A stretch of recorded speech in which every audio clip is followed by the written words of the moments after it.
And, you know.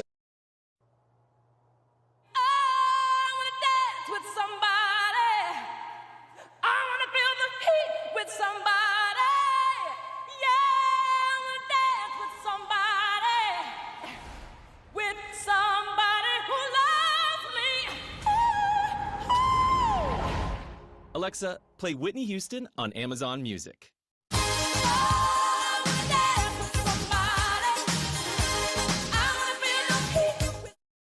The guys in game that are following all of the players around, getting their perspectives. And I am joined by one of our observers here. Tell me a little bit about yourself. Who are you? What are you doing? What's your job? Sure, yeah, my name's Teko. I'm one of the head observers here, so we like to capture the in-game portion as well as we can, and we really want to make sure that we're showing off the game correctly. So we have to organize the teams properly, and then my job specifically is to make sure we're covering the action that we really want to see. Makes sense. A huge fan experience that you are essentially having to capture with all of these screens here. It can get a little bit hectic here, I've heard. How do you guys keep calm?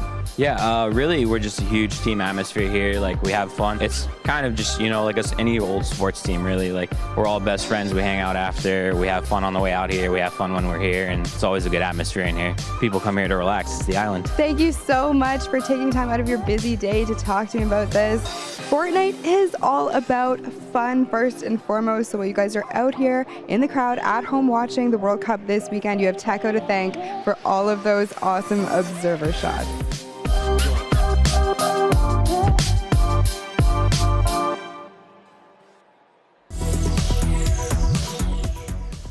Hi, I'm Kat and I'm from Australia. I think Salty is definitely by far my favourite drop spot since it's a lot of loot and it's central of the map, so it's easy to rotate. Right now my biggest competition is definitely my duo partner Soz. He's also competing in the Swords competition. Wow, it's it's definitely heavy, but yeah. Wow, it actually looks really cool. Can't wait to see you at the Fortnite World Cup.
I'm Lachlan. I'm here in New York for the Creative World Cup and the Fortnite Pro-Am.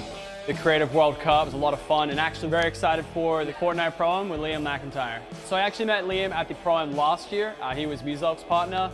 Super cool dude, down to play some games. Looking forward to it. We haven't had any time in to play together yet, but I think it'll be fine.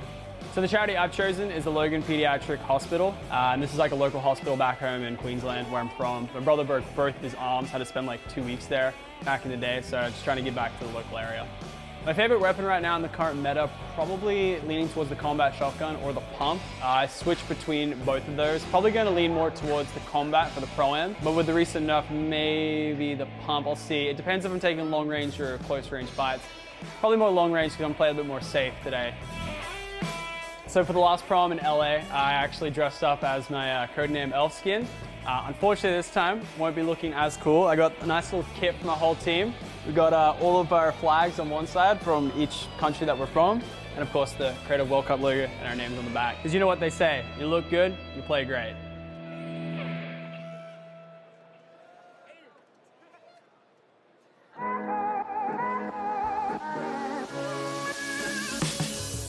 What's going on, guys? Jordan Fisher here with Ewok, Sundown and Zeke, and Ewok and I want to show you guys some ASL that we use to communicate maybe where we're dropping, certain things that need to happen late game in competitive situations. Are you guys cool to learn some of that with us? You guys can try this at home as well, maybe if you're in the stadium here. So it's very important, obviously, to be able to call out where it is that you are going, maybe where you're gonna drop, right? You wanna talk about it a little bit beforehand. It's very important.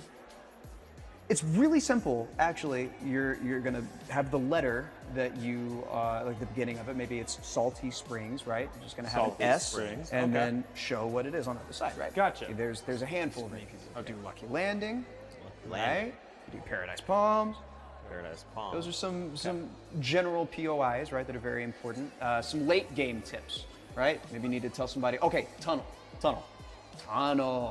Tunneling, gotcha. So you like make a tunnel. You with your literally hands. just make a tunnel with your hands. It's that simple. It's right here, right? This last one is interesting. I don't really know how to explain it per se, but we're just gonna show you, and it's this right here.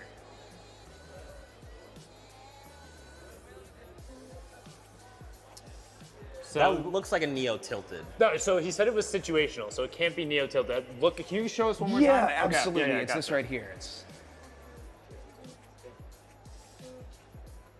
So it definitely, that to me looks like high ground retake, because it's like he's going up and then they're able to get it and then they're good, so they start shooting. It's definitely a high ground retake. So now you guys know how we say high ground retake. I mean, thank you so much Yeah, for teaching us absolutely. the ASL. It's our pleasure. Thank you so much.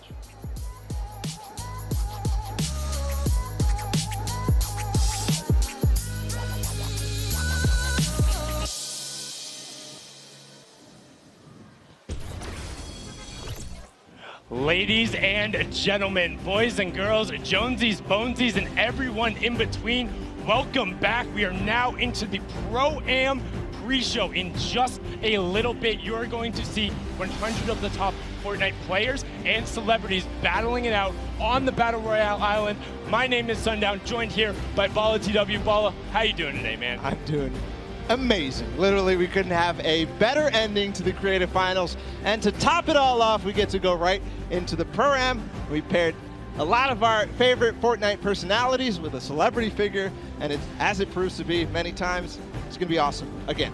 It's a lot of fun. We've seen a ton of great gameplay coming out of the summer block party back in LA, and we're excited to do it again. And there's actually some pairs here who have played before. We'll get into that a little bit later, but excited to be here and excited to see these guys take the stage and also to get BR kicked off. But let's talk a little bit about what we saw in the creative final. I think it's almost poetic that Scissors was able to take it away on the last world run. His team, known for the Deathmatch, known for being one of the first major pioneers of creative as a whole. It was a game mode people hadn't got, and it took the Fortnite world by storm. And to see them clutch up in the Golden Games in the final moment, and it was the team decision too. We got to listen to the comms. Yeah. Iconic. That's basically all you can say about that. The first to even have their creative trials to qualify in, and then of course the first 3 players to qualify for the Creative World Cup. So that's all I can say. Iconic. That's it. It's like it has to be, and you know they're celebrating after the fact that Fish Fam able to get out there and do it. And it was kind of a come from behind because they were there. They're relatively consistent over the course of it, but they really caught up to speed. And for me, that's largely about what Fortnite and creative in particular for this final was about. How quickly can you adapt to what's going on around you, and how are you able to work with your teammates to maximize your potential? Fish Fam able to do that. Congratulations to all of you guys. It was a pleasure to watch that, and also just the fact that they beat the world run so fast. We spent weeks testing it. Before that moment, there had been 3 people, period, who had ever finished it, and we watched them absolutely destroy the course. The second try they even attempted, and they completed it faster than they even did in the next one. So just unbelievable performance, and it's got to be also the rest of those guys who played in creative, unbelievable there. But it's not over here. We've got the Pro-Am coming up. We're here at the Fan Festival. People are hanging out. People are having a good time. People are hanging out, having a good time, and filtering inside as well. The players are getting ready. We're almost to the point where we're ready to go, but we still need to talk about what's up for grabs here in the Pro-Am. $3 million on the line, but per usual, all going to charity.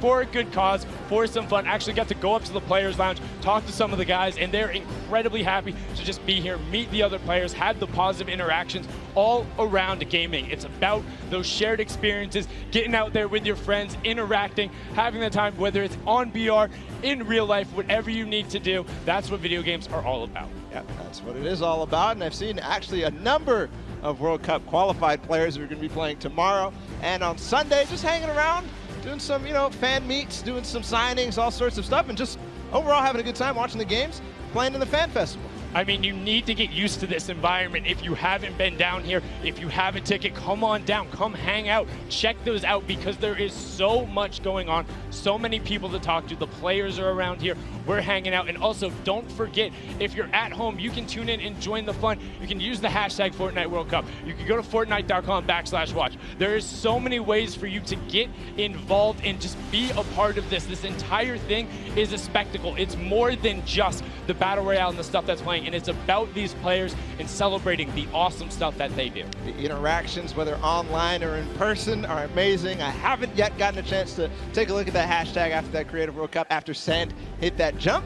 I can't wait to do it later, go back in time on Twitter and see what the reaction was. Well, just see, because during one of the tests, we had like a relatively similar moment. The entire stadium was empty, and I thought I was about to pass out. Like, I hit the castle jump, and I literally stood up, and I was like, I don't know what to do with my hands. Like, I'm good. This is the most amazing moment. So then to watch Sand have that moment, have his team surround him, and know that you lifted yourself above in what was literally their last chance. That decided it. If you don't take that home right there, you don't get the golden lobby. You don't have the thing you need to then be the first ever creative world champion. And that moment is just the start to an amazing weekend. We're going to have so many more little moments like that that will define people's gaming careers, or maybe it'll just be the kickstart of it. Yeah, it will be the kickstart of it. I'm pretty sure for a lot of these guys, it's going to be the kickstart. It started off in the Fortnite World Cup all the way back in April.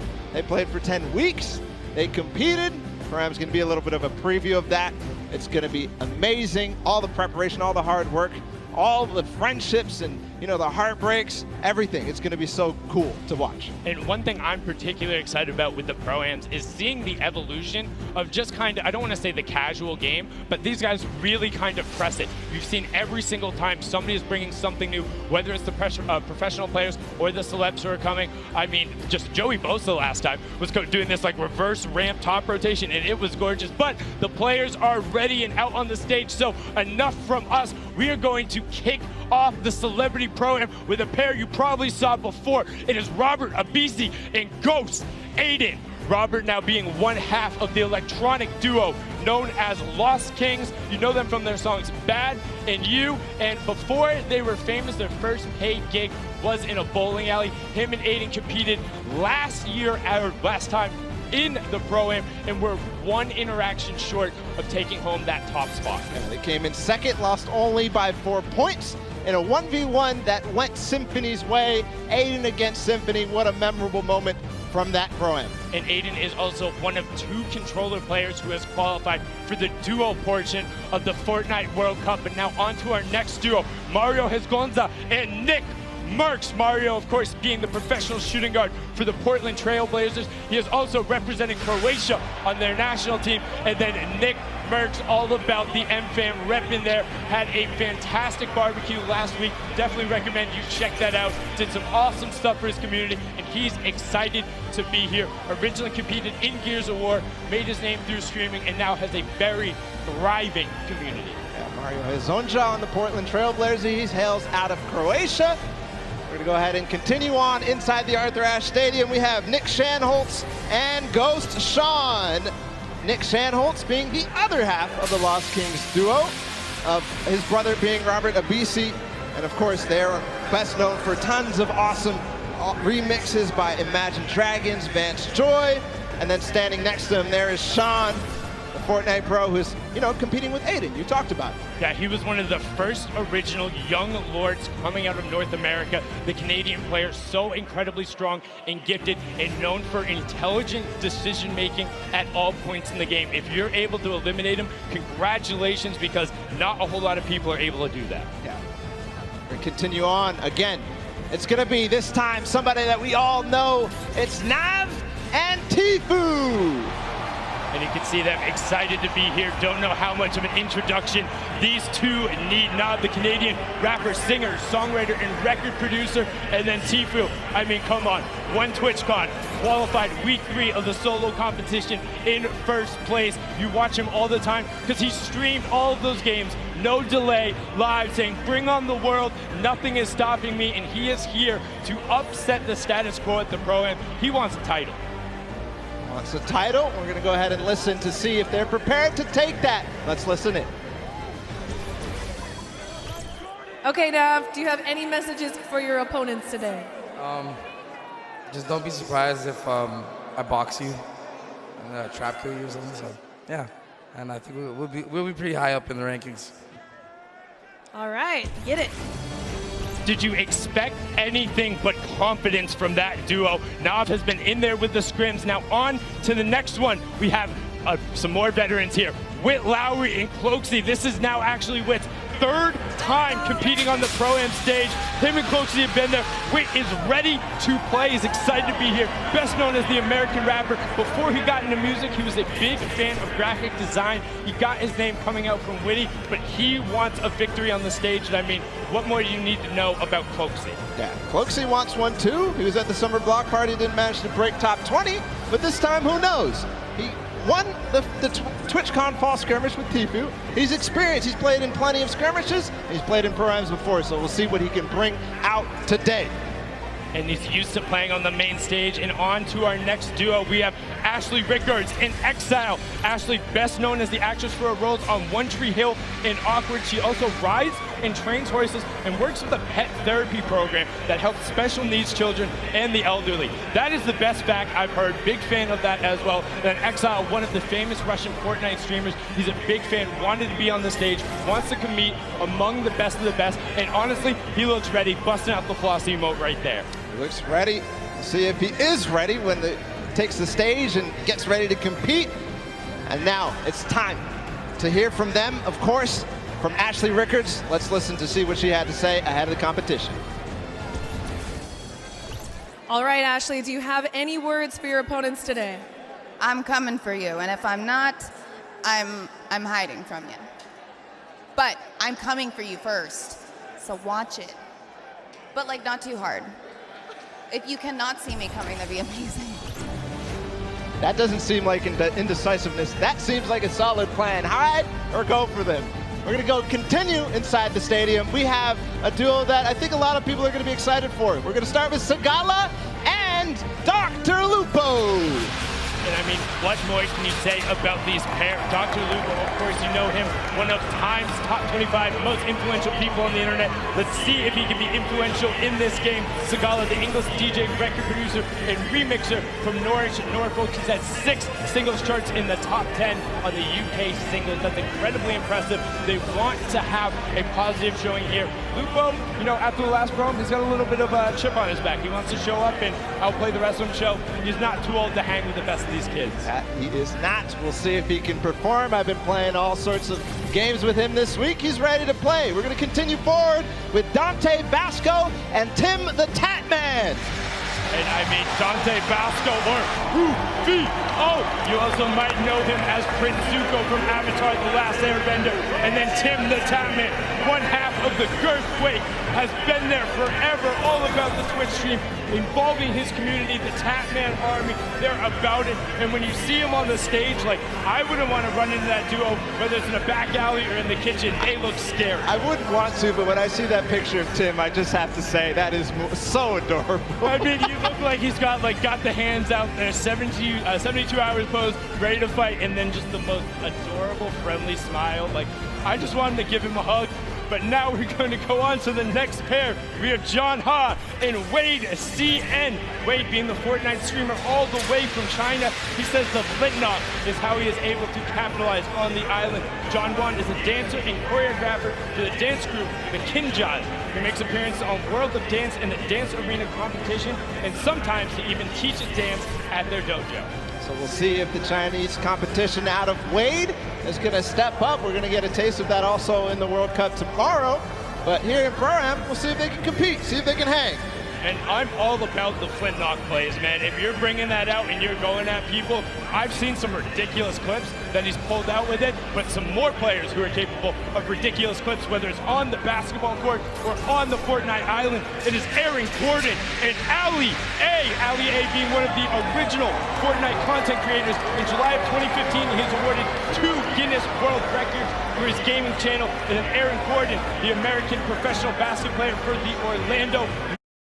He plays as both a power forward and a small forward, and as you can tell, he's not that small. He's 6'9" out there, looking to tower over and dunk on the competition. And we've seen him do it so many times in the dunk competitions.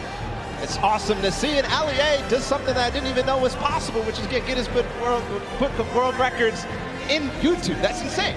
Record breakers all around him. Now another pair you're probably familiar with, Chandler Riggs and One Shot Girl. You saw them at the Creative Showdown. That is the most adorable wave, and Chandler broke first, but Chandler Riggs, the actor and DJ, best known as Carl Grimes on The Walking Dead, and then One Shot Girl, the Fortnite YouTuber and streamer, previously had a PC world record for most Fortnite squad elims in one round when she was playing with some of her other competitors, Tfue, Cloaksy, and Nick A30. Let's have a listen in with what One Shot Girl said ahead of the competition. All right, Julie, do you have any messages for the other opponents? I do. I have the best teammate, Chandler Riggs. Our communication, our teamwork is on point, and we are coming for every single person in the lobby. So we will see you guys out there. You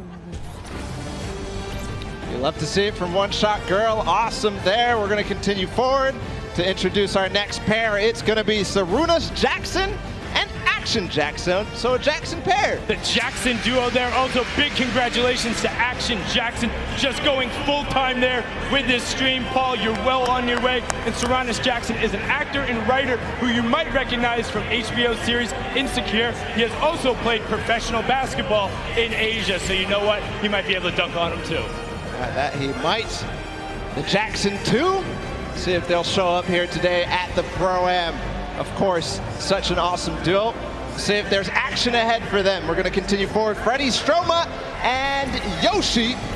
Freddie Stroma, an English actor known for his roles in movies like Pitch Perfect, or Harry Potter movies, or as Dick Tarly on Game of Thrones. Yeah, big fan of all of those roles. And then paired up with Yoshi, the coach slash commentator slash manager slash do all for Solari. We've seen him on the World Cup broadcast. If you've watched any of the French streams, you know him. Incredibly analytical and intelligent when it comes to Fortnite. This duo is going to look to break down their opponents. And the next pair is a pair that might be tough to break down. Tons of experience coming out between Cody Walker and Toyby. Cody Walker, the American actor who starred in the show In the Rough. He's also known for his work in the Fast and Furious movie Furious 7, where he helped complete it after his brother's passing. Toynbee, he was part of Millennium Team on League of Legends, so another one of those former LoL pros who have been over here, and he's been a part of that roster also as a coach. So I mean, a lot of knowledge being brought to the stage. Cody was also at the summer block party, so he's got the experience. And I got to give some love to Cody, because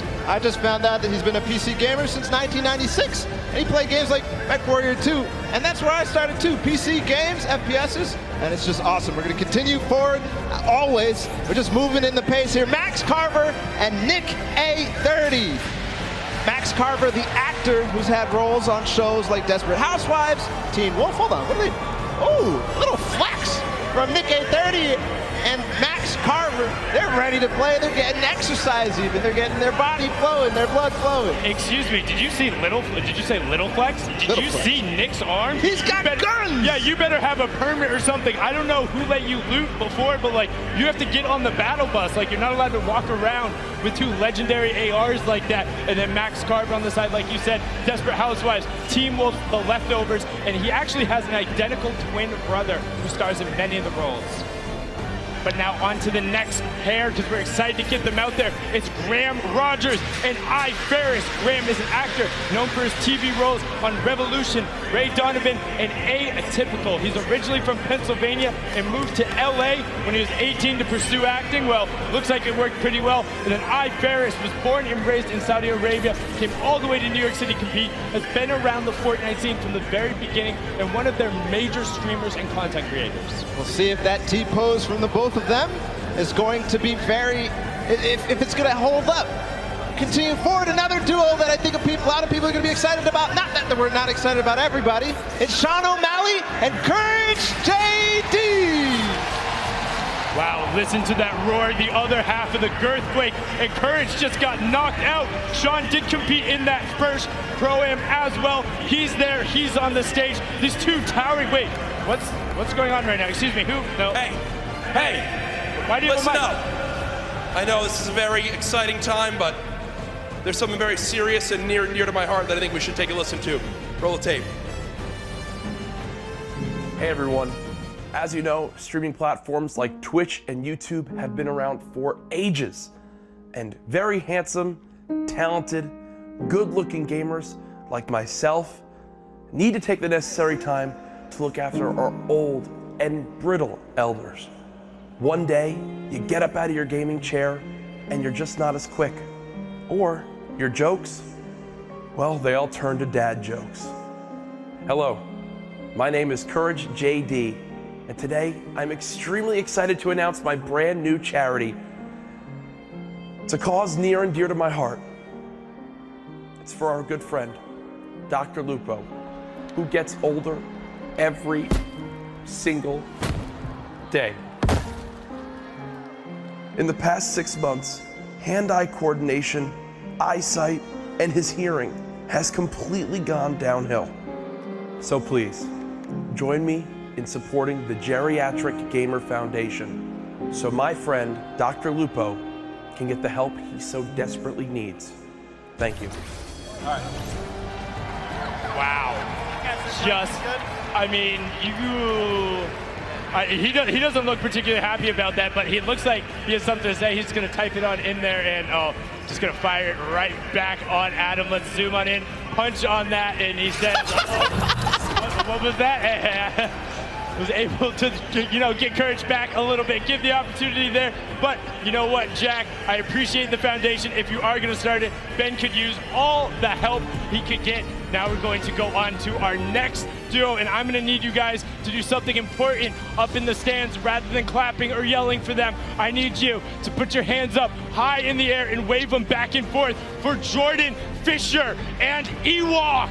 Make sure you get a nice and loud, give him that applause. Jordan Fisher, the American singer, dancer, actor, quite literally does everything. I'm not even sure he's human. And then Ewok, the 13-year-old Twitch streamer, is completely deaf, uses ASL to communicate both with her partner and then uses the visual indicators. She's best known, well, for chasing down that man right next to her in the Pro-Am and making him pay. Yeah, the most memorable moment from the Pro-Am at the summer block party when she chased down Jordan Fisher and Dr. Lupo, just unbelievable. And we did see a bit beforehand. They might be the actual best Fortnite duo ever.com. You can check them out there as well and see them on the stage. They're going to be looked to pressing it, but we're on to the next pair because they're excited to be here. It's Jordan Jones and Alexia Ray. Alexia being the social media star who originally became popular on Vine, so Vine, there you go. She's now a member of the popular YouTube channel Glams and has her own popular YouTube channel as well. Jordan Jones, she finished 5th on the dance reality show Abby's Ultimate Dance Competition in 2012. Since then, she's grown her own YouTube follow by making vlogs and music videos. Just an awesome pair together. We'll see what they can bring to us today on the Pro-Am. We continue forward, of course, introducing all. We're actually going to listen into what Jordan Jones had to say ahead of the competition. All right, Jordan, do you have any words for your opponents today? Oh yeah, I got my game face on today, and me and Alexia, my partner, we got the girl power. All you boys, just watch out. We're gonna be sniping. We're gonna be getting that victory royale. So peace out, boys. Go to sleep. Hey! Good level of confidence there coming out of Jordan, and Alexia will also be confident having been in this environment before, having been around major Fortnite competitions. She has no issue battling with the best of them. Now on to our next duo. It's RJ Mitty and Moyers 87. RJ, best known for his role as portraying Walter Jr. in Breaking Bad. He also has cerebral palsy, as his character does on the show. Had an opportunity to talk with him last night. Just a fantastic human being and really, really involved in gaming, wants to be out there. Moyers 87 is a Spanish YouTuber who has brittle bone disease, but he says, hey, that doesn't stop me from competing with the best of the best on the top level. And this pair is here to show that they will not be held back. They will be taking names and going after everyone. Yeah, and part of the reason I love this duo so much is RJ Mitty does such great things, but also Moyers, I love his reasoning that he likes gaming is because it gives him a window into doing impossible things, which is just awesome. So we're going to continue forward. Of course, it's Oak King and Sinu, who traveled all the way out from South Korea. There they are, and they're known for this. Sinu, one of the players who played at the World Cup, or the Open, the Korea Open. Are you watching that? That was the sickest intro I think I've ever seen. One, props to the cameraman too. Props to Sino as well. One of the players who came over and traveled out of the Asia region to compete in NA West and came so close to qualifying a number of times. People were looking like, wait, who are these? Why are they on the scoreboard? Who is this? And he was taking names, and now he's here to compete on the main stage. On to our next duo, we have Dead Drevel and Oscar Lot. Dead Drevel is the Mexican YouTuber who currently lives in Chicago. He creates content across 3 channels and is a gaming and entertainment streamer. His 3 daughters are watching him today from Houston. Shout out to you 3 daughters and everyone out there with family in the crowd. Oscar Lord is an Argentinian YouTuber who plays Fortnite and recently started getting into his own music, trying to sing, and has found a lot of success and help there. And on to our next duo, we have Wermuturo and Jelty. Wermuturo is a YouTube vlogger, gamer, and sketch comedian. He's been nominated for a number of awards for his channel, as this year, one of them was the top 10 Mexican YouTubers. And then Jelty, a Mexican competitive player that came so close to qualifying. That's also his little cheeky face reveal there. Got to talk to him last night. He was just like, hey, I'm happy to be on zero ping. Nobody is stopping me now. Yeah, Jelty had an incredible rise throughout the World Cup qualifiers. You touched on it a little bit, but a strong performer all the way through. He plays Fortnite every day, he says, so who knows? Maybe he'll win a lot of money for his charity of choice. I think he has the potential to do it. He's one of the most aggressive players there. And now on to our next duo. We have Greer Gamer and the Slayer 360. Greer, an actress and former beauty queen, best known as her role on Lisa Miller in the hit TV series Awkward. She held the title of Miss Teen Malibu for 2 consecutive years. That's the back-to-back. And she was Miss Regional California Teen in 2011. She also says she will never not play as Peach in Mario Party or Toad in Mario Kart. The Slayer 360, a YouTuber from Mexico who says that he cannot say the letter R correctly, but I bet he can roll it. Yeah, I bet you he can. I definitely can't. So we have something in opposite, I guess. We're going to continue forward, of course. Zorman and Jared Abramson are joining us on the floor. There they are. Ooh, that's an awesome hair flip right there. Come on, Zorman, do it again. Just about to say, Zorman, all about the hair flip there. A famous Spanish YouTuber and magician. He studied programming and computer science. Jared Abramson is the Canadian actor known for his role in American Animals, Hello Destroyer, and Travelers. But I think the more interesting the facts, he's a trained mixed martial artist and Muay Thai kickboxer, has a record of 1-1-0 and 2-0-0 in each. But his MMA name, ready, Balla, get this, Wolfblood. What?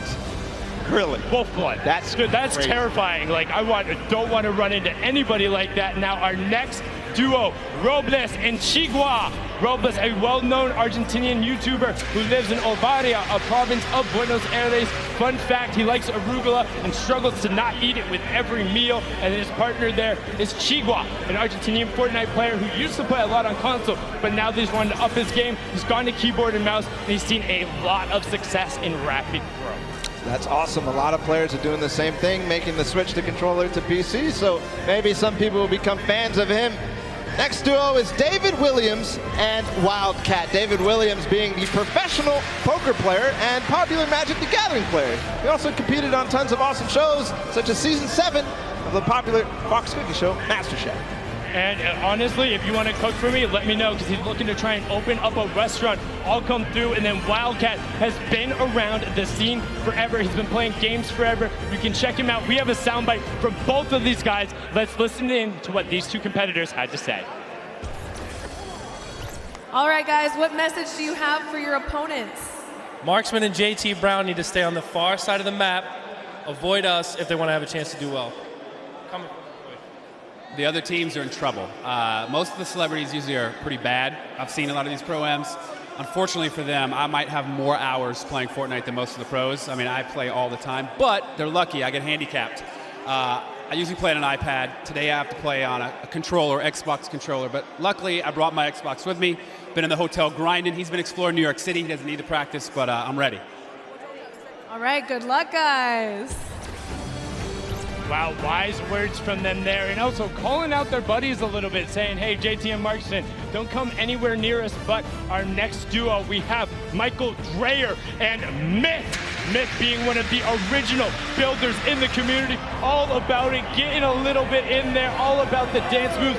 Myth was the one who pioneered a lot of the initial meta, encouraged people and pumped positivity into the community. Very popular streamer. And then Michael Dreyer is the American actor best known for his roles on Mr. Robot, Deception, and Sneaky Pete. In 2018, he ran the Honolulu Marathon, and he'll be running the New York City Marathon in 2019.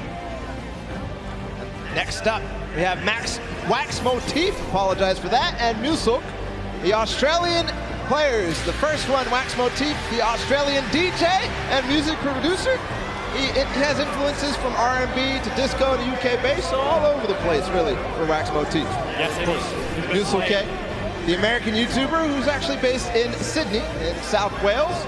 He likes to keep his content humorous. I always think of him as the player who tried to knock somebody off the mountain with a shopping cart in the first Pro-Am. He was not successful, just to let you know. But on to our next duo. Alexander is the Japanese-Peruvian actor and model who has so many names that are amazing, but the last of which is Diablo. And then you have Vodka, the Japanese YouTube personality, whose skill level, he says, is as good as some of the best pros around the world. He says sometimes he has a bad mouth, but a gentle heart. It's okay, we'll help you fix up that filter here with a family-friendly audience, but they look excited to be here. And look at those shades on Alexander. Yeah, those are stylish. I wonder if he could see inside, though. We're going to continue forward. The Japanese players. It's Ellie and Nekukan. Ellie, who joined us in the last Pro-Am, he's a Japanese dancer and performer for Japan's #1 boy band, Sandaime J Soul Brothers. Yes, and he also has a solo rap project where he goes by the name of Crazy Boy. So let's see if he can get crazy on him today. And then Nekukan is his partner, the Japanese Fortnite streamer, who is pumped to be here, excited to take it on. Let's hear what Ellie had to say before the competition. All right, Ellie, do you have any message for your opponents today? Okay. I'm from Tokyo. Watch out for Crazy Boy. Sayonara. Bang. Like we said, got to watch out for the Crazy Boy. He's on a mission, wants to make it happen. Now our next pair is Claire Grant and Jacob. Claire Grant is the American actress, model, and producer who co-founded Team Unicorn, which has made a web series and music video parodies, including Geek and Gamer Girls and All About That Bass. Fun fact, she says her burps have been known to rattle windows. Hey, we got that in common. And then Jacob is a YouTube personality all the way from Poland, here to play some Fortnite, tear up the stage, and he says he wants to win some money for charity, but he's also just looking to have a good time. And that he will have for sure. I'm absolutely amazed by that. We're going to continue forward. It's Business Boy and Frizz. Frizz, another Polish streamer who, you know, he enjoys Fortnite. He and his, look at that pink hair. It's awesome. His girlfriend has some as well, so awesome duo there. We'll see if this duo, though, of Business Boy and Frizz can do anything on the stage. Business Boy, the music producer who has worked with artists like Lil Nas X, Party Next Door. He's extremely athletic, as you can tell. We'll see if he can do anything with that athleticism on the stage. Yes, and he has been called the basketball Dre before. And now, just after them, we have Symphony and Vinny Pergola. Vinny Pergola being one half of the Phantoms duo who's competing today. He was also an actor turned DJs. You might recognize him from shows like That's So Raven, The Bernie Mac Show, and Misbehave. Now, Symphony looking fantastic today. Definitely showered, got the gel in his hair. All about the streams, the content, and the fast edits. Originally known as the best editor in the West, he pioneered some of those quick resets and go, making people look foolish. Still did it through the entire time in the summer skirmish. And continued through. Kyle Catlin from the Phantoms as well. And you heard Sundown say his brother was a teen actor. He was also a teen actor. He played on shows just like The Bernie Mac Show, which we already talked about, and 10 Things I Hate About You. And they became the duo that you know them about. It's the Phantoms. Moving forward as well, his duo partner, Kay. We just saw him perform in the Creative World Cup. And he's a British YouTuber, Twitch streamer, org owner, all this sorts of stuff. He's also known for the meme, you know it. That's insane, bro. That's crazy. That's crazy, bro. But now our next duo, all the way from down under, trying to prove they're here for you. It will not be easy, but they're hoping that one day they will find peace on the Battle Royale island. Alice in Wonderland is the Australian. She has been best known for, well, her most recently, her single, Peace, her album, Run, and so many amazing things. She sings, plays the cello, and is also just a genuine human being. Likes to stress that it's all about positive mental health and being there for the other person. Loser Fruit, a very popular Australian streamer, part of the Click House, which includes multiple of Australian content creators, and she was the first Australian Twitch streamer to hit 1 million followers. And fun fact, she can do a perfect cartwheel. That's amazing for Loser Fruit there. On the floor still, they're going to grace us with their presence. It's Desmond Chiam and Mr. Fresh Asian. And we have a lot to say about Mr. Fresh Asian because he's somebody that participated in almost all the World Cup qualifiers and had just a fun time doing it and really placed highly in some of them too. Yes, and he was streaming it the entire time. Got a chance to talk with Desmond last night, the actor, writer, known for the Shannara Chronicles, Magic Camp, and NCIS Los Angeles. He also break dances under the alias B-Boy Desmond, and back in the day, he used to min-max on EverQuest. We talked about min-maxing earlier in min... Whoa. Excuse me? Let's introduce your new champions at the end of the day. I am WWE superstar Xavier Woods. And I am YouTube sensation Chris Danker, a.k.a. Chris Danger, a.k.a. Dank Ops. I have a YouTube channel called Up, Up, Down, Down, and we're almost at 2 million subscribers, so I'd appreciate if everyone watching would subscribe right now. Thank you very much. And a long time ago, I was on America's Got Talent, and I didn't win, and I'm still salty about it. I am a 6-time and current reigning WWE World Tag Team Champion! And not even 3 hours ago, I bought this title at Walmart. Now, the teams that you're going to see here today all have one celebrity and one professional gamer. Oh, but not us, baby boy. See, No. What you're looking at is not one, but 2 celebrities. 2. And not one, but 2 professional gamers. 2. And that is the advantage that we are going to use in order to run wild through our competition. And at the end of the day, you are looking at the 2019 Fortnite World Cup Pro-Am Champions. Now hit our music. Oh, y'all ain't got music for us? No music. Oh, y'all got, okay. We don't need no music.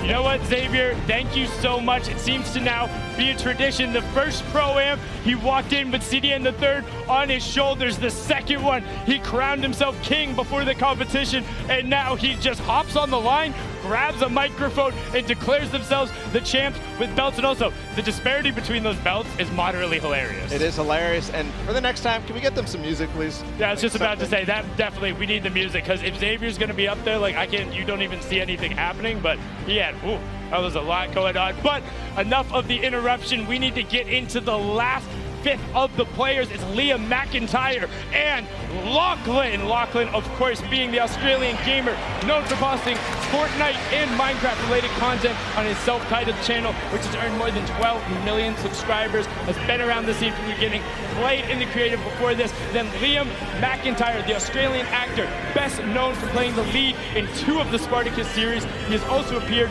in Legend of Hercules, The Flash, Gears of War 4, and holds amongst many other roles. And fun fact, he's never tasted Coca-Cola. Well, you're not messing a whole lot there.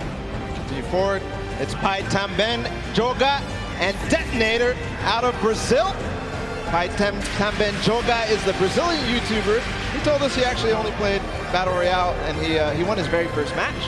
But then, wait, what is that beard? Is it you're looking at the beard. I'm looking at the Brazilian national team, like almost Fighter Lord Detonator, having none of it. They are.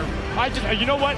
I just want to hear what Detonator has to say, because that is incredible. Everything about that is amazing, and please tell us more.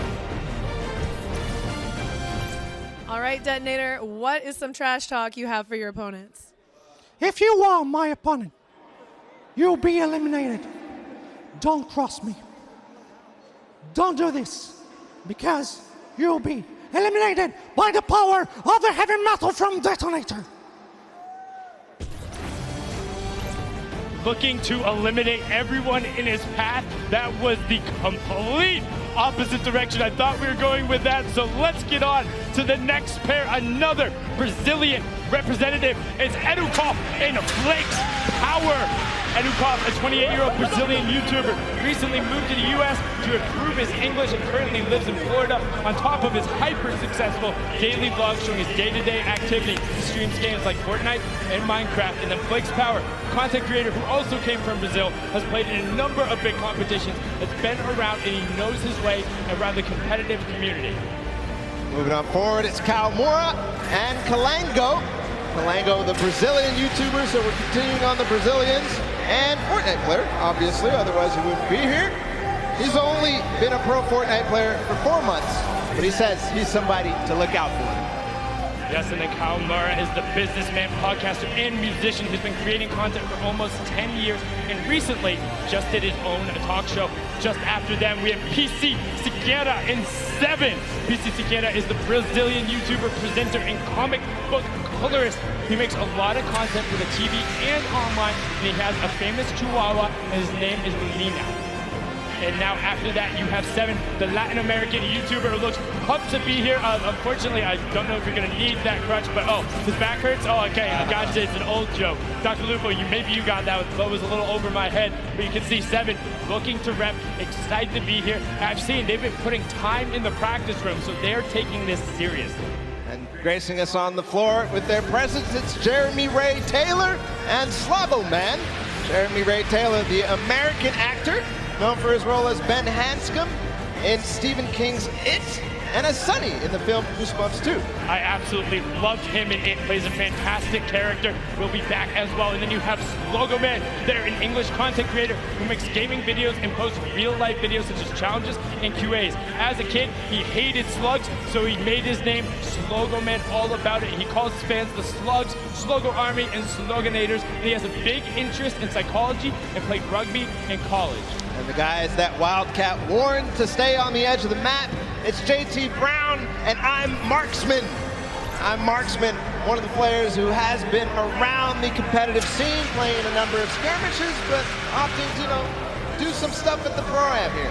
And now this is JT Brown's 3rd Pro-Am. The Pro NHL player is looking to make waves. He's become a big Twitch streamer and being involved in the community, and he gets a lot of the other NHL guys involved, and has done a great thing with his organization as well, bringing athletes into the world of competitive gaming. They are a pair to look out for, because Marksman has competed on basically every level of the game, and he knows how to pull out some tricky plays. Speaking of tricky plays, another duo that's experienced both at the Pro-Am and the competitive scene, it's Mackenzie Borg and Fear Itself. Yes, Mackenzie Boyd is the American singer-songwriter originally from Lafayette, Louisiana. He competed in the last Creative Showdown on the Chicken Champions, had amazing plays, also known for his songs Roses and Little Half Moon, competed on American Idol. Fear Itself, the former retired professional Halo player, somebody I grew up watching and seeing like, wow, competing on that main stage, has played on teams like Final Boss. He named himself after Franklin Delano Roosevelt's speech because he thought it sounded cool. Now on to our next duo baller. It's Joey Fatone and Expert Thief. Joey Fatone, a lot of people. He's the American singer, dancer, actor, and television personality, best known as the member of the classic boy band NSYNC. In 2007, he came in second place in the ABC reality show Dancing with the Stars. Joey says he loves VR games and plays them with people all over the world at 3 a.m., but let me tell you here, this ain't a VR game, and it ain't 3 a.m. No, but he has great footwork. And Expert Thief, the YouTube gamer and rapper who does gaming commentaries. His adopted name is Kevin, while his birth name is Dante, with the latter being his stage name. He's been creating content for 13 years, doing vlogs, skits, and more. And we had an opportunity to catch up with him and hear what he had to say before they took the stage. All right, Expert Thief, do you have a message for your opponents today? All I'm gonna say is watch your back, because I'm gonna be right behind you, and I know how you build and I know how you play. I've been studying, okay? And I'm really sneaky. That's all I'm gonna say. All right? This is especially to you, Tifu.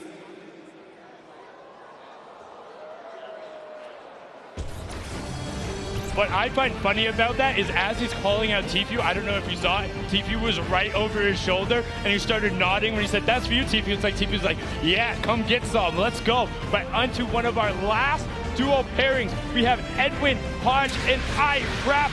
Fraps is the German YouTuber. He's been around the scene for a long time, makes a ton of content. And Edward Hodge, the actor, best known as playing Dante Bishop in the Purge film series.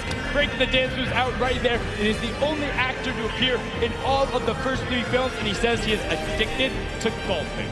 So we'll see what they have to do, whether those golf skills translate, whether Fraps can carry through with his experience on YouTube and creating content and all sorts of creative stuff as well.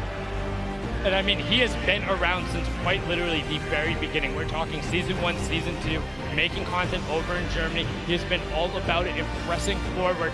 And I mean, this group, this entire pairings, all of them are so fun to be around in their own way. And when they all will interact on the island, it's going to be ridiculous. I mean, we've seen some of the starting island shenanigans that happened before, and I'm just pumped for when we get out there and to see how some of these players interact, because you can already tell there's some bad blood out there. There's some people calling each other out. You got Marksman and Wildcat right away. Edwin Hodge calling out Tifu. Like, they're saying, no, we're coming for it. I've also seen a number of these pairs. Hey, One Shot Girl and Chandler, they were in the practice room every single opportunity they got. They were down there, they were playing duos, they're doing everything they can. Call-outs were there. And I mean, you know Nick is going to bring his all as well. Nick A30, who played and competed with One Shot Girl in the Creative Showdown. I mean, he's pumped to be here. Yeah, he's pumped to be there. We also have all sorts of players who competed last month at the Summer Block Party. Aiden, his partner, a lot of other people as well. Tons of pro players, tons of celebrities. You're going to have a blast watching this, and I can't wait to get in the action as well. And I mean, one thing, you think of just like some of the DJs who are out there. Lost Kings, Phantoms, Alice in Wonderland, Wax Motif, just like all of these guys. I know, just naming some of them who I'm a little more familiar with and listen to, but I just am so excited. And plus all the actors, you got basketball players, and I don't want to say more importantly, but all of the Fortnite players as well, who are so incredible. And oh my, what is that? Oh, okay, so that is your reigning Pro-Am Champions, Pro-Am #1, Marshmallow and Ninja, and then Airwalks and RO Grime on the other side, the winners from the Summer Block Party. And I mean, they're allowed in the winner's circle. They are allowed in the winner's circle. Zeke there too. See what they have for us, of course. Everybody ready to get the Pro-Am started. They're ready to get it started, but not without these 2 marquee pairs. And just listen to the crowd. They're excited to be there. They're ready to play. These are people who are at the top of their game. Airwalks qualified for the World Cup. RL Crime is out there. Ninja and Marshmallow, the original pop-off pair when they're able to take the first Pro-Am. Zeke, what do you got for us over on the stage with our reigning champions? Gentlemen, Fortnite fans around the world, we couldn't do this without our reigning Pro-Am champions. The Summer Block Party Pro-Am champions, Airwax and Grimes. Gentlemen, any words to your competition? Good luck. Good luck. Great. I like it. Your 2018 Pro-Am champions, Ninja and Marshmallow. The duo is back together. Ninja, I'll come to you, because Mel, I know you don't like to talk, but any words for your competitors? You know, we just want to say good luck to you guys as well, to everyone who's participating, and you know, I hope we end up meeting in the finals, you know, in one of the last games. There you have it. Gentlemen, if you'll take the stage, the Pro-Am is about to begin.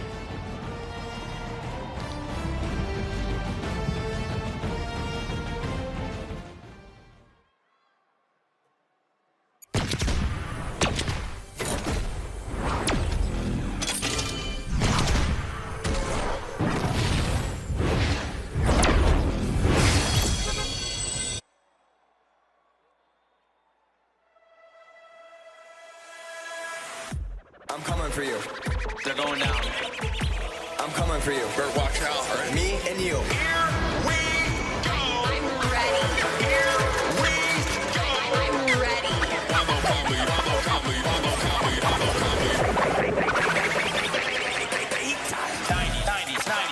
Watch out. Watch out. 90s. Hunt them down and we'll lay them out. 90s. You can sit on the floor, boys. 90s. Is intimidating. 90s. Plan is to lose. 90s. They're going down. We're winning this today. 90s. That was intense. 90s. He's looking for it and he got it. Get the dab, easy dab. Get the dab, easy dab.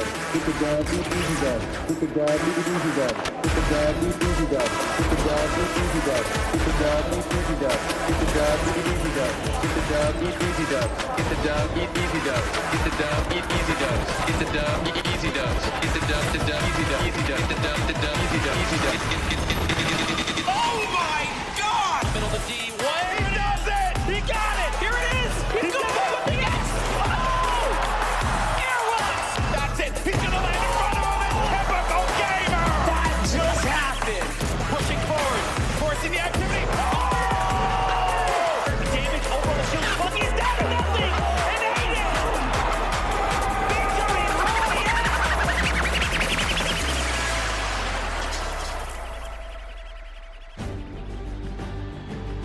Ladies and gentlemen, welcome to the Fortnite Pro-Am Part 3. I'm Golden Boy alongside with Monster D-Face here, the Boniqua Boys, back in our hometown of New York City. And we couldn't be more excited to call the action here today because it's going to be a good one. The players loaded up on the stage. Monster, I think we're going to be in for a banger today. Yes, we are. A banger like that track. Mike Realm just dropped some beats on us. That was so fire. Yeah, it was pretty good. I mean, you know, little warm for me. Good thing I had some pancakes standing by, you know? We got all kinds of stuff ready for you guys today, that's for sure. I've known Xavier Woods for a very long time, and I've always asked him, where do you keep getting these pancakes from? So I finally decided to steal some for myself. They're going to go bad eventually, but might as well. Have a stack of pancakes. Yep. You're my friend. And we got them here, and we're ready. So just like that. Well, let's go through the format and see how this whole thing's going to work. Get you guys up to speed in case you're joining us for the first time. This is how it all plays out. When you hit 15th place, you get yourself 3 points. When you get to 10th place, you get 2 additional points, making it 5 points total.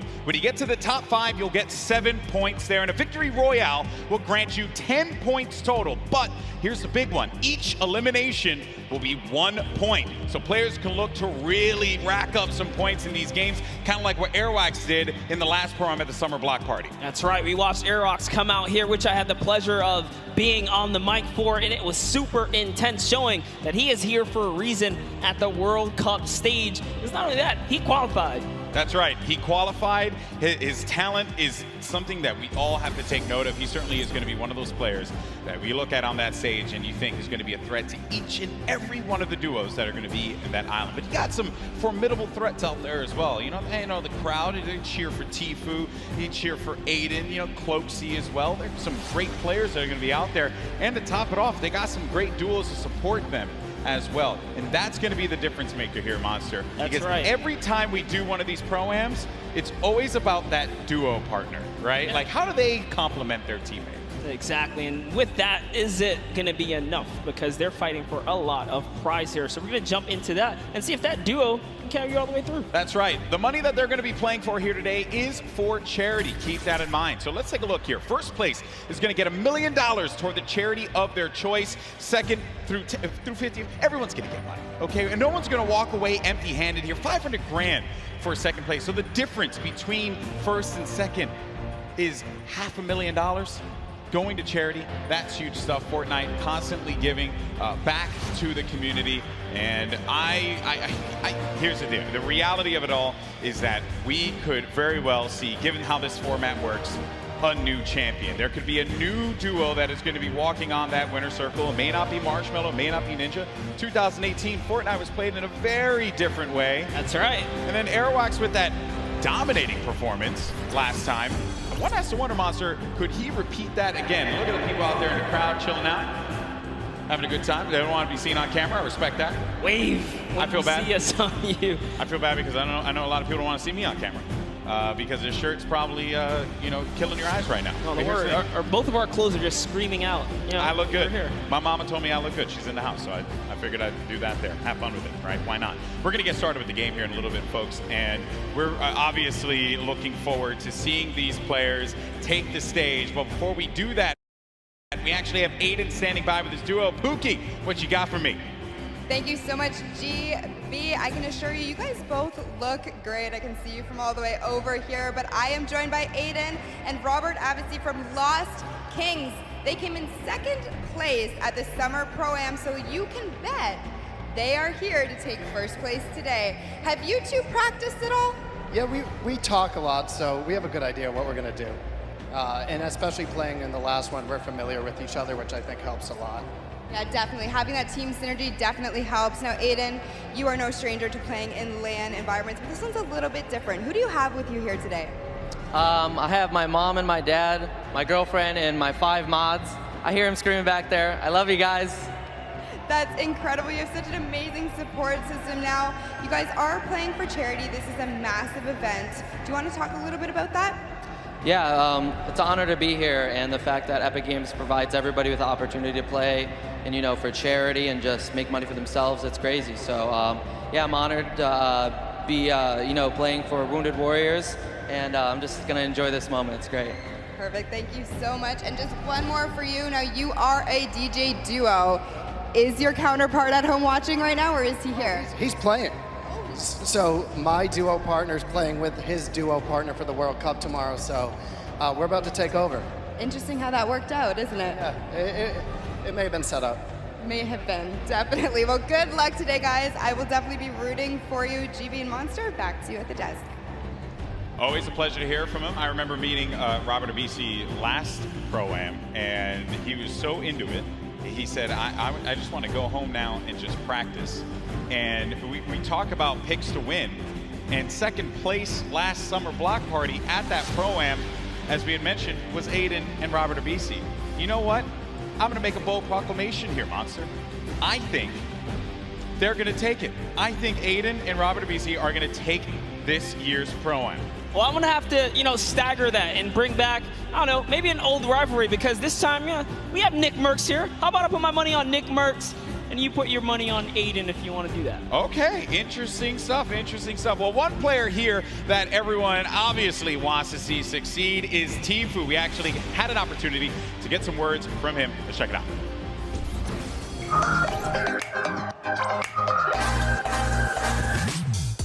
Hey Hey, my name's Turner, aka Tifu. I'm playing the Prime with my teammate Nav. I've been kind of friends with him for a while. I've only played with him a few times, but I'm feeling pretty confident, pretty hyped. I'm excited.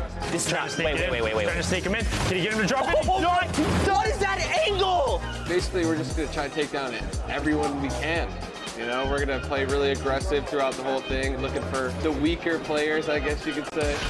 The biggest threat is probably, once again, Cloaksy. I said this last Pro-Am. He's really the only big threat that I see here. Airwalks, that guy's a bot. Ninja, he's a bot. Cloaksy's height, but me and Nav are gonna stomp them all.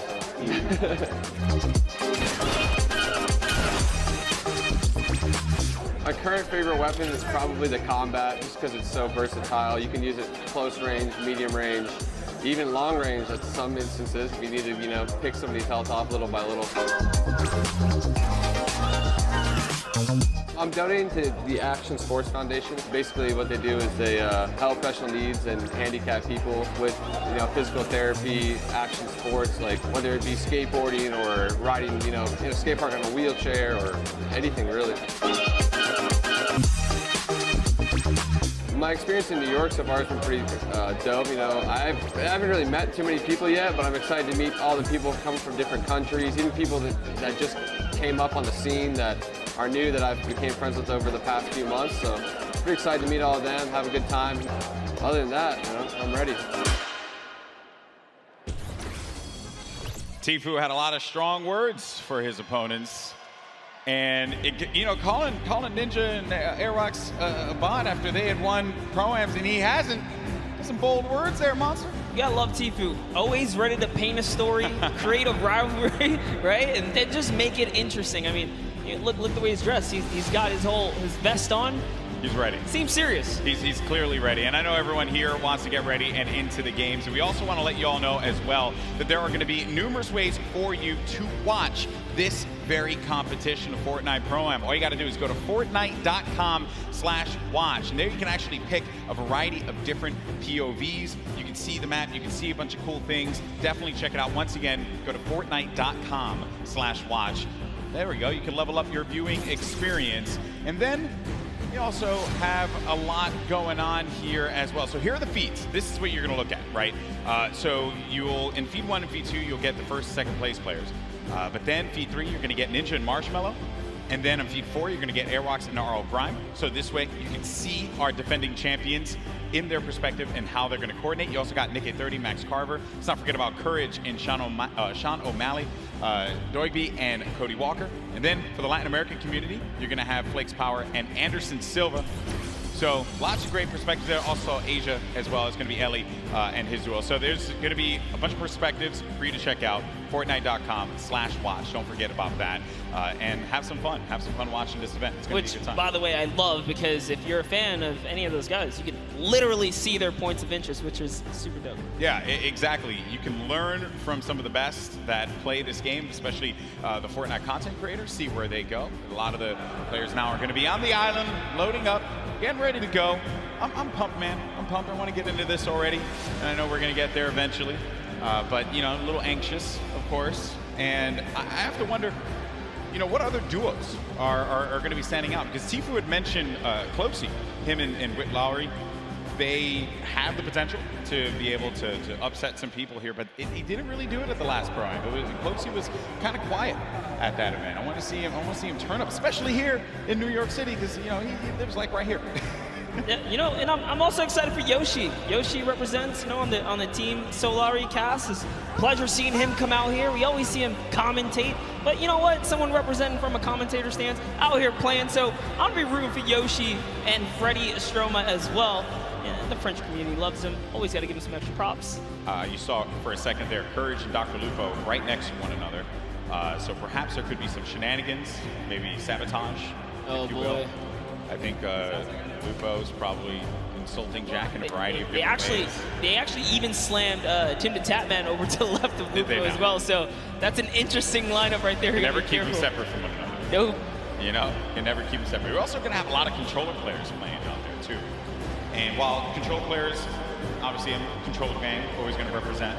I want to see how they play out. I think we got a few pro controller players like Aiden, who I had picked before. That's right. Get into a box, who really cause a ruckus, especially for the pro players. Aiden has qualified for the Fortnite World Cup in the duo side.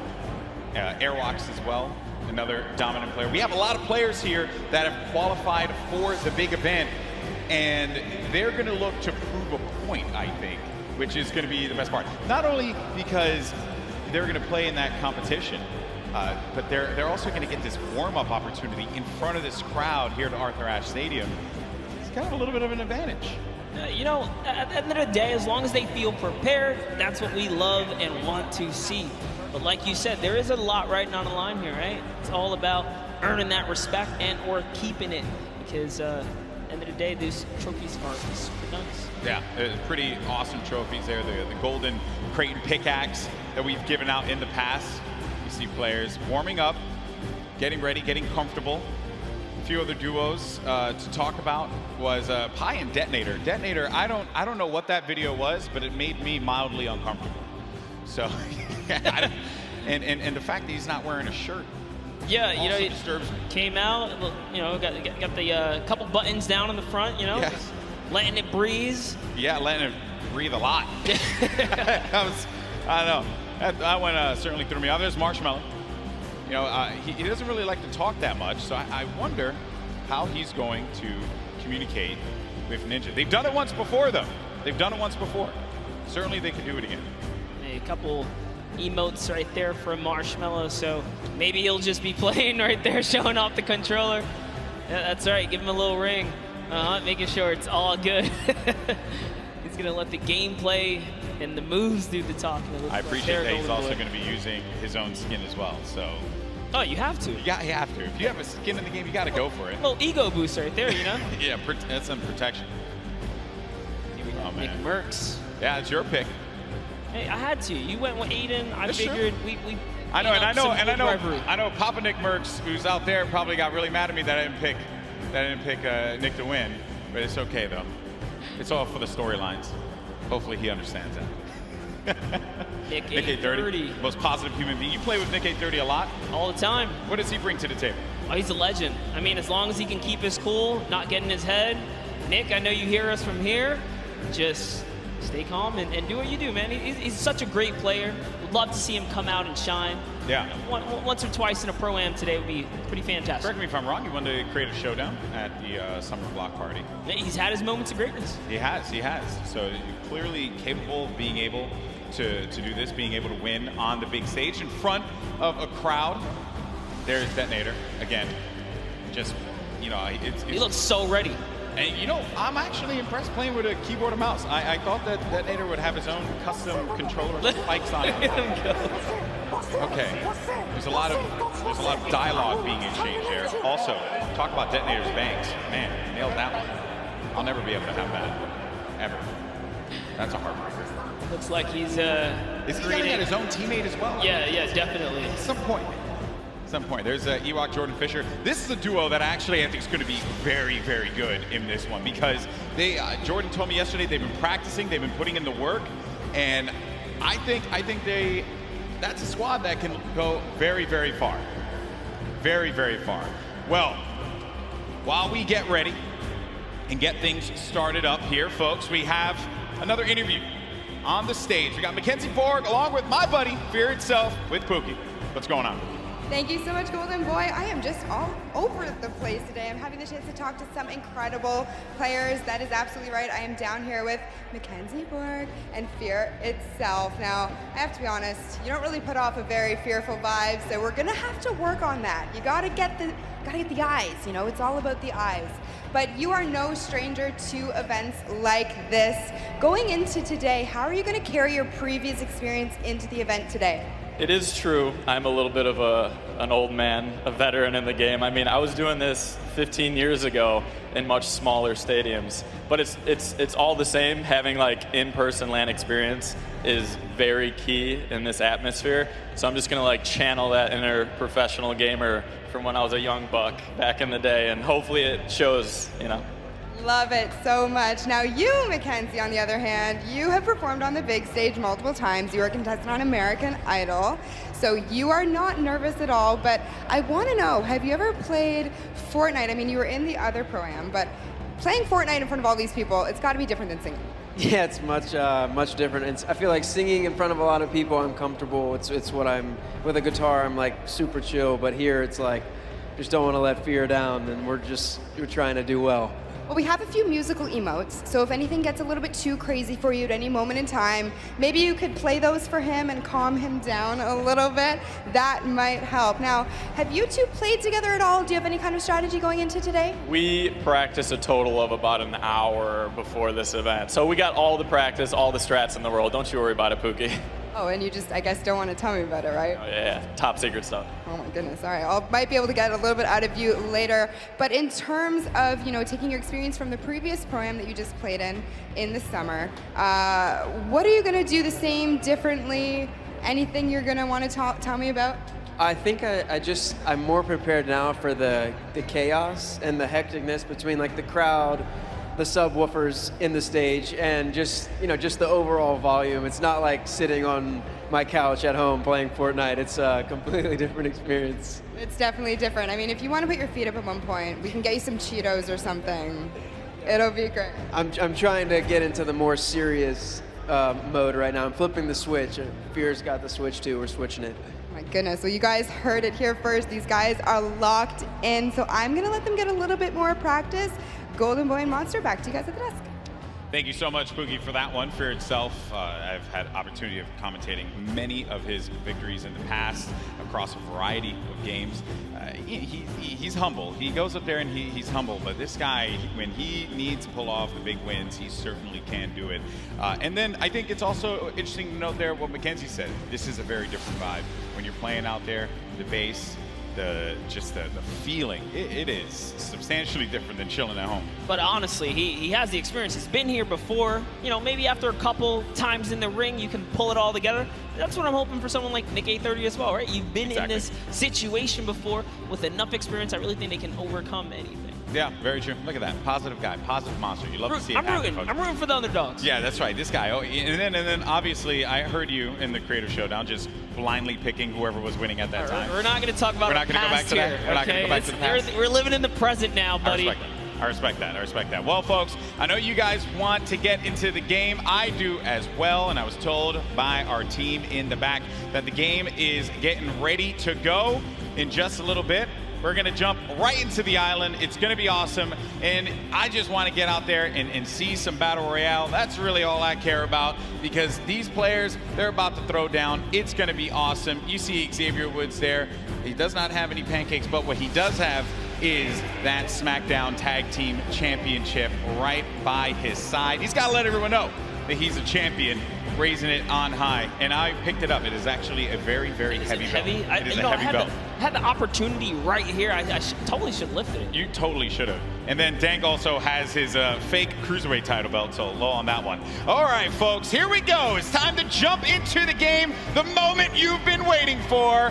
The countdown is about to begin. Here we go. It is now time for the third Fortnite Pro-Am. The players are loaded into the island. The battle bus is ready to go. It starts right now. Here we go. I love that. Looks awesome. Battle bus. It looks so great right there.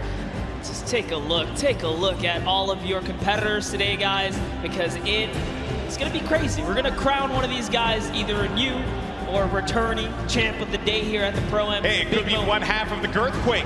Courage JD, he'll never let me live that one down. So I hope it's not him. We have to be careful. They're on the same side of the stage now. It might just flop. Sure. And as my buddy Shy Wager says, could be a young, right?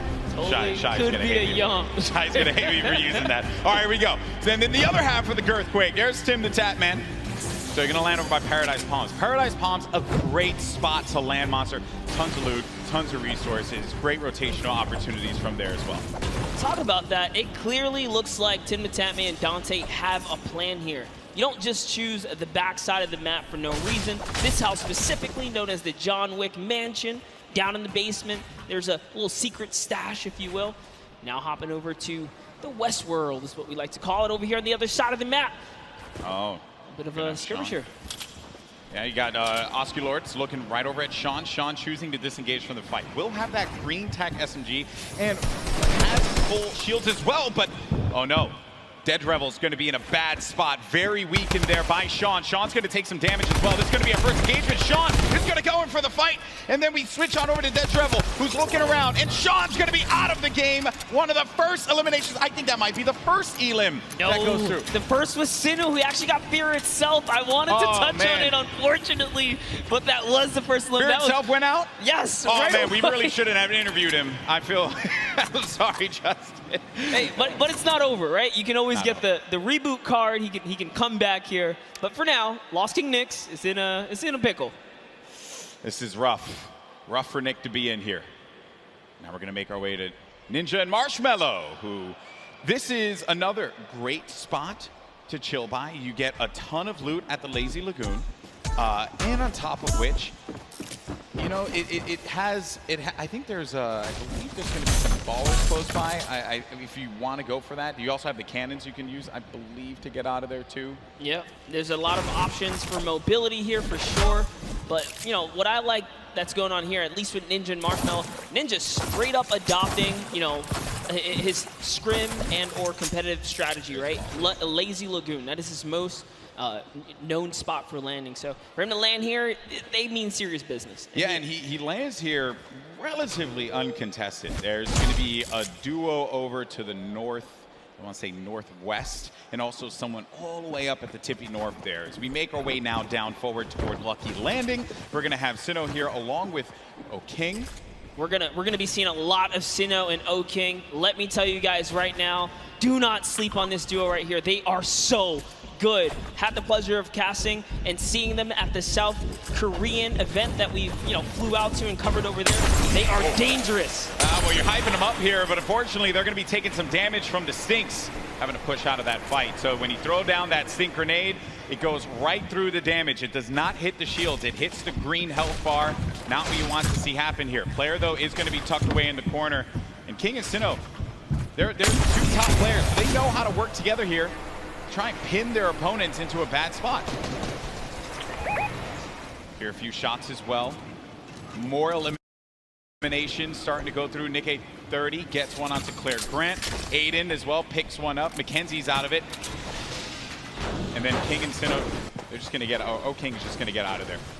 Yeah, just wanted that pressure, but you know what? Figured a team that's working together is definitely a dangerous one. And we touched base with Yoshi a little bit earlier today. Looks like his partner Freddy is down here. He's off. He's on a quad.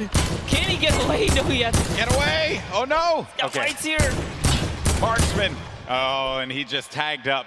He tagged up the quad a few times. Did manage to hit him. If he would have picked up that infantry, could have had that pinpoint accuracy with that weapon. Probably could have provided a little bit more for him there, but it's also going to be a player up above. There goes the infantry rifles I mentioned before. It's such a precise weapon to take advantage of. JT Brown, they're looking around. Gonna have Jeremy Ray Taylor up above in that box there, Monster, and they're gonna be split up a little bit because they want to clean up this player around, see if they can get any of the resources. And they did convert it right there, and a little nifty trick Marksman used there, pulling out his pickaxe to reset his reticule so that his crosshair kind of tightens up just to make sure he can be as accurate as possible. So many nifty tricks, and this is why this is the pro AM, right? You have the pros, and then you have your celebrity counterparts helping them out, and Marksman is showing that he knows what he's doing. Yeah. Looks like he's confidently ready to push as well. He might. Exactly, and then we saw Ninja and Marshmallow there on the corner of your screen for a moment, continuing to loot up. Players pushing around the side here. This is going to be coming from the west. GT Brown, they're going to get vision. He has that snipe out. Maybe he can get a connection, perhaps, but it's going to be Marksman looking for the opportunity to take advantage of that heavy AR. Yes, I love this. JT Brown ready to back him up. He's got extra shields and everything. He's got that legendary sniper. He knows exactly where this player is at. Just looking for a small peek right here. He might take his face off. We will see. He's playing with a lot of confidence, too. You can tell in the movements. JT Brown has played in multiple, I think he's played in every single Pro-Am that we've had. So no stranger here to this big stage. And then they're not really going to go for that fight. There wasn't really much of a reason for them to try and push in for that fight, Monster. That player did have that natural high ground. If JT Brown would have gotten the connection with the snipe, that would have been great. But you got to think about this, the storm, as it pushes on in. Now these players, you're going to take a little bit of damage here, but you have a lot of bodies scattered around. Junk Junction, Polar Peak, Happy Hamlet, even Lucky Landing. There's a lot of players that are going to be on the outside, but this circle is going to be pushing in, centered more toward Dusty Divot. So you're going to have that big circle around here. You're ticking for 1 damage per second as well. You got to start to make moves quickly. Yeah, Slogo Man does not want to play around here. He does not have anything to heal with in this moment. He has a glider redeploy. I mean, he can use it to get away, but with that one person trailing behind him, knows that Bai También. You did better. I didn't even try to. Hey, it's a little bit of Spanish right there, but hopping over to Ewok and Jordan Fisher. You got the accent. You got the capability. I respect it. I can pull it. I know you can. All right. So Ewok and Jordan Fisher. This duo at the Summer Block Party. Ewok hunted Jordan Fisher down. Enemies have become friends here. And with the baller and the shadow bombs, they're going to rotate on out, get to the safe zone. A few players are going to be around here as well. And Ewok just tagged him. Take full advantage of the ping system, right? When you're able to do that, that helps so much. Sometimes you don't even need to use your words. You can just use the ping system to relay where the threats are going to be. Exactly, and that's what Ewok used as their primary form of communication here. Just going to lay down some fire. Didn't quite connect, but it's all good. Can she get a couple more shots? If they catch an advantage, we saw what she did last time to Jordan Fisher in the previous 2019 Pro-Am, right? The last one that just passed by where she made her debut. She pushed all the way across the field. She showed. Ewok gets very aggressive. She will get down. Living up to that Ewok name. You know, Ewoks will just go and bite your ankles. So that's what Ewok did in that last Pro-Am. But now we're going over to Neo Tilted. One Shot Girl Chandler Riggs. You're going to see Kyle K and Kyle Kaplan up above. And there's K. Crowd popped for him when he had come out. Kyle Kaplan as well. I like how Kaplan's got his marshmallow fit on as well. Not trying to throw us off at all. You know, honestly, that's like, I wouldn't use this, right? If you wear this fit, you're tempting other people to be like, dude, that's marshmallow, isn't it? Right? And then they just want to push. You're not wrong there, buddy. I'd love to catch a highlight, right? Yeah, it's like, dude, I'll push him right now. Exactly. Right? You're not wrong there. I mean, that certainly can be a thing that players see and they're like, wait a minute, maybe? But if a lot of people who have studied Ninja's gameplay know that he is going to go over to that Lazy Lagoon area. But we make our way now to the lava areas near Pressure Plant. This is where Marshmallow and Ninja are, and there hasn't been a lot of activity right now, right? It's been a little bit of a slower game, but that's what I like to see, right? You and I, we've been casting endgame after endgame after endgame in the Fortnite World Cup online qualifier, so it's nice to see some strategy, some rotations go into place here, and players really being methodical where they're going to push at what point in time. And Ninja, he's getting ambitious with these shots, managing to connect that infantry rifle, the purple infantry rifle, so good. Yeah, Ninja actually one of the advocates for playing with weapons that are not necessarily popular or cool at the moment, tends to play with things that are different. So before the infantry kind of, you know, rose in popularity after the changes, he was already running it, you know, deeming it one of his favorite weapons to kind of play with. He's always been like that in any game that he plays. I remember many times casting him, whether it be Halo or any other title. He always goes for the road less traveled and does a lot of damage there with that infantry rifle. Look at these players as they fly about through the jet streams. Myth on the other side as well. With this duo there. It's got to be. Oh no, Tim the Tatman. No, Tim, no, Tim. And you know, he landed extra quickly. He got picked off from the sky. I don't want to say it, but he was literally swatted like a fly right there. Oh, that was just too easy. Taken right out. Tim the Tatman goes down. There's no friendships here in the Pro-Am, people. Ninja makes Tim the Tatman pay. It was a wide target, and he's going to hit those. All right, so there he has his ball. He's going to get a bunch of extra goodies. And oh no, Ninja's ball actually flew off into the steam vent, and it's gone. Yeah, I think he ended up going with it. Hopefully he did. Yeah, so he ends up getting the ball right on back. Tifu's looking around. He doesn't know, obviously, that there's going to be a duel right next to him. A lot of players are starting to convene here by pressure plant. This is where the circle's going to start to collide. And then keep in mind, this lava, when you get to those final circles and you have to go over that lava, it can be your worst enemy or even your best friend, because you can traverse the lava very quickly, but sometimes it can throw you off. And for more unexperienced players, or inexperienced players, apologies, that could certainly throw them for a loop. Yeah, it can definitely end up also just like splitting up a team, right? And then causing some chaos that way. But man, the fact that Ninja's able to just openly hold this area right outside the mega ball. Wrecking people with this. Yeah, look, there's another player right out the sky right there. David Williams goes down. Time to go collect. Time to go collect. Go get that expensive NYC rent right there, Ninja. Go pick it up, because he's collected right here. Oh man, he's been just swatting these players out of the sky. Tifu's going to be in a fight right now, though. Having to deal with this, going to use the shockwave grenade to get out of the engagement, reset himself. We'll have plenty of builds to work with as well. We'll also have those chug splashes for him and his teammate if he needs to use it. It's going to be Ewok and Jordan Fisher. This is a huge battle that's going to be taking place here. Tifu has the angle, he has a perspective, and with that combat shotgun, he can hit him from a distance as well. On the screen, you see Nick A30 gets eliminated, so he's going to be out of the game. But for now, all eyes are going to be set here on Tifu and this engagement with Jordan Fisher and Ewok. Yeah, he actually had to back up. Someone storm flipped right at him, forcing him out of that area. But lucky for him, he does have plenty of shockwaves to make a ton of moves. And Ewok actually gets pelted down a few more times there. Yeah, that's not good, because they're going to go down low, and they know exactly where they are. So they just can wait this one out. Let me tell you right now, for every little bit of advantage Tifu gains here, the more unlikely it is that Ewok and Jordan Fisher are going to get out alive. And that's it. I think he's got his confidence all the way up. He knows he needs this loot here. He has natural high ground. Their backs are against the storm wall. They're going to start to push up, but oh, they're going to use the shockwave to fly out of there. That was just one, though. He only saw one, so there it is. Oh, no. He's kind of trapped there, pinned, and he's waiting for him. He's going to tag him with the combat. So much damage being put forward. Tifu now going to be on the run. This is what Tifu does best when he's in your face. Oh, but he gets chunked. He's going to lose a lot of health there. Now going to be sitting at 35 HP and had to get out of there. Going to use those shockwave grenades. The movement that you get with that utility is huge. It was actually Jordan Fisher who came back to rescue Ewok, and it was just enough to back off Tifu. And now the entire battle's been reset. Everyone's in a danger zone here. He really is the perfect human being. He really is. There goes the jet stream. Ewok gets out. Jordan Fisher's taking damage, people. He's got to get out of that. He manages to fly on out of there. Now, the concern I have for Ewok and Jordan Fisher, they got to get back together.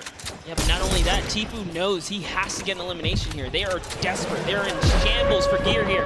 And an artillery strike actually being rained down. Tifu is forced to be on defense. He's far from his teammate Nav.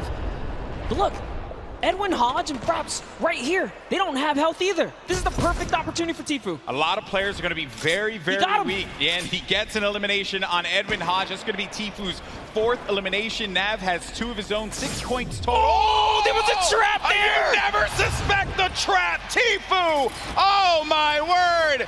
He is disgusted with what he just saw. Nav should be able to get him, though, and they'll get back into this. He does have launch pads, so they can use that to get back into a safe position, but they don't have heals, Monster. Yes, he does. He actually has 2 campfires in his inventory. Oh, well, he doesn't have shields. Yeah, but he has to get to zone ASAP. Airwalks, a previous reigning champ so far, and RL Grime are going to push someone off here.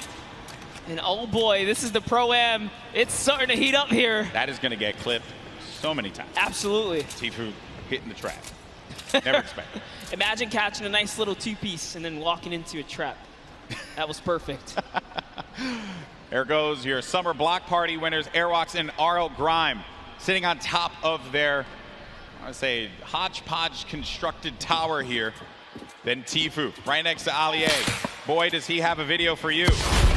Tifu has not popped these double campfires. Oh, actually just keeping it going. That shot from Tifu, clinical.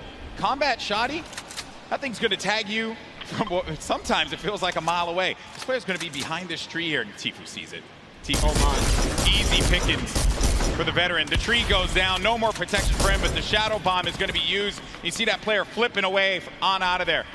doing all the flippy stuff. Actually love it as well. He sent Nav in because Nav had the materials and the health advantage there to kind of lead the way, but now they're both in a desperate situation. See if he's forced to just get to farm in here. He's going to try and get what he can off the bunker. Ninja still in the same spot just outside the volcano vents. No reason for him to leave when he's hitting the shots the way that he has been with the infantry rifle. Your 2018 Fortnite Pro-Am champion. Marshmallow going in for the shot there. Player's going to be picked off from this guy. This is going to be Sinnoh who gets moveset. Oh man, that's rough. Sinnoh makes it to endgame with O-King. Like I said, they're going to be a troublesome duo. There's still tons of excellent players left in the game here. See Whitlari down below. He's closely nearby. Uh-oh, Ninja's actually super hurt now. I think he just received a snipe. Yeah, so Ninja's going to be in a rough spot, but we actually did catch one of his other shots earlier on. That was going to be on Michael Dreyer. That was Elim number 4. Now, though, Ninja getting back to a fighting position, but he's going to get hit again. This is rough for Ninja. Doesn't have a campfire. Saw Myth there. Saw Nick Merckx. A lot of good players. Competitive players nearby, that's right. Cloak is still going to be in this match. Marksman still in the game as well. Airwalks, as we had mentioned earlier, Wildcat there. Everyone gathered together here, right in between Dusty Divot and Mega Mall. Nick Merckx only with 1 elimination. When you get down to 15th place, that's when the placement points start to go through. There you see it right there, the format, how it works. Every elimination that these duos get is going to earn them 1 point, but when we hit 15th place, that's when you're going to start getting those placement points. And look right there, Myth just ended Ninja up above in the battle, and Marshmallow's off to fend for himself as he impulsed out of the battle. And it looks like has to make a big decision here. Yep, he says, you know what, I'm going to get to zone, and it's time to leave Ninja's card behind. There's nothing he can do but play for placement at this point, so he goes straight for the high ground. Marshmallow does manage to get up top there, and some great quick building is going to keep him safe for the time being. He can't get his card, and bear in mind, I mean, look at the circle. We're hitting into that half in, half out circle. Movement's going to start to happen here. Players are going to have to start thinking about those pushes, the rotations, and also who is going to be gatekeeping, preventing these solo players, perhaps, from getting in. Here's Sinnoh, 6 eliminations. That is a ton of elimination. Elims matter for points, guys, just as much as placement does. For every single person that gets taken out here, Sinnoh is 1 step closer to grabbing a nice lead. There's a great shot there. Someone's pushing up. Oh, it's his teammate. Okay, we'll disengage right there. All right, time to refocus. Oh, he's looking in the distance here. He sees Cody Walker, Yoshi, a new cough right there. Yoshi pops something. Looks like he had an impulse. He gets to the zone there. Cody Walker also goes down to Sinnoh. Edu Kopp gets knocked as well. Who's that? It's going to be another. To Sinnoh's placement is so good here. Mr. Fresh Asian. That's 8 eliminations for Sinnoh. They're going to be at 21, and I think I think I just saw it there that Marshmallow eliminated Dr. Lupo. Wow. We have a replay of it. There you go, Lupo. Don't say I didn't love you. Oh, he clotheslined him, baby. Hit him with a running lariat. Dr. Lupo, you ain't nothing to Marshmallow. Love it.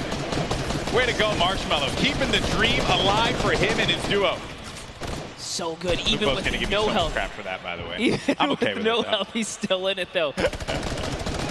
One shot girl poised right above him. Sinnoh can very well take this. He's got this ultimate high ground here with O-King. They're playing this one like it's a qualifier lobby, man. They got that high ground. They're raining down the shots. 9 eliminations for Sinnoh. O-King providing the support, and they're just going to continue to tarp with the floor, with the pyramid, so that they can own this high ground presence. Any players that are going to be flying in the sky, they're going to punish them with their ARs and the combat shotties if need be. You're going to need an aerial license or something like that. They're not going to let anyone fly for free here. No, they're not. Flake's power gets taken out to the zone, but just enough damage from O-King is going to allow him to secure that one here, as everyone is off against the storm, trying their best to get to the next spot here. Take a look at O-King's perspective. He's got a minigun way up top. Oh, man, the minigun shredding them. You got to be careful, though, for that storm. Look how much damage is going to be taking O-King. Someone's actually above him, I believe. Look, he tried to break that right there. Yeah, it's Myth. It's Myth and Cloak are going to be engaging in this fight. Sinnoh plays that defense, protecting his teammate. Cloak is going to have a smidgen of health remaining. He's going to go right on top of Sinnoh and O-King. Chigwa just picked off one, and that's going to be Elam, number 10, onto Cloak. 11 as well will be registered. That's 11 points. We're also going to be in placement here, Monster. Wait a second, are we still on the first game? Hold up, it's going down here. Courage is still going to be in this one, as well as Myth. Look at the play field, and look who is left. Wildcat alongside with JT Brown. You're going to have Jelty there as well. iFaris, Myth, he's taking a lot of damage outside of the storm, and Myth is going to be out of it. But Courage is still in the game, folks. A possibility for him to get this first game win, but I don't know if Sinnoh and O'King are going to let him have it. No, they're not. Not for free, at least here. Sinnoh's landing more shots on his opponents here. He is running low on materials this time around, though. 500 mats. In comes the pressure. Will we finally give up this placement? Will we jump down to commit to this battle here? There's only 4 players left. We're now down to the final moments of game number 1. O'King is going to be out. It is all up to Sinnoh here. Wildcat down low. He takes the shot, and it's Sinnoh with a victory royale. Game 1 domination from the high ground, and they never let him come up ground. That was insane. They denied them any kind of territory whatsoever. This is why I love Fortnite right there. When you know your players, you can just smell them from a mile away. They're gonna do great things. We saw them way on the southeastern part of the map, the place that we like to call the West, right? They were there, they landed there, they took out Fear itself, and in a crazy turn of events, they slapped the entire lobby all the way through to the end. Here's the final moments, boy. You know, I've had the pleasure of commentating a lot of esports in my career, and I always say, watch out for the South Korean players because they're so good. And Sinnoh showing us why here in New York City, the first win. What a game that was. It was a little slow. It was a little slow, I have to say. Then it ramped up like a good book. That's the best part about getting full game lobbies. This is what we tune in for, right? You get the entire story. You get to paint the entire picture. And just like that, like the fact that we know where he started, he took out Fear itself. Like, we were just talking to Fear itself. We know he's a respected competitive player. He has that land cool, right? Exactly. It still wasn't enough. Exactly. And this is going to put Sinnoh on everyone's radar as well. But that was a pretty tough endgame there. A lot of great players still left in it. It just wasn't enough. When you have that high ground, that's it. And I made the joke, they were playing it like it was a World Cup qualifier. And yeah, I mean, you get that high ground, you deny them any kind of presence to be able to build up to the top. It was very close. That Myth and Cloak could have pushed Sinnoh off. And had they done that, I think we'd be looking at a different winner in game 1. But credit to Sinnoh for keeping his cool, as well as O'King for supporting him in that one. Yeah, Cloaksy might have had the high ground, but if I'm not mistaken, Myth just hit him with a really good shot. Put his back against the wall. He had no help. Sinnoh comes out with that side peek, and it was all his, and easy rain from there. Thank you all so much for joining us here. That was just game 1 of the Fortnite Pro-Am here at the Fortnite World Cup Finals, our 3rd Pro-Am ever. We've had some great games throughout the day. The Creator Showdown was a blast to watch. Some really, different experiences for a lot of our viewers. I mean, hey, we watched $1 million jump, literally. $1 million jump. That was insane. I know. I realized I made some poor decisions career-wise when I was not in there for the $1 million jump. That was awesome. And then we just saw one of South Korea's best players in Fortnite, Sinnoh, just take game 1 in dominating fashion. And now I have been informed that we do have our winners down on the floor with Pookie for an interview. Pookie, over to you. Thank you so much, Golden Boy. I am here down on the floor with our winners. I want to congratulate both of you first off and foremost. We have Sinnoh here, who we've seen play so many times in the past. He was actually part of the World Cup qualifiers. He did not qualify, but it has been quite a journey for him. How does it feel to be playing on this stage regardless? 우선 여기 한번 첫 라운드를 우승하시게 된 거에 대해서 많이 축하드리고요. 신우 선수 같은 경우는 퀄리파이어에 아쉽게 진출하시지 못하셨는데 여기까지 오시게 되셔서 이 무대에 서게 된 그런 소감이 어떻게 되시나요? 일단은 소감 일단 제가 여기 있는 거가 믿기지가 않고요. 게다가 첫 라운드까지 우승을 하니까 지금 진짜 기분이 정말 좋네요. I actually can't believe that I won this first round, and it feels awesome to be on this stage. Well, I can believe it. You guys were playing clinically with the high ground, the tarping. unbelievable gameplay. Congratulations. Down on the end, you've done charity events before, so you've done this before as well, but is this your first time playing Fortnite in front of all of these people? 우선 일단 하이그라운드에서 잘 이렇게 플레이 하셨던 것 같고 이렇게 체리티 자선 기부 행사에서 저번에 플레이 하셨던 것 같은데 이 많은 사람들 앞에서 플레이 하셨던 게 어떠셨어요? 일단 굉장한 영광이고 이렇게 또 좋은 행사에서 좋은 사람들과 좋은 성적을 거둘 수 있을 것 같아서 뭐 미리 뭐 김칫국은 아니지만 좀 다음 라운드에서부터도 더 좋은 성적 내가지고 처음에 들어올 때 우리 아는 사람들 거의 없었거든요. 한 명도 없었어요. 요 대회 끝날 때 저희를 모르는 사람이 한 명도 없게끔 만들도록 하겠습니다.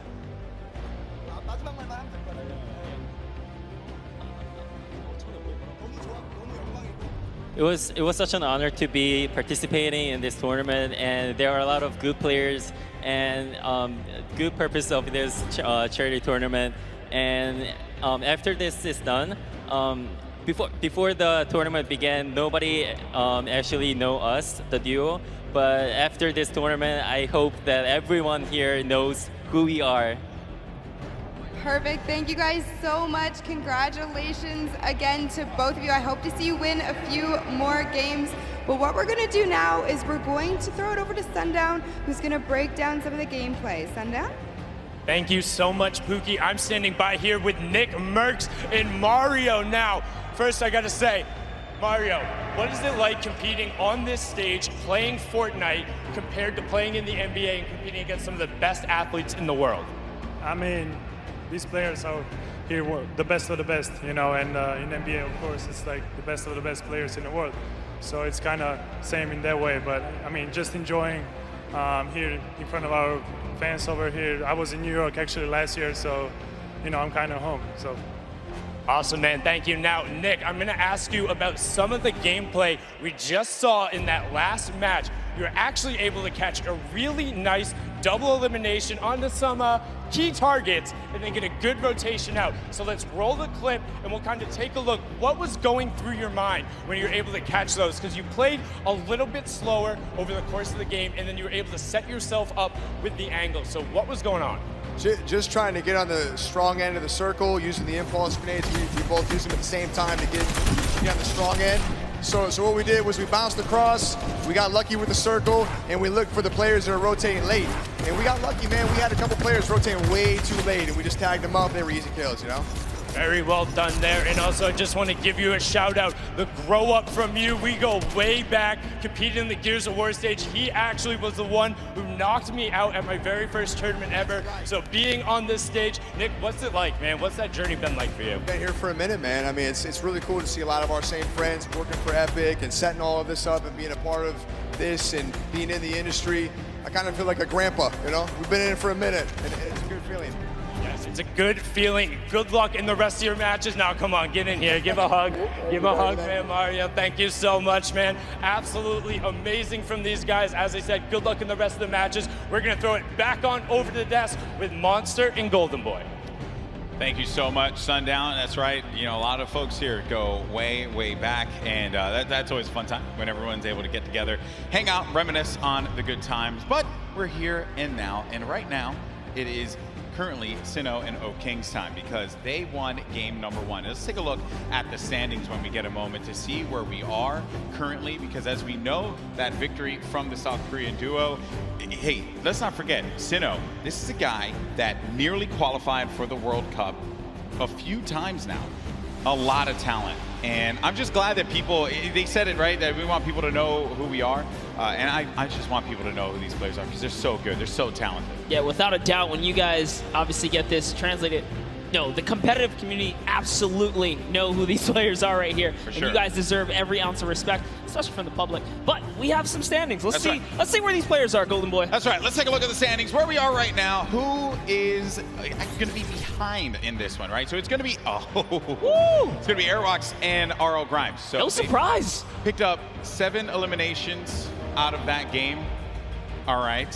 Courage, Sean O'Malley in 5th place. You got, let's not forget about Garber Reaver and Jelty in 4th, and Robles and Chigua in 3rd. Tifu and Nav in 8th place. I'm jumping around here, just looking at some of the players that we've talked about. Maybe some have had unfortunate circumstances become them, like Tifu. Got hit with the trap. I mean, we saw Ellie earlier today, right? He just pointed at the camera, walked off, representing for JP, Japan, right? That was a good interview. Good to see him in the top 10 right here. But as we move on to the second page, and just take a look here, all of your favorite content creators, a couple of elims on the board. It's not bad at all. No, not at all. It's only game 1. You have plenty more to go here. Ninja and Marshmallow in 14th place. We covered them quite a bit in that last game because they stayed put at pressure plant and did not really need a reason to ever rotate around. Because of that, Ninja was able to punish a few players flying in the sky, kind of like when you caught Tim the Tap Man midair. Yep. That infantry rifle was huge for him. Maybe he's going to be able to do that again. Obviously, let's see how the circle works in your favor. But that's it.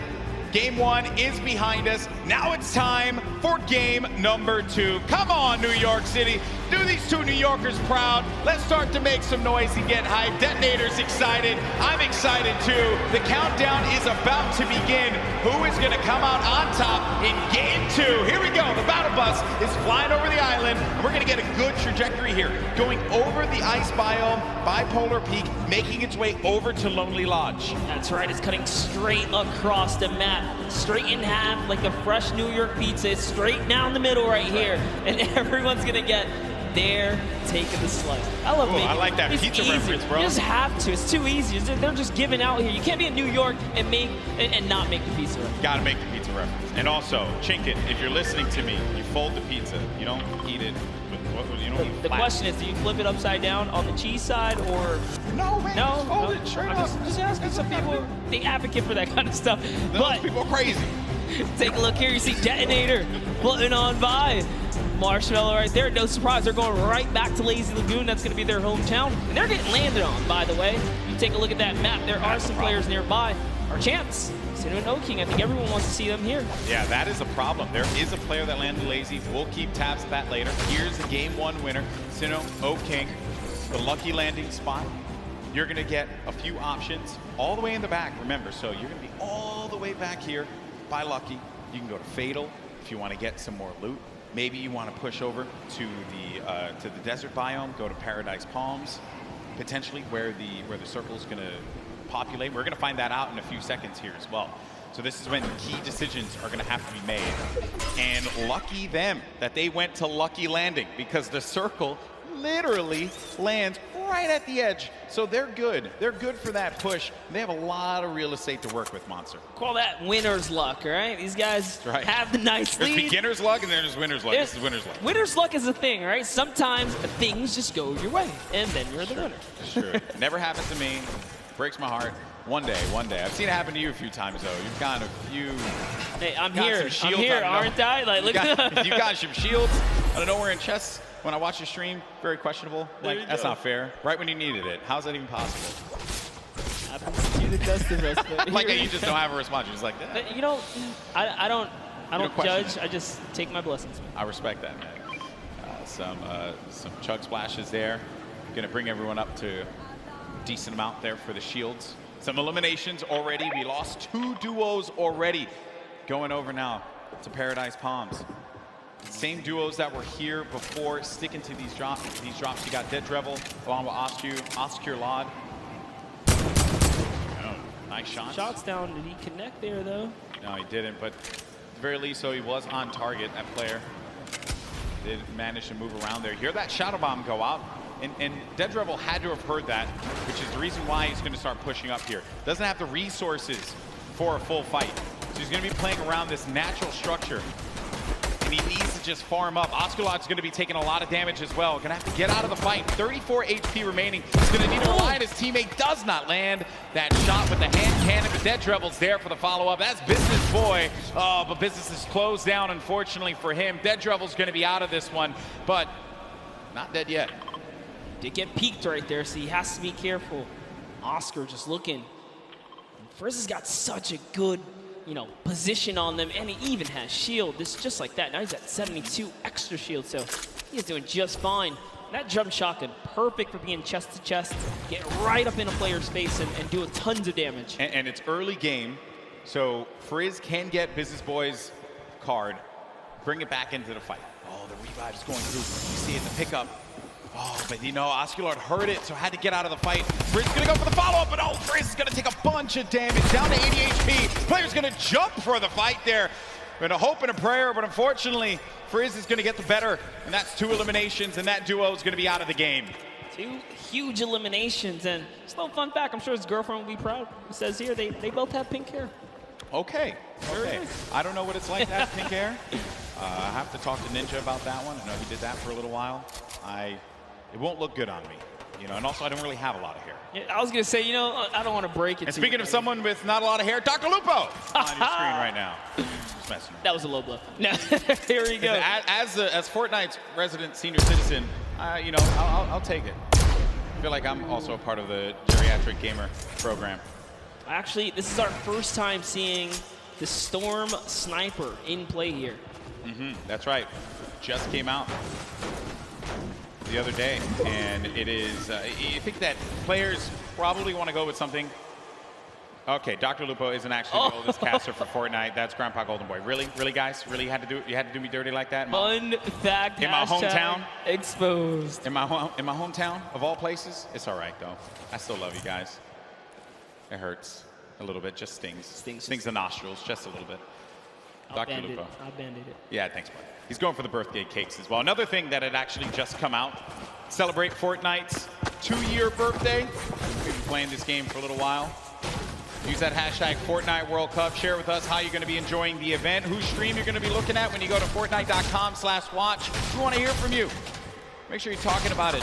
Also, you're going to get that fancy little picture on the side when you use that hashtag Fortnite World Cup. Just Fortnite World Cup. There's Sigla along with Dr. Lupo. They're just going to loot around Salty Springs. A lot to get around here. What are your thoughts on Salty, Monster? Oh, I love Salty. It's one of my favorite places to land. Mainly because that back house, man, it's nothing more rewarding than landing on the ledge, getting a weapon through the window seal, and just picking up an easy elimination on someone who goes for the chest on the roof or something like that. Salty's like the bane of my existence when I rotate out of Fatal. I never want to cross Salty because you always have a player that's going to be so stacked with so much to work with. Things have certainly slowed down here. Making our way now to Fatal Fields. Speaking of, wow. There's Sinnoh with King in the. This is awesome. The strats. This is like a Flossin level play here. I'm loving it. Oh, he hears someone nearby, Golden Boy. Don't stay down. Stay down. Uh-oh. Stay down. This is, you know, this is not the duo. You want to move them. No, this is not the duo. You want to do that too. Okay, so they're going to try and get around there, right above them. Oh no! But Moyer's going to be taking so much damage, down to 80 HP. He's still going for it. He's going all the way. He wants the top here. He takes high ground. It actually is. Oh, but the Bush manages to repel the damage. It takes one shot clean and nothing else. That was one. Can he hit the other right there? He's going to have that green tack. Oh, no. And it's going to be the duo that won game 1. Oh, King and Sinnoh. That eliminate another duo.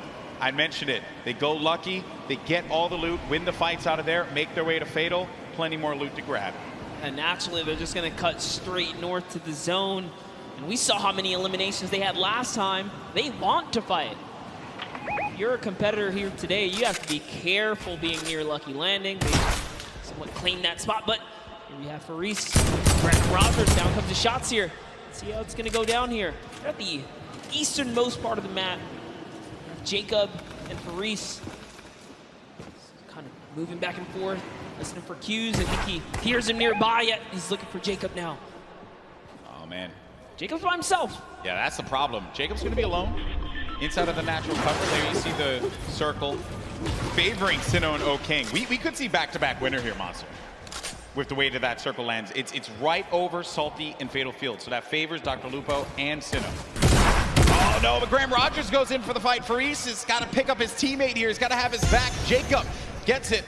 Boogie Bomb goes out, but doesn't connect. Probably trying to overtake that wall there. Jacob, wisely enough, is going to get out of that fight. That player's going to be down. The Stinks forcing anyone that will hang around. Needs to confirm that elimination. There you go. That's going to be a ton of loot for Jacob to get, but Faris is looking at him right above him. on top of the rooftop. He wasn't ready in time there to put the shots on him, so unfortunately he did miss. He goes for that side combat shot and breaks the wall right there. Oh man, this is not looking good here for Jacob. Faris gets his teammate's card. Does he have to get out of the fight? Oh, Jacob taking a fight to Faris. You like to see that one. Go for the fight, but look at the storm. It's starting to push in. Some decisions need to be made here. This fight is going to happen right by that storm. Popping that early med kit, he knows. He's got a few seconds to work with.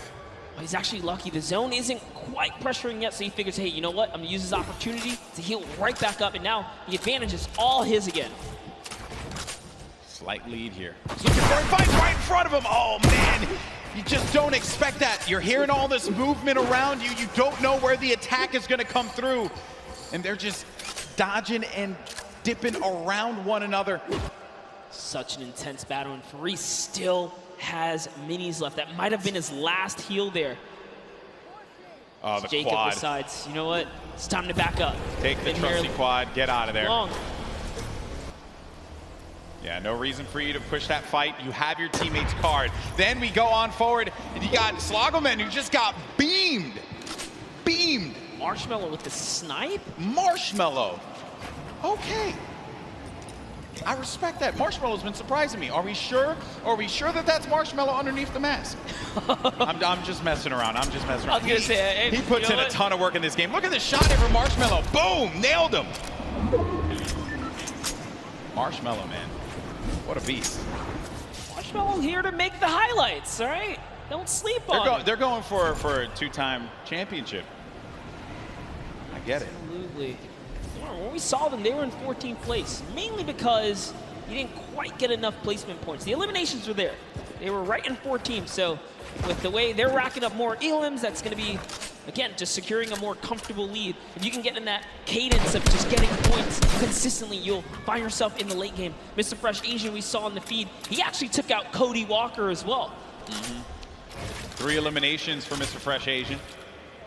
He's got that golden combat shoddy. Such a powerful weapon. You hear the movement around here, some nades as well. He doesn't know any of this. This is a scary box to be in when you don't own anything. It's One Shot Girl and Chandler Riggs just nearby. Another great duo. And the Slayer 360, I believe, is in a bush. Not too far either. That's the Golden Boy strat right there. Hide in the bush. Don't do anything for the entire game. Trust me, it works like 60% of the time. It works every time. Every time, 60% of the time. You know the math, guys. Don't count it. You don't have to question me. So Chandler Riggs and One Shot Girl, they're going to play this more defensive posture, this positioning here. They have no eliminations right now, and we're at 35 scores remaining. It's going to take a while for those placements to go through. And then One Shot Girl just gets obliterated. Her health is gone. Now down to 5 HP. Chandler Riggs playing around the corner, trying to utilize a little bit of that right-hand advantage, but it is not coming to fruition there. Mr. Fresh Asian is going in for the push now, and this isn't looking good for this duo monster. Our heroes could fall right here, right now, as Mr. Fresh Asian is looking to get 5 eliminations on the board, gets ownership of the wall, and what a shot there from Mr. Fresh Asian. That's elim number 4. That was so filthy. Took the wall just like that, an instant edit, no mistakes made. The Slayer 360, he's finally given up his bush. He's actually now exposed himself. Sometimes you gotta abandon the bush. It's okay. He's got to give it up. He did take his opportunity to try and pop some shots. Mr. Asian did look over in that distance. He knows there's someone there. Now it's Marshmallow and Ninja rotating across here, as they're going to find themselves right outside the box here. Of course, if you're not familiar with Mr. Fresh Asian, he is top 100 most subscribed Australian YouTube channels. It's actually one of the fastest growing YouTube channels in Australia. So certainly check him out. I'm sure you're going to find some fun content there. There's Ninja and Marshmallow, who have 2 eliminations for them. Marshmallow's been playing great. A very different Marshmallow from what we saw at the 2018 Fortnite Pro-Am. I think he's obviously put that time in, and it is paying off. It's paying off big time. Yeah, would have known Marshmallow would continue his grind after the years here, but Sean, hey man, Fortnite. He's passionate about Fortnite. Still part of the regiment. There's Myth.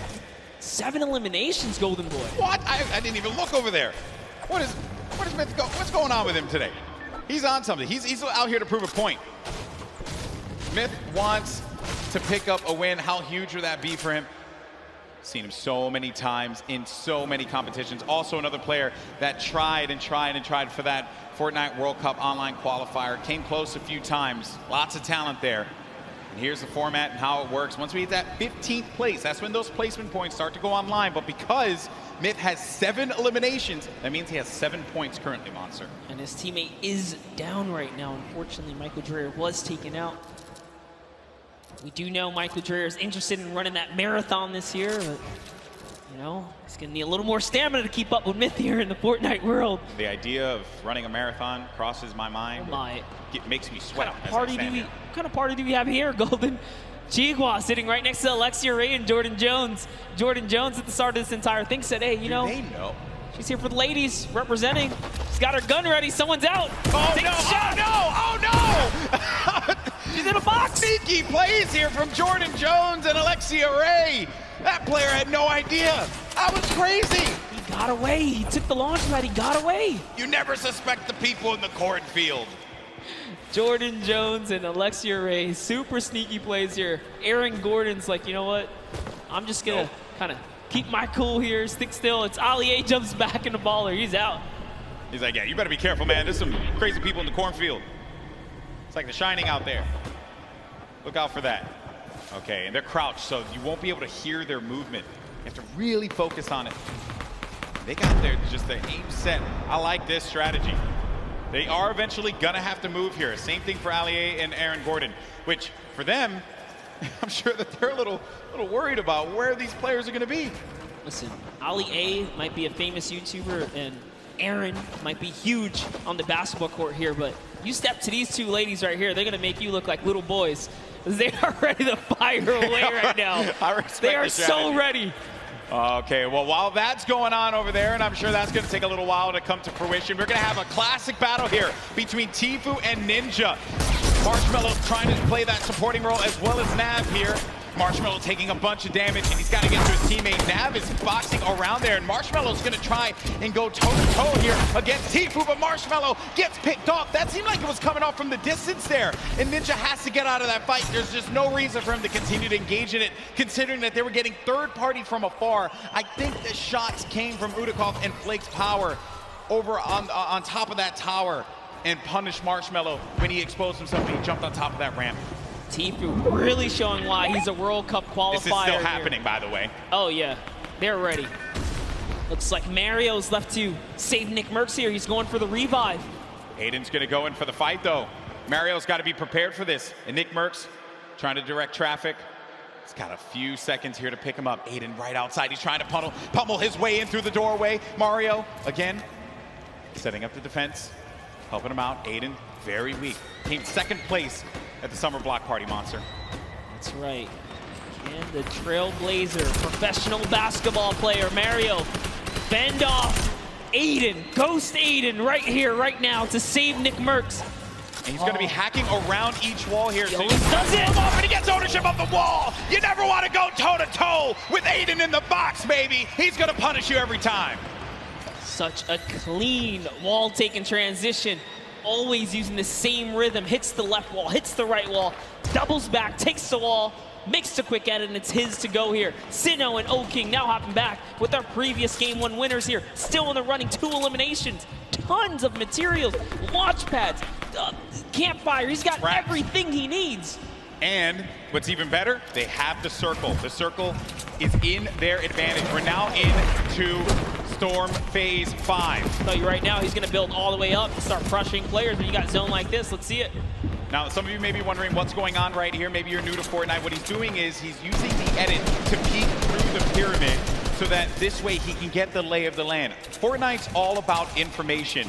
What can you get out of players rotating? Who can you punish if they're going to be out in the field exposed? That can give you some more eliminations. More eliminations means more points. Kind of like what Sinnoh's seeing right here. This guy walking around by himself, and he knows that players are going to be above too because he's hearing the shots that are happening above him. That's going to be Jelty and Garborever over there as well. I like that. Here comes an artillery strike right on Mip's head. He is in the fray here, but Mip also tons of mobility here. He's got the minis. There you go. He knows he's on on camera. What's up, Myth? There you go. Okay, so use the launch pad to get out, but he's in the sky, and those players are going to be hanging around him. He could get picked off. Dr. Lupo in the storm, but Dr. Lupo, no, unfortunately for him. Overstood his welcome in the storm right there. It does manage to tick him off. He secured the point before he was taken out there, but back to Myth. Myth's got 8 eliminations. He's so close to some placement here. Remember, they just have to get top 15 with the duo. There's only 20 duos remaining in the lobby here. The way this format works, it's similar to your other competitive formats that we've had over the weeks of qualifiers. Every elimination is a point. Oh, a lot of great players are still going to be in this fight here. Monster, Airwalks is in the fight. Grime as well. Symphony, Tim the Tatman. Got Marksman, Cloak, Aiden. He was taking a bunch of damage. He's going to go down from his teammate, Sean, who takes him out. Wow. Gets Nick a 30. Symphony finds Ellie. And here's Sinnoh, game 1 winner, still living his best life. Picking the fights that he needs to take. King gets an elimination as well. That's going to be 3 points for this duo. And he's letting these guys above him deal with him. Ninja having to take so many shots and play defense. He's running out of materials quickly. When those shots are coming through, you'll be shocked how quickly you're going to lose out on the wood, the metal, the brick. Yeah, it really was a nightmare scenario for a second there. Forced to drop the campfire prematurely and go into the surges here. But they didn't forget about him. As soon as he picks, he gets lasered down, and all of his health is now gone. And Tfue, perched up right here, is going to catch Sinnoh straight out the sky. That is huge, Monster. He gets Sinnoh, the game 1 winner. That was the pacemaker for the game 2. And now it could be Tfue playing that strategy that we saw in the Fortnite World Cup online qualifiers. Going for the high ground. He's going to be by himself, though. 5 eliminations. Player right in front of him. Waits it out. He's just looking for it here, Golden. Trying to see if he can find the shot, find the angle.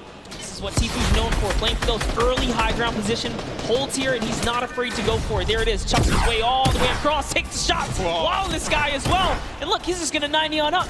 Great shots, has shockwave grenades, also has shadow bombs to utilize to his advantage if need be. Ninja's still going to be in the fight, as well as Cloak. The high ground's been eliminated, but that player does manage to get above him. That's going to be Sean. That was Sean who goes all the way up to the top. Tfue's going to be playing in the mid-ground. Symphony right next to him. Jacob still in the fray as well. Saw him in that crazy battle earlier on. He's still in the action. And look at what's going on. That circle's going to be moving toward that mountain, which means players have to start making their way up.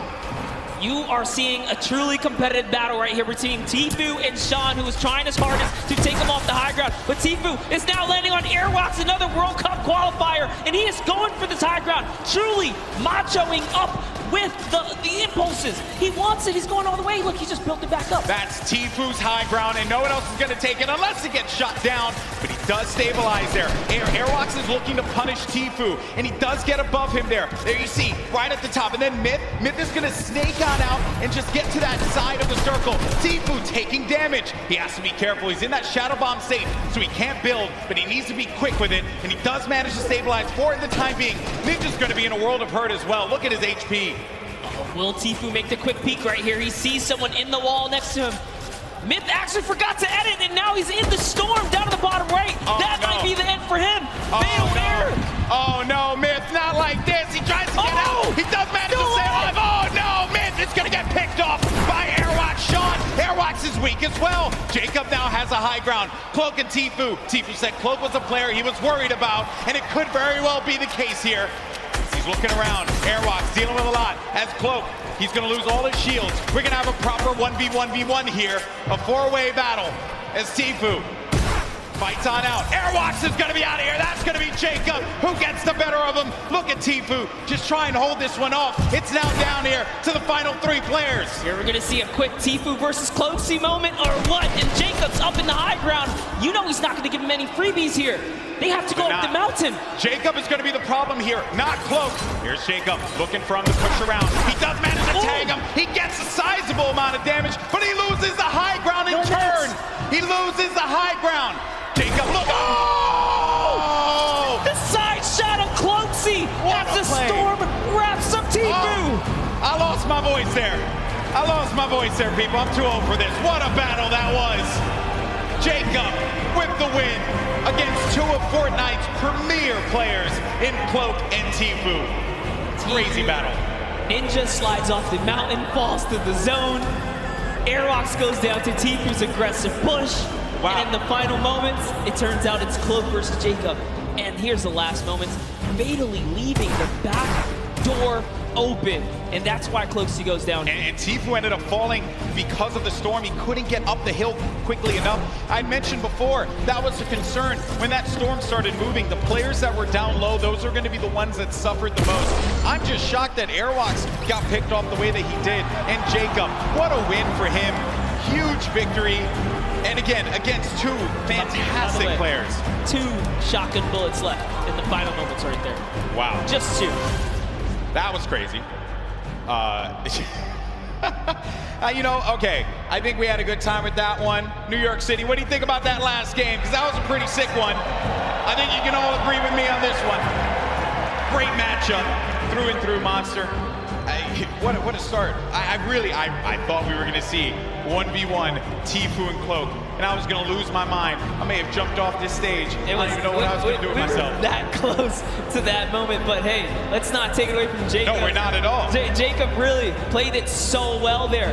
Airwalks is doing also just a great job of just chopping him down, chopping down Tfue, really being a pester. That could have been Tfue's game easily, but just pushed the wrong ones. Even Sean was giving a hard run. The tone of the lobby changed as well when Sinnoh got eliminated. Yes. Right? Once people saw that pop up in the elimination feed, they knew that there was going to be an opportunity, because you get a player like that out of the fight and there's going to be free range. There's going to be movement to be had. But it was really, the real winner of that match was the hill. Was the hill. Because once that hill started moving and the storm started creeping forward, you knew that so many players are looking up and they're like, ah, crap. I gotta have to deal with that As thing. Sundown likes to say, good old man Mountain claims another. Always gets his target. end. Always gets his target. That was a good one, folks. We're probably going to get some words from our winner in a little bit. They're probably getting themselves all collected. I think we all kind of need to collect ourselves after that one. I thought Jacob lost that, man. Because when he lost the high ground, I'm shocked that the wall didn't get placed in front.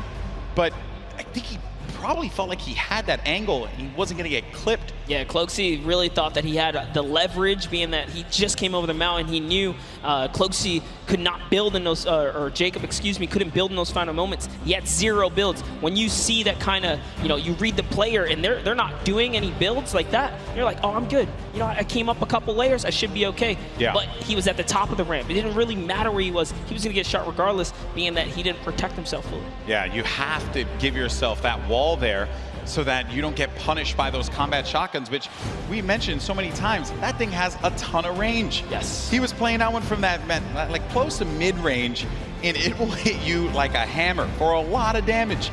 Before you know it, you're out of the game, you're back in the lobby, or you're going back to catering, So what a great matchup that was. Great moments through and through. Also, I believe it was Jacob that had that fight at the John Wick house. Yes. Against Ferris. Yeah, it was a long, exaggerated battle. Storyline right there, people. Close. Yeah, he was nearly taken out at the start of the game. What a comeback story for him right here. Yeah. All the way from the furthest you can go east on the map here, one of the furthest points. From there to take it all the way to the end game and find himself in the victory royale. That's a great game. That's his highlight moment. That's what you travel to New York City for right there. That's for sure. It all could have fell to pieces at that moment in time over by Paradise Palms, by the John Wick house, and then managing to keep his cool at the crazy moments there. Great plays. And I think that everyone thoroughly entertained with that. We have 2 more games, though. They're going to be coming up. Games 3 and 4. We're going to determine who the winner is. And I think we're waiting right now to get some words from our winner. Also, we'll get the updated standings to see where we are currently. And I have been informed that we do have an interview, but it's not just with Jacob. It's actually going to be with Jacob and the 2 people that he took out, Tfue and Cloak. Pooks, talk to me. Thank you so much, GB. I am down here on the floor. I have a bunch of people around here. Who do we have? We have Tfue, we have Cloakzy, and Jacob. Our final 3 in the last game. Oh my goodness. Tfue, walk me through those final moments. Do you mind? Well, basically, I was in the storm and I had no health the entire game. I had about 40 minis, but I don't know. I just got stuck in the storm. Cloak trapped me. He held me in storm, dude, but he got clapped by Jacob, so it's all good. A little bit of animosity. We're gonna go over to this side here. Cloak, I gotta ask, what do you attribute to that? You had high ground over Jacob. What happened? I thought the zone was pulled down the hill, but it was still pulling up the hill, so I didn't wall off my back, and he got a free shot, and I died. You were eliminated, exactly. Now, Jacob, you took both of these guys out. You won that game, congratulations. How does it feel to take out two of the biggest competitors on the biggest stage in the world? To be honest, I feel amazing, and when I was fighting with Clogsy, I was so stressed, but because I haven't got a match, yeah, but Clogsy fortunately didn't put the wall behind him, and I did it. So you capitalized on Cloaksy's indiscretion there. But you know what? They're all friends. We can all get a handshake around here. We'll work on that. But thank you guys so much. Best of luck in your next games. Golden Boy, what do you think of these guys?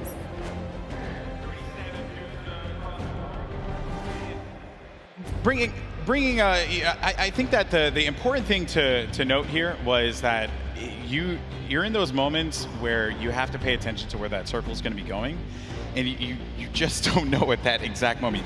You're just got out of a crazy fight. You managed to get high ground. You know that this guy's below, and you don't see any builds coming out. So at that point in time, you're like, okay, I gotta just heal up. I gotta heal up. That's what I'm focused on. Yeah, the problem is you can't assume anything, especially in these final moments. You don't know if you're going against a pro or a celebrity. And, you know, Jacob right here traveling all the way from Poland now to show up and make it happen.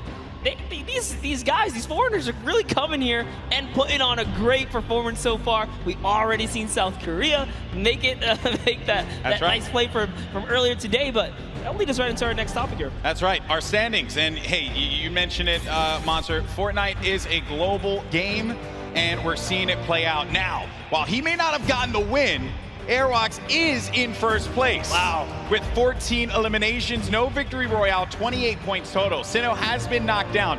Jacob and Claire Grant have climbed their way up to third. Myth now is going to be in fourth place with his teammate Michael Dreher. And then Tfue Ninja also was in 14th place, managed to have that. Now going to be in 7th with Marshmello. Courage still going to be in the running here. 2 more games remaining.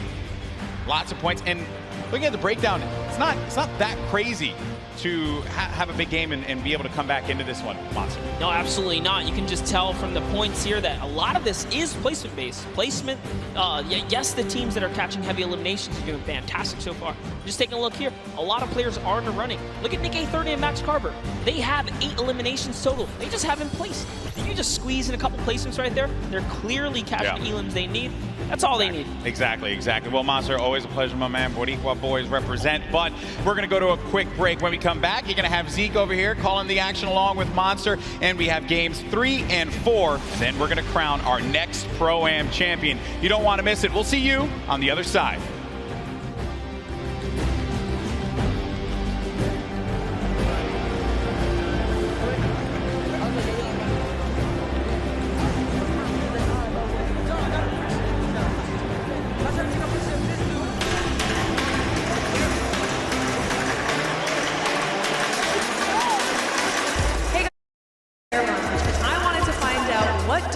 Targeted the most today.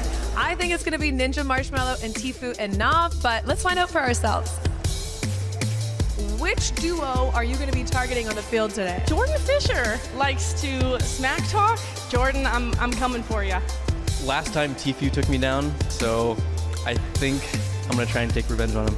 Well, I was practicing with One Shot Girl and Nick-A30 and Chandler Riggs, and I know that they're going shifty, so you might catch me there. Targeting every opponent in the game today. Any chance I get to take a shot and run, that's the name of the game for me. Take the shot and run. I don't want to name names. I got a couple friends here who might not see me coming, might see me coming. I'm going to be rolling around in a ball, trying to get some late game points and then get some elims at the end of the game. So I'm not going to be really targeting anybody. Paul, the 9-9 opponents will be eliminated by me, by the power of the heavy metal from Detonator.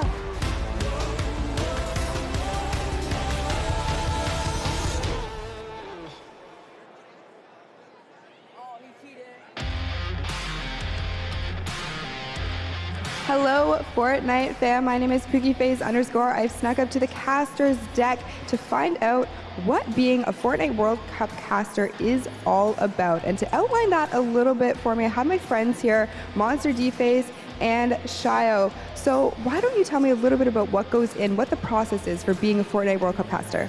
Well, it all begins with preparation. When it comes down to handling what is the Fortnite World Cup, you have to prepare.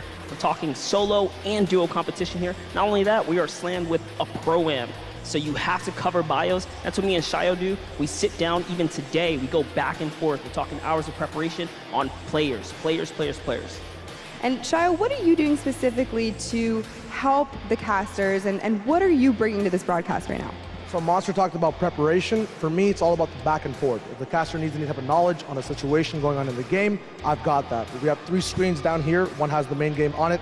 The other 2 just have information and a broadcast alert section.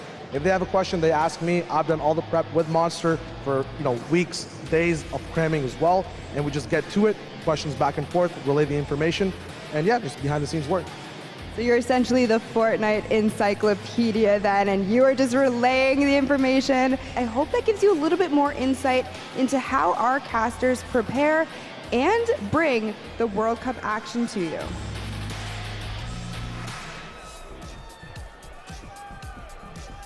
Hey, I'm Cease. And I'm Elevate. We're professional Fortnite players for 100 Thieves, and we're excited to play in the Fortnite World Cup. The most fun part of the journey is, for me, just growing as a human and as a person, like having a good time messing around. The best thing about being here for the World Cup is the experience for me. Like leading up to it, all the experience that I've gained, I can't have thought of something better to have been doing. Like, this has been the greatest opportunity for me. If you're trying to get better at Fortnite, just play non-stop, find someone that you can stick with. I know everything about this guy, he knows everything about me, so I think that's what's going to carry us in the World Cup. If you're trying to get better just at this game, a lot of things are just like, no, you're not the best player out there, and no, you're not perfect at any one thing. The game's always adapting, it's still really new. Just knowing that there's always someone better than you and that you can always be better is very important. I think for duos, we're most definitely worried about Arkham and Falconer. They're one of the best on the West. Oh. I don't know if I can pull this by myself. Oh, yeah. There's no way it's this heavy. Let it on me. Oh my god. Wait, I got this. Why is this a thing? Let go. I got it. I'm so strong. Hold one angle. Oh my. Why did they make it this heavy? This makes no sense. Shouldn't you know we're all like scrawny little gamer boys? I'm going for it. Oh. Yeah, if I win, I'll definitely buy myself a Lambo, and then maybe my brother a Lambo, and then maybe my sister a Lambo, and then maybe my grandparents a Lambo. Pull up your own weight. Maybe my father a Lambo. This is Cease, and the world's cutest e-athlete. Make sure you root us on the Fortnite World Cup. I'll see you guys later.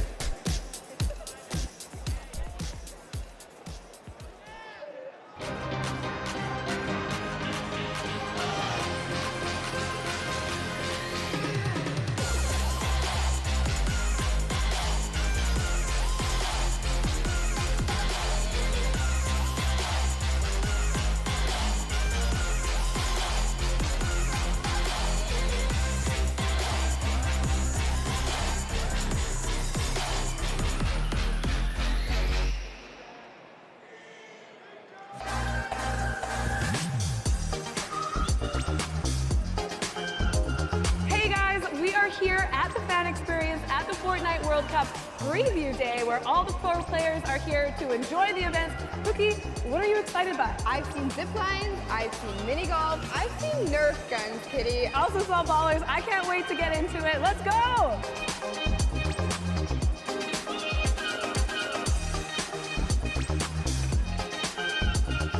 We made it! We climbed up the mountain and we are preparing to zip line up into Lonely Lodge. Are you ready? Yeah, let's go on an adventure!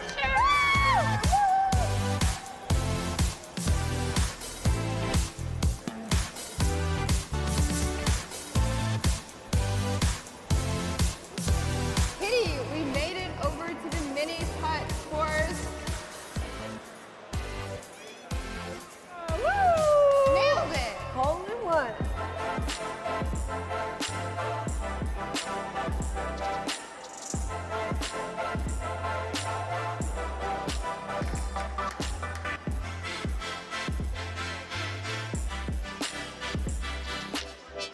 Cookie, I had so much fun here at the Fan Experience Preview Day.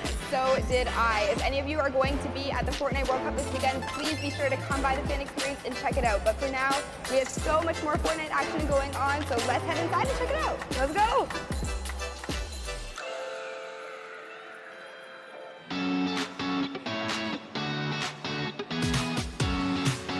Hey guys, it's Kitty Plays, and I'm in the player lounge, and I want to know who everyone's favorite skin is and why. I think I like the hamburger guy, you know what I'm saying? But it's a big target, but I like the way it looks. I'd say my favorite skin is probably the default still. I literally just randomize it. The blow up dude, he's the inflatable guy. The surfer dude, because I've been getting more eliminations with him. My favorite's default, because I'm a default. The bright bomber. It's so OG for me. Me. The Rook skin, because it looks like me. Yeah, I just kind of want to like look cool and appear intimidating because at 5'4" in real life, I don't scare a lot of people. Lynx, because I like cat. Yeah. That's my favorite too.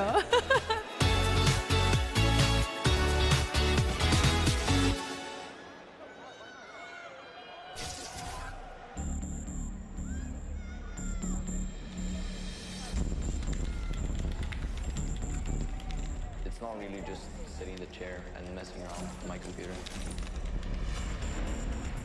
It's more serious stuff behind it than that. If I work out, I have a mental coach which helps me relieve stress. Awesome. If I try to eat healthy, I usually eat chicken and rice.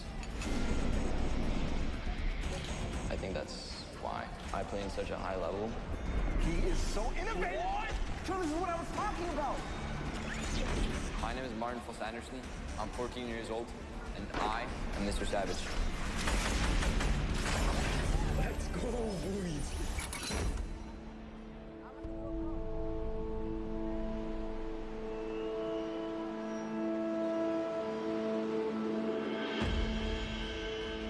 I live in Oslo in Norway. I really love the fact that I grew up here. Most Norwegians spend a lot of time outside. In the winter, I like cross-country skiing and slalom. But I think my favorite activity outside is playing football with my brother.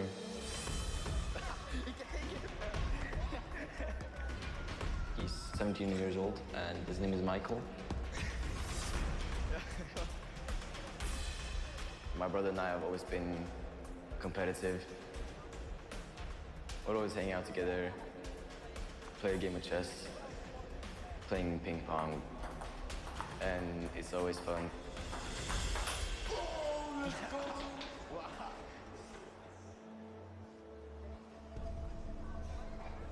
My brother has a big role when it comes to my Fortnite career.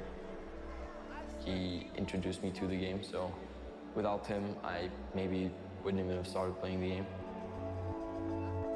At the beginning, we played a lot of games. I was better than him, and then he just exploded and took over. He has insane reactions. He thinks really fast. Oh my goodness! Mr. Savage M! My creativity gives me a couple of advantages. Grenade launcher. He's using it perfectly. You gotta place your structures quick. You gotta be fast, especially in the late games of the match. The best shadow bomb use I've ever seen! Rising to the top of the mountain. Oh my God!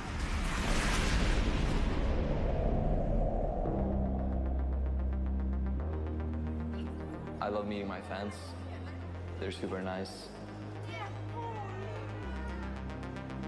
The fact that I'm probably gonna have over 1 million subscribers by the time I reach 15, it sort of blows my mind. If you picture 1/5 of Norway's population clicking on my subscribe button, that's kind of crazy. He's managed to do something which not many people can do. He's the world's best at the game. I'm really proud of my little brother. Let's go, dude.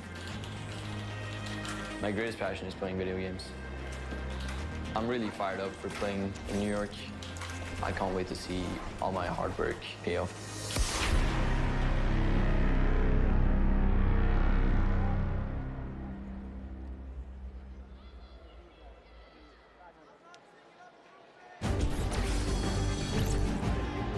Welcome back, Fortnite fans.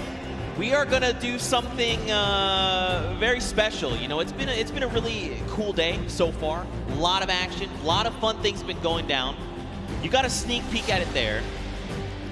I think we need something special for you. So what we're gonna do is we're gonna send it down to Poogie's on the stage, and she's actually standing by with some very special guests for a very special announcement. Thank you so much, Zeke. I am down here on the stage. I have Ninja. I have Marshmallow here. Guys, make some noise for these two. Put your hands together, please.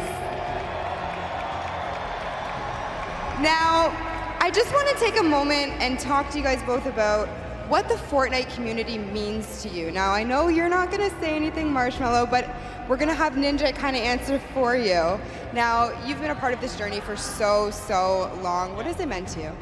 No, it's just been absolutely incredible to be in this position that I'm in and just to really experience how amazing Fortnite is and how far it's come from season 1, before there even was a season, to last year's Pro-Am, to this year's Pro-Am, to the World Cup. I mean, it's been an incredible journey, and I think it's just getting started. So, but I love this community. I love it. We love it too. So, you know, we love to give back to the community. We love to give you guys surprises and tidbits. Marshmallow, you have a secret surprise. Do Ninja and I have permission to tell everybody here about that for you today? Yeah? Marshmallow is going to be doing an amazing surprise concert on Sunday for you guys. So it's going to be amazing. So the concert is going to be at 1 p.m. Eastern for you guys here, as well for you guys at home. Be sure to check it out. Thank you, both of you, for taking the time to talk with me. Marshmallow, you better go hurry back to your seat. I found a stick, I found a campfire, I have some graham crackers, I just need a marshmallow. So, see you guys over there. And Zeke, back to you over the desk. All hands on deck, Marshmallow's performing on Sunday. We get to be there, like here in person? Yeah, no, we're gonna be here. Bro, I'm gonna be the guy at the front. I'm just gonna be like, Hey, you got the moves, I got, man. sorry, I was moving I'll leave forward. it up to you for both of us. All right. Well, there you have it, ladies and gentlemen. If you guys are here, and if you're tuning in from wherever, you get to view Marshmallow in concert from here, from wherever you're viewing it at 1 p.m. Eastern. You can't miss that. That's going to be insanely hype. This has already been incredible. That's a deal times 10. I mean, also, really quickly, Monster, I like how I left you and Golden Boy here for like 2 games, and you already just, like, what is this, man? What is this? Hey, well, you know, we needed keep something the desk clean. The aroma of pancakes, you know, keeps them calm. Wait, can I get this back? Actually, that's actually a really good point. Anyway, we'll get to that in just a little bit. You know, guys, we've had an incredible day of action. We've already got 2 Pro-Am games down. We've got 2 left to go. Now let's get you back up to speed, just in case maybe you've forgotten. Maybe you're tuning in for the first time. This is a very classic format: top 15, top 10, top 5. The victory hour, all the placement thresholds, and every single elimination is, of course, that 1 point. Let's not forget, Monster, we are playing for charity. That's right. Yes, we are here. So you want to play for these placements. You've seen up until this point, it's been very intense. Everyone has been giving it their all. We've seen it out there. Shout out to all the regions that have been representing as well, because this leaderboard is looking nice. But here are the prizes they're fighting for. The charity, big first place, $1 million can go to your charity of choice. Of course, they're looking at duos competitions, they can kind of divvy that out. But everyone here is a winner, Zeke. That's right, and you know, at the end of the day, that's what this is all about, right? We're playing for fun, we're playing for charity, and of course, I mean, we've got an insane roster of players, from Ninja and Marshmallow, your 2018 Pro-Am champions, to RL Grimes and Airwax. They are your Summer Block Party champions. Also, you're going to see Airwax on tomorrow playing in the duos competition. I mean, we've got people from different walks of life all coming together and putting on Peely outfits, because why wouldn't you, you know? And we saw Max Carver up there for a second. He's had roles on shows like Desperate Housewives, and just a ton of celebrities here kind of showing face, bringing support to Fortnite, but also doing it for a right cause, which it doesn't get any better than that. Take a look at Ashley and Exile. Yeah, they're just killing it. You know, those Cloak, dance moves. Cloak, get off your phone. What are you doing? You're supposed to be dancing. Did you not get the memo? There it is. Give the big wave to Cloak if you're out in the audience. Give him a wave. Yeah. Look, but if you are using your phone, hashtag a Fortnite World Cup, tweet at Cloaksy. Obviously, he'll see it. It's right there. But, you know, show some love. But see, on the other end, you got people like Lachlan, right? Look at that. They're forming a strategy. They're like, look, this is the circle. This is where we're going. And then you've got some people that are just trying to accessorize. You know, do I want to look, which back bling do I want? Which skin do I need to rep while I'm eliminating the entire lobby coming out on top? This is just Fortnite, right? This is kind of where we're at right now. That's right. That's how it is. Tim the Tatman here. This is a powerhouse lineup we had right there for a second. Saw Doc Lupo and Courage all kind of lined up. Good to see all the buddies able to be close by. Oh yeah, and let's not forget Monster. In case you guys didn't know, it's actually Fortnite's 2nd birthday. That's right, Fortnite is 2 years old. So hop in, play some games. There's some challenges. There's also birthday cake all over the map. Also, in case you didn't play the last time, there's actually these gigantic presents that land on the map randomly, and you can farm them for materials. They've got things inside. Are we still going home Monday and like grinding? Yeah, no, absolutely. That's absolutely happening. I need to get the last Fort Bite. I need another 65,000 experience if I want. We're going to make it happen. Me, Bala, Shayo, Z, squads, Monday, happening. We're going to get you that. We're going to get you Singularity. I hope so, dude. I hope so. Man, but we're gearing up. The players are, of course, getting ready to board the battle bus. It takes a while to get 100 people on the same bus, especially when you've got people like Tifu Cloak, Detonator up on deck. Oh, sorry. Whoa, my bad. My bad. Don't detonate him, all right? Keep calm. He's been doing good so far. Whoa, the ultra zoom right there. You got Marshmallow there in the back. I mean, again, Sean there on the left. So many incredible people. I recognize the pink and blue hair. I can't remember his name. Oh, Ninja. That's right. Oh, that guy. Clearly, yeah, that guy. Clearly a joke. I mean, what an awesome gift. Don't forget as well, we mentioned the Marshmallow concert. That was a big, nice reveal they did. 1 p.m. Eastern. Be here or be in game. You can watch it on twitch.com, fortnite.com/watch. So many different avenues to watch. I know Detonator's been stealing the show, but, you know, shout out to Python Bum, a Brazilian YouTuber. Told us that he wanted to play his first Battle Royale. He won his very first match, and then he didn't win for 2 weeks after. Right, for sure. And yeah, man, I can't stress that enough. That concert's gonna kick off everything, right? The final day of competition. Really looking forward to it. Monster, who do you think? So we've watched 2 games, right? I mean, we've had some incredible games. I think in that first game, Sinu just caught me off guard. He had control over the entire game. Then Jacob in that last game, he went head-to-head with Cloak and Tifu, and he was the one that came out on top. So this feels almost like anyone's game, right? Anyone can come out and win. What have you kind of taken away so far? No, absolutely. We saw in game 1, once I saw during the Pro-Am walkout, Sinu and O-King were in the running, I was like, oh snap, we actually have some stacked up teams here. We already saw what Airwalks and RO Grime can do. They haven't won a game, but they are in first place as far as we know the last time we saw the standings. Right. That just shows that consistency. We know these guys are going to continue to be consistent, but, you know, at the same time, you saw Myth pop up at the end there. You saw Nick Merckx and Mario kind of pop up at the end as well. Aiden's still making his points in appearance. So everyone still has a fair shot, especially if you're in the, I'd say, roughly top 15 so far. For sure. There's only 2 games left. Yeah, for sure, man. I mean, it just takes one incredible pop-off game, right? You just drop like 10 eliminations. You make it even as far as top 5, and you're just going to be back where you need to be, trying to vie for that #1 spot. You know, I think for me, you know, I want to see more Sinu. I'm going to be completely honest. Like, he's part of T1. You know, we've seen him on Qualifier long. This guy's insane. I'm just looking forward to even more action. I'm actually curious. Wow, that's so weird. I was actually going to say, is Nick A30 going to show up? Because, whoa, hey. We saw Nick A30 for a while there.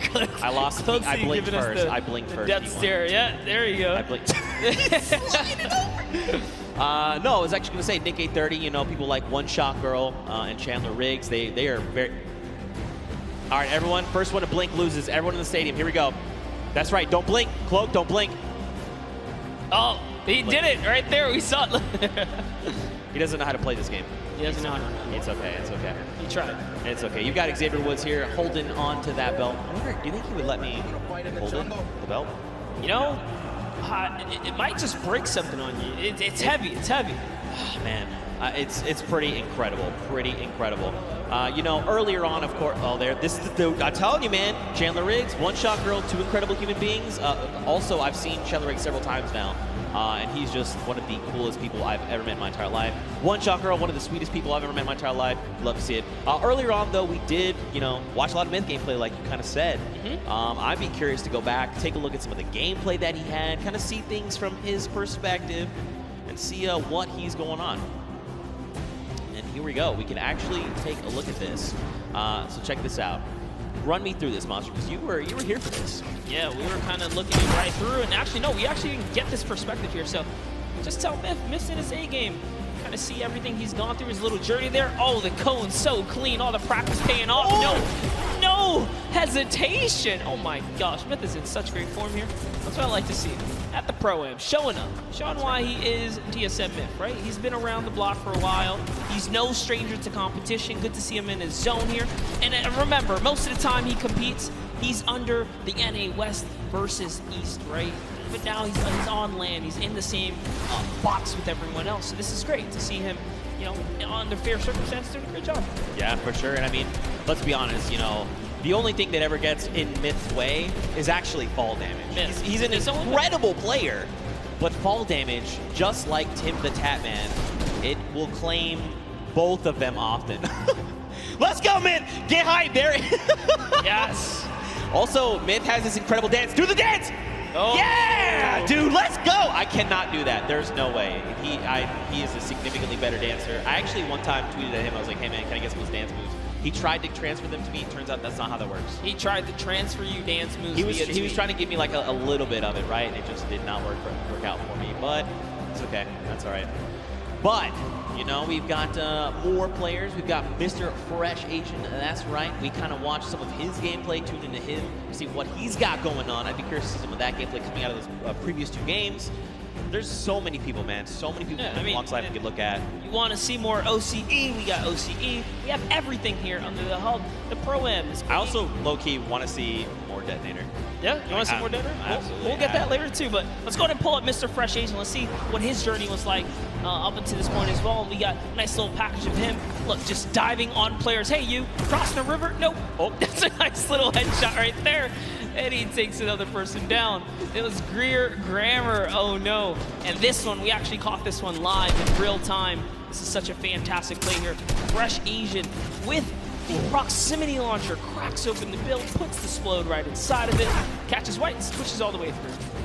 That's how good he is. And I mean, he's kind of put in a situation where he has to 1v2, This is tough to do, especially on a stage like this. You've got all eyes around the world watching you, and yet he's gonna come up clutch.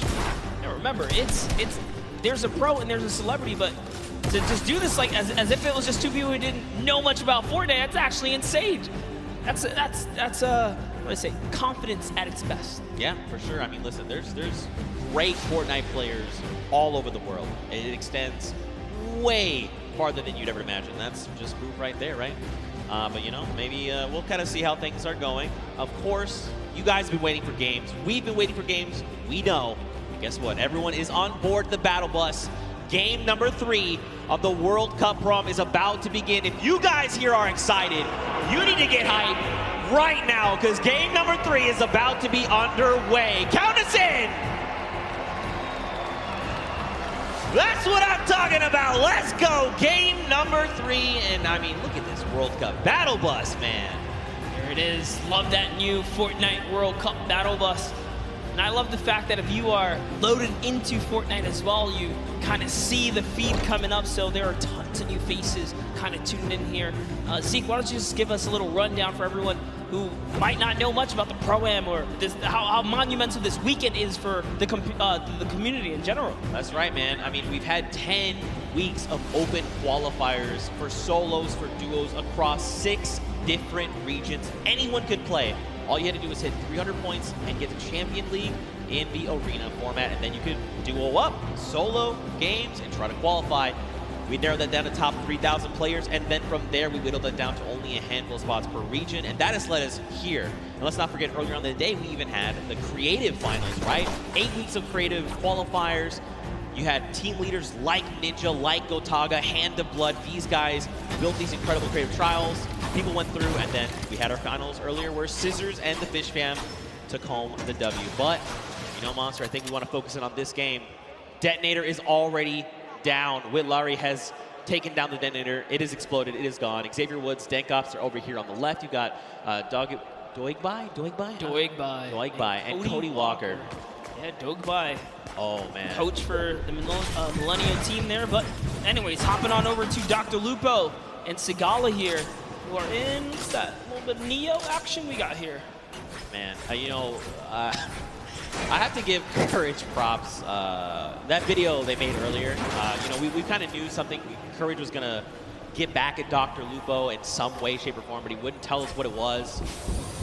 I see you, Courage. That was pretty funny. But Sigala, Dr. Lupo, they are here. You've got people across the way, right? David Williams, Wildcat. They're sitting in the building over there. It looks like there's someone very close by. The 65 over there. Dr. Lupo going to send another one. And there you go. Dante is down across the way from Chigua. And Edwin Hodge here is picked up as well. And actually, Chigua's actually going to confirm Dante. So eliminations happening all over the place. Yeah, that's right. If you're in Neo Tilted, you're definitely in for some trouble. This is not the place to land if you're not there to kind of bring it all the way, pedal to the metal. You got to stick with your teammate, and that's what Sigala's doing here. Doing a really good job kind of sticking to the hip of Dr. Lupo. So you have Wildcat and David Williams now. You saw Chandler Riggs and One Shot Girl. One Shot Girl is going to get cracked pretty hard right here. She's going to lose all that shield, but no fear, still backing up her teammate here. The jump shotgun's great for close quarters. And No has no mats now as well. She can't even disengage properly. I like that Chandler's kind of holding down the fort, right? Like, hey, she's very clearly identified, like, I need to get back in this house. There's loot there. Maybe something can help me here. I'm very low on HP. I need something. Okay. Well, that was not what they were looking for. Now they are both extremely wounded, just under 60 HP. Mora and Kalango here. They're going to try and close in on this, right? You know, you've seen the white damage numbers come through. You want to secure these eliminations, put some points on the board. Ewok is going to find Alexia Ray and put her down there. 67 coming out. Taking a great shot right there, and he's going to go toe-to-toe. Can she clutch up? But no, it's not going to be enough for Chandler or One Shot Girl. Unfortunately, Kalango does hit every single shot right there in those final moments. And Kalmar is going to be able to save his team. Let's go. An elimination feed there. We also watched Ewok basically and Jordan Fisher take down Alexia Ray and her duo partner Jordan. They have been full eliminated. They are gone. Dr. Lupo, Sigala still here over in Neo Tilted.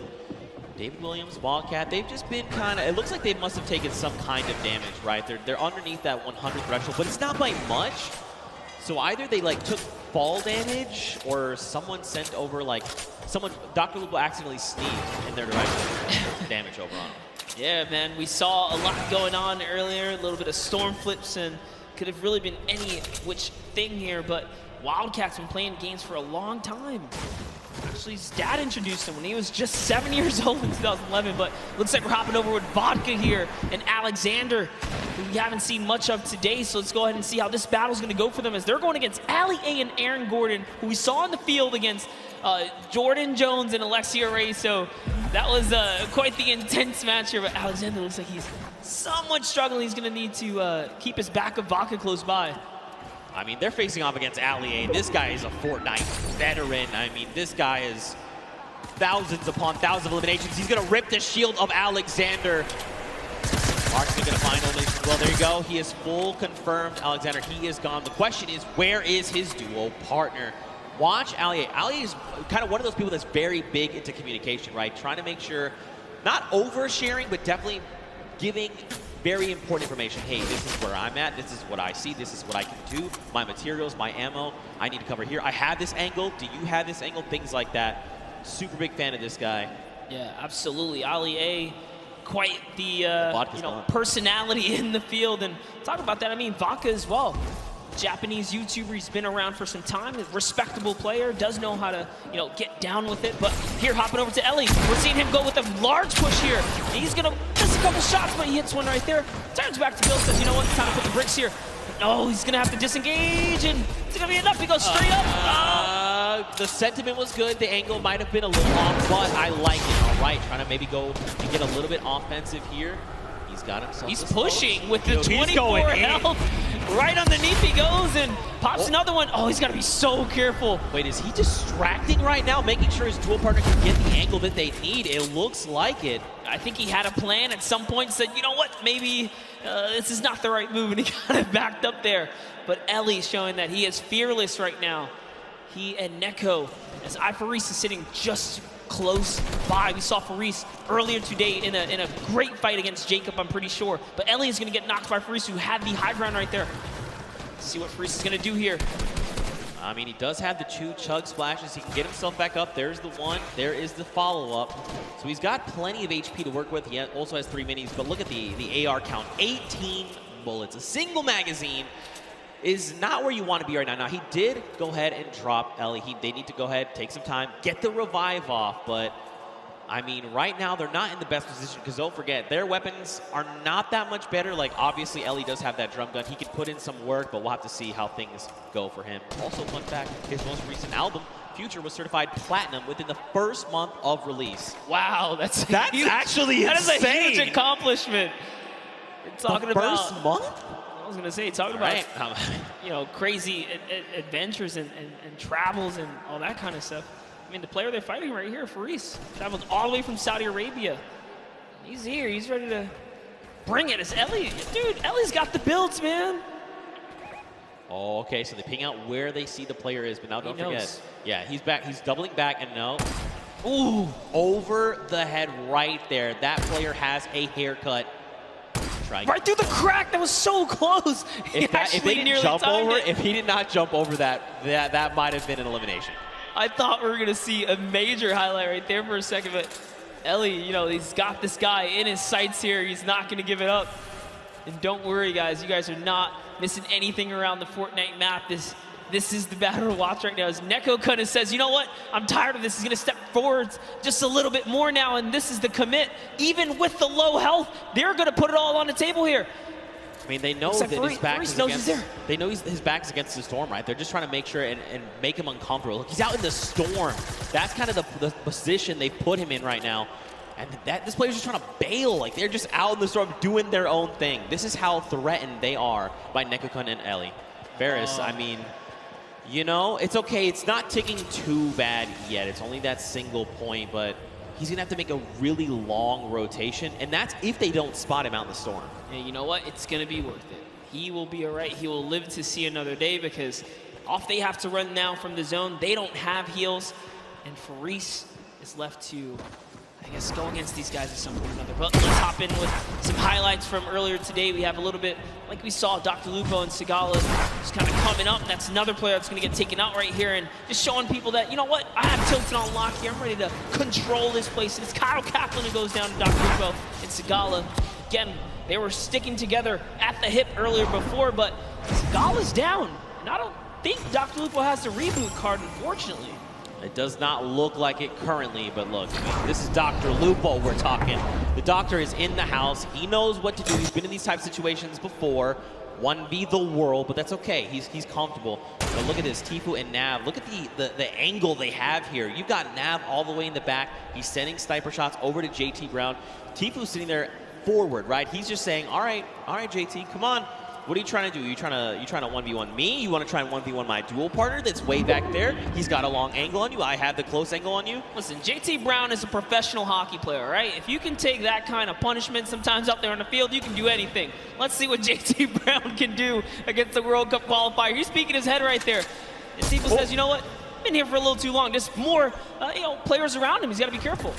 And now look, he has to use that launch pad because for just a moment he saw a player running up on Nav, but it's okay. They're back together. They're ready to try and work down on this player here. Looks like it's Marksman. Oh, that's JT's partners. Okay, so they were actually trying to line a pinch. Marksman used the Shadow Bomb to get behind him. So now Marksman's going to have to leave JT Brown behind. They were actually split up in those moments right there. It was hard to tell for a second, but no, Marksman says he's gonna take the high ground and start pressuring back here. He puts a shot down on Tifu, but the storm is on his back first, and JT Brown manages to rendezvous with Marksman here. So now they're together, he's popping his bandages, and yeah, JT and Marksman win the small skirmish here, if you wanna call it that, because Tifu and Nav are off. They're gone, they decided it's time to beat the zone now. Yeah, and I mean, facing off against someone like Marksman, you know, this is a long-time competitive veteran, right? Like, this guy has been around, so pairing these two together, you know he's like in very good hands right now. You know, Marksman's absolutely making the right call, saying, look, we need to leave right now, we need to do this, we need to do that. Fun fact, JT Brown was the first professional hockey player to become a Twitch partner. That's huge. That's actually pretty cool. That's history. There you go. JT Brown. Put it in the world record book right there. That's one that cannot be broken. He solidified that. That's pretty cool right there. That's actually pretty cool. Oh, he's got the drift board. This is actually really good. He's going to be able to catch it with Marksman and set himself back up. Look who else is here, though. Ninja and Marshmello. They have got this on lockdown across the way. You've got Muselk. You've got Wax Motif. Look, this is Ninja we're talking about, right? You give him even a pixel, he is going to destroy your shields and make you wish you had never peaked in the first place. Ninja has been having quite the day so far. We talked about just being a little consistent will keep you in the running here. So far, no points have been earned this game, and that's got to put you on your edge, right? If you didn't pick up any of the kind of freebies in the early game, as it gets closer to that congestion later on, it's only going to get tougher, but Ninja puts down a couple shots right there. That's going to be 93 damage. That player no longer has much shield left. So like I said, you give him a pixel, he just rips your entire shield off. Yeah. Well, thanks for flying in my airspace. Try again. Dr. Lupo, though, he's got himself that baller. We saw Nekokun and his dual partner right over the hill there. So he's got to try and think this through. You know, do I want to take these engagements? Do I try and go for that top 15 placement? I mean, dude, he's already got 3 eliminations. He's doing very, very well. Oh, no, we're about to jump in with Ewok, but Wade takes her out right there as Wade is still in this game. Chigua's close, as is John. John's trying to see if he can get up here now. And they've managed to take this hill and this positioning here. Jacob's still alive right now, as is Nick Merckx close by. I don't see Nick Merckx's partner. Where's Mario here? And oh no, Mario and Zanja has been taken out. He's got a launch pad though, he's okay. Yeah, the question is though, do you want to opt to use it? You know, I mean, check this. You don't need to. Oh, he's using the new Storm Sniper to scout out the next zone here. Notice how he kind of zoned in there. He looked at it, he says, all right, time to double on back here. He's got all the information. You gotta love plays like that, and he's doing it again. He's actually trying to get as much information out of that sniper as possible. Very interesting mechanic right there. Yo, I mean, look, Nick Merckx is a long-time competitive veteran, right? I mean, shout-outs to the M-Fam. This guy's been playing games since Gears of War. I mean, he is a third-person shooter master. This guy is insane. And, I mean, every single week we're seeing Nick reach new heights of play, right? He's just continuing to one-up himself every single day. But across the way, you've got Dr. Lupo going up against Lachlan and Liam McIntyre. This is really rough. Unfortunately, Dr. Lupo is caught in the most toxic gas here. He is chipped down to almost nothing. Another stink bomb is going to be his demise. Unfortunately, he is picked off. But I mean, if it's going to be to someone, Lachlan's, you know, that's fine. I'm cool with that. You know, that was a respectable takedown right there. Lachlan and Liam McIntyre just using the perfect stinkers right there. Unfortunately, you cannot dodge those. That is, you know, kind of it right there as they seal the deal. But they get themselves a baller out of it as well. And now they're going to be able to make it to the next zone as it's just at Neo Tilted here. You can see the map on the bottom right-hand corner. Neo Tilted is extremely congested. Players are just toppling on top of it. We're now back with Nick Merckx here. Nick Merckx already has the scoop on the Storm, right? He's got the sniper to tell it. Look, he's right in the middle as well. I was going to say, why doesn't he just put that to use, right? I mean, you've got a utility weapon that just rips people's faces off. Why not just go ahead and use that weapon? It's in your inventory. Also, let's point out the 5 chug splashes, by the way. So he's ready to go, right? He's like, look, I'll fight you. I'll just disengage. Use this to just replenish myself. You know, you just got to do it, right? Yeah, Nick Merckx can literally take on a team right now and be okay, especially with the chug splashes being that you don't have to have a cooldown for them. You activate them right away. Talking about people that are in good position. I mean, Ninja and Marshmello in a sweet spot here as well. They have the high ground. They also have the slip nearby. So everyone in Tilted, or nearby the slip, I should say, is just fine here. And look, we saw Faris earlier today. He's managed to stay alive. He's made it all the way to Tilted Towers, even without the heals, so he's still in it. Slayer 360 also still in the game. We saw a lot of him kind of sneaking around at different times. Dank Ops and Xavier Woods off in the distance there. Nick 830 still alive. Let's take a look at this little highlight from earlier. It's Airwalks, man. Airwalks so good. This duo actually is your Summer Block Party Pro-Am champions, and they are back to try and defend their title. Figures if anyone's going to stand in their way, it's going to be Ninja and Marshmello, your 2018 Pro-Am champions. I like the way they've just kind of double boxed up. Like you said, man, they're just locking this down. They've got the angles. They're just ready to play. They want someone to try and challenge because they're in such a strong position. Nick A30, though, he is just chilling on the side of the mountain. You've got Myth down below. Wildcats over the hill right now. I mean, there's quite a bit of talent all very near each other that at some point are going to have to open up their boxes and say hello to the pro. Even Sinnoh is here as well. My goodness. Lachlan, Liam McIntyre, Grime, Airwax. There's so much. Tfue is here as well with Nav. Joey is there. He's a little wounded, but listen, he's still my fire. He's got his dual partner expert. Did you catch that one? You're too young. Never mind. Missed that one. That's okay. That's okay. No, guys. I know. Okay, all right. Good reference right there. Thanks, Gotta love the music reference. Nice little double snipe coming out of Tfue and Nav. Yo, just pulling your leg, Zeke. Thanks, man, I guess. I don't know what to say to that. But anyway, check it out, all right? We saw 52 players, 34 duos, Monster. It's crazy that we've seen the game slow down this much, you know? You would have almost thought we were basically watching the duo finals. You would think this is Saturday.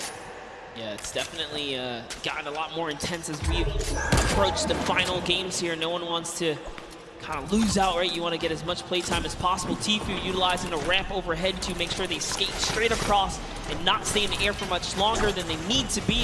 And for that reason, they're not going to take much damage here. He's going to be able to pop this next minion and just be A-OK as they're still in the game. Don't forget, guys, Tfue's partner here, Nav. Let's make music as well, so good so far here. It's Ninja and Marshmello just underneath them. Aiden Lost King's Rob. Nick Mercs is landing in. Wait a minute. Okay, so Tfue's shield just got ripped. You've got Aiden. You've got Nick Mercs. You've got Ninja. You've got Marshmello. Courage, JD, Myth, Cloak, Whitlarry. They are all occupying this same space right now. Rob from the Lost Kings. I'm telling you, though, he's going to be the one to come out on top. I'm not saying that because he is a good friend of mine. I'm not biased at all. But here we go. On with Courage, JD. You've got Sean O'Malley. Look at dude. Everyone's here. Cody Walker's there. Claire gets picked up in the crossfire. You've got Wade up top. Look at everyone just flying in on top of each other right now. Sean O'Malley is here to show everyone why he's undefeated still. All right. He's been competing since 2013 in the UFC. He's here to prove a point with Courage. Courage came dangerously close at the Summer Block Party, taking it all home. They are still in the running here. 2 good games. These next 2 games can really be theirs to take. But we're going to hop in with Tim the Tatman. Wild card is active right here, right now. Now keep in mind, he's got no HP to work with. 57 really isn't that much. But this is Tim the Tatman that we're talking about. Why is the entire lobby? Tim, just bleep. Tim, just bleep. Nothing you can do and talk about Sean O'Malley. He takes him out. He was the prime target there. Now take a look at Wade here, who's got the high ground. He's got the flint knock to save himself as well. In a combat. It's a lovely 70 shot right there. And this is where the lobby begins to condense and collapse on itself. Remember, no one has earned placement yet. There's still 26 duos in the running here, many of which are solos. Yo, if you were watching, did you watch the elimination feed? Grime picked up O-King, that is Sinnoh's dual partner. Tfue is actually going to be picked up by Nick A30. Wow. And Nav then turns around and says, Nick, not today, friend. It is not good, eh? And I'm just getting word, we actually have a replay of the wild card that we're going to get to take a look at together and relive just kind of what happened. So, you know, it's difficult, right, when situations like that. Wait, I'd pay for a slow motion of this part right here.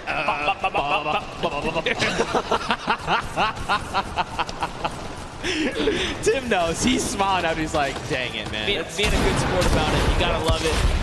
Aiden right there looking disbelief as he gets taken out as well. But now off with Cloak. We saw Cloak make that end game earlier in the last game. Whitlarry is going to go down here. Cloak's got just enough help to make it all happen. His loadout is so great as well. Perfect shadow bombs are going to allow him to rotate here. If he uses the structures, he can continue the rotation for free. And that's exactly what he's going to do. He's going to get nice and far into the zone. Free follow here for Nick Mercs. Nick Mercs is going to use it. Why not, right? He can get this free safety for a little bit. Dude, this is where Nick wants to be, right? He wants to be in the middle of the chaos. And everyone's trying to, panicking, trying to figure out what they want to do. Nick is calm, he is cool, he's collected. He is so deadly. Yes, that is also another thing. Okay, the baller is cracked. He tries to go for the build, forgets for a moment. He's got to find his elimination. He needs something, anything. The chunk. Wait, what the strap? Those were builds? Were those builds? Did you get them? Oh, it wasn't enough though. He had to connect those shots right there. Someone did get dropped right above him. Sinnoh still in the running here, even by himself, is taking teams out. That's he just took out Airwax, which is huge for Sinnoh because they both have 7 eliminations. Airwax has 10 elims, so he still does technically have the lead, even with placement. But the longer Sinnoh stays alive now, the closer he can be to kind of catching up and taking that first place. So that was a huge elimination here. Now jumping in. Look who's still left though. Sinnoh, Sean, Symphony, Cloak, Jelty, Lachlan, Muselk, 7. There's so many people. Mr. Fresh Asian, we saw the clips from him. He's on super low HP, but he might be able to make something happen. Look at this. Cloak is in a great spot. Symphony as well. They have health advantage. The only other person is Muselk, who's sitting on basically 200 HP. Sean gets cracked right now, Monster. Jelty wants to secure this elimination if possible, right? That would be huge for him. This is essentially a solo game here. There are 8 players left, and everyone is left to fend. The star flip! Oh my god, this could be so huge! Look at this space. It's occupying everything. It's forcing people up, forcing them down, making them have to reposition. Even Sean, he's actually safe somehow on the other side of it. Yeah, and Sinnoh doesn't care. He's like, you know what, I'm gonna keep this high ground here. As Sean actually takes some damage from the flip right there, and then Sinnoh catches that Elim. So that's gonna be another one for him. He falls down and could not convert on Cloak, as Cloak gets another, and it's his high ground now, and he has the health advantage over the lobby here. Can Cloaksy go from a 2nd place to a 1st here? It's Muselk versus Cloak, and Cloak gets chunked right there. Massive shield rip there, but it's okay. He's got a single mini. He's got 70 HP, and look, Sim is just below. Not much effective HP. Muselk here, he's popping those shadow bombs, wants to try and drop out in an opportune moment. Wait a minute, this shockwave's gonna change everything! Cloak needs to line these shots up! He's got no HP, can he do it? He does! He takes out Muselk, and that is a competitive player's worst nightmare, hearing those impulses go off. But Cloak doesn't care. He doesn't care. Even with the 15 HP, he knows he can't take the zone here. He has to full commit for the offensive battle. The last 2 players are fighting right there. There goes the trap. Limited builds here. Jelty is down. Cloak, no health. Can he collect with the last shot? This is your opportunity. He's gonna put the shots down here. Can he connect? He has to make something. Neither of them have the HP. No, you can't go on the start! Nice job to Jelty, and unfortunately, Cloaksy takes the cursed 2nd place once again in a back-to-back performance right there. But Jelty secures the deal in the final moments right there. All because he had a trap. Cloak had to back up right there. You couldn't do anything about it. But it was the hesitation that allowed them not to see where it came. And to fall to the likes of Jelty now, just want to make you well aware, Jelty is one of these players who's been vying for a spot in the Fortnite World Cup qualifiers, trying to make it here to finals. So this was going to be a tough fight. Unfortunately, though, both players were so low on HP. Once you kind of force them out in the storm, it's basically, I need to force you to take the shot. I need you to line up a shot for me and to try and 50-50 it. See, it was right here the action came out or the pressure down, but once he hesitated right here, that was where he made a fatal error. He just couldn't play with the zones, couldn't play with the zones. Very tough, but very well fought. I mean, let's take it back, when Muselk jumped him right on the spot, and Cloak said, you know what, I have nothing to work with, no HP, no builds, no nothing. I'm taking the fight. He was the one that came out on top, and that's why he secured himself the 2nd place. Still, I mean, this is a very big accomplishment for both these players, right? Jelty picking up the Victory Royale, 3 points from that. I mean, Cloak popping off.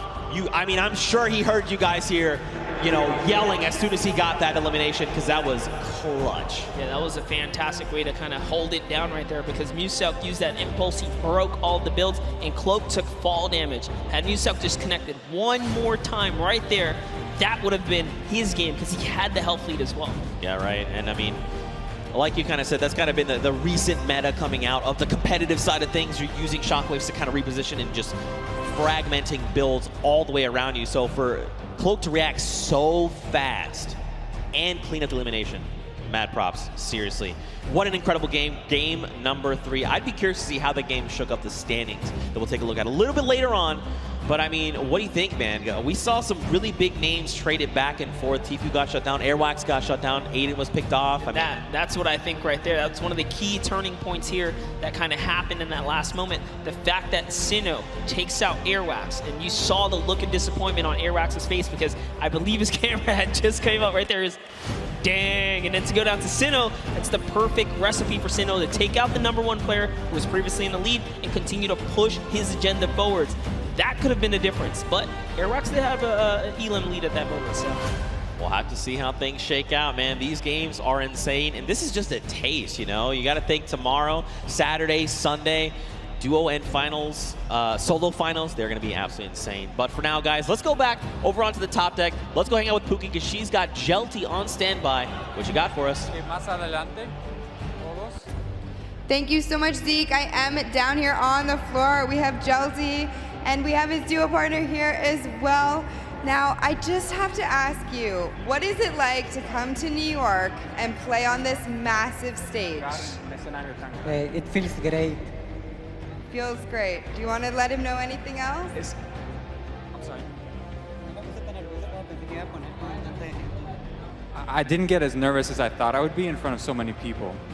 Once you're in here, once you're playing Fortnite, it's pretty much just like being at home, I would think. But did you have a strategy going into today's games? Because you are a competitive veteran. You know, you have played in the World Cup qualifiers. What was your strategy? En la primera partida intenté llegar a placement. En la segunda fui por kills. Y como en la tercera tuve muchas granadas de humo, entonces jugué hasta el final. So in the first one, I did a play free and free for kills. En la tercera. Como teníamos echado, me puse a por la win. ¿Por el qué? En la última, como teníamos echado, jugué por la win. And for the last one, I really just went for the win. So you just went for the win. You just went full send. So pretty much just like the qualifiers, right? Yeah. So I just want you to describe to me the last play that you had there, the last moments. Pues sabía que quedaba poca gente, así que nomás hice muchos cubitos hacia la zona. E intenté trapear al que tenía arriba, pero no pude, pero se murió por la zona y gané. So I knew there were a lot of people in that zone. I tried to go up, but I realized I couldn't. Lo intenté matar con trampa, pero no pude y él se murió por zona.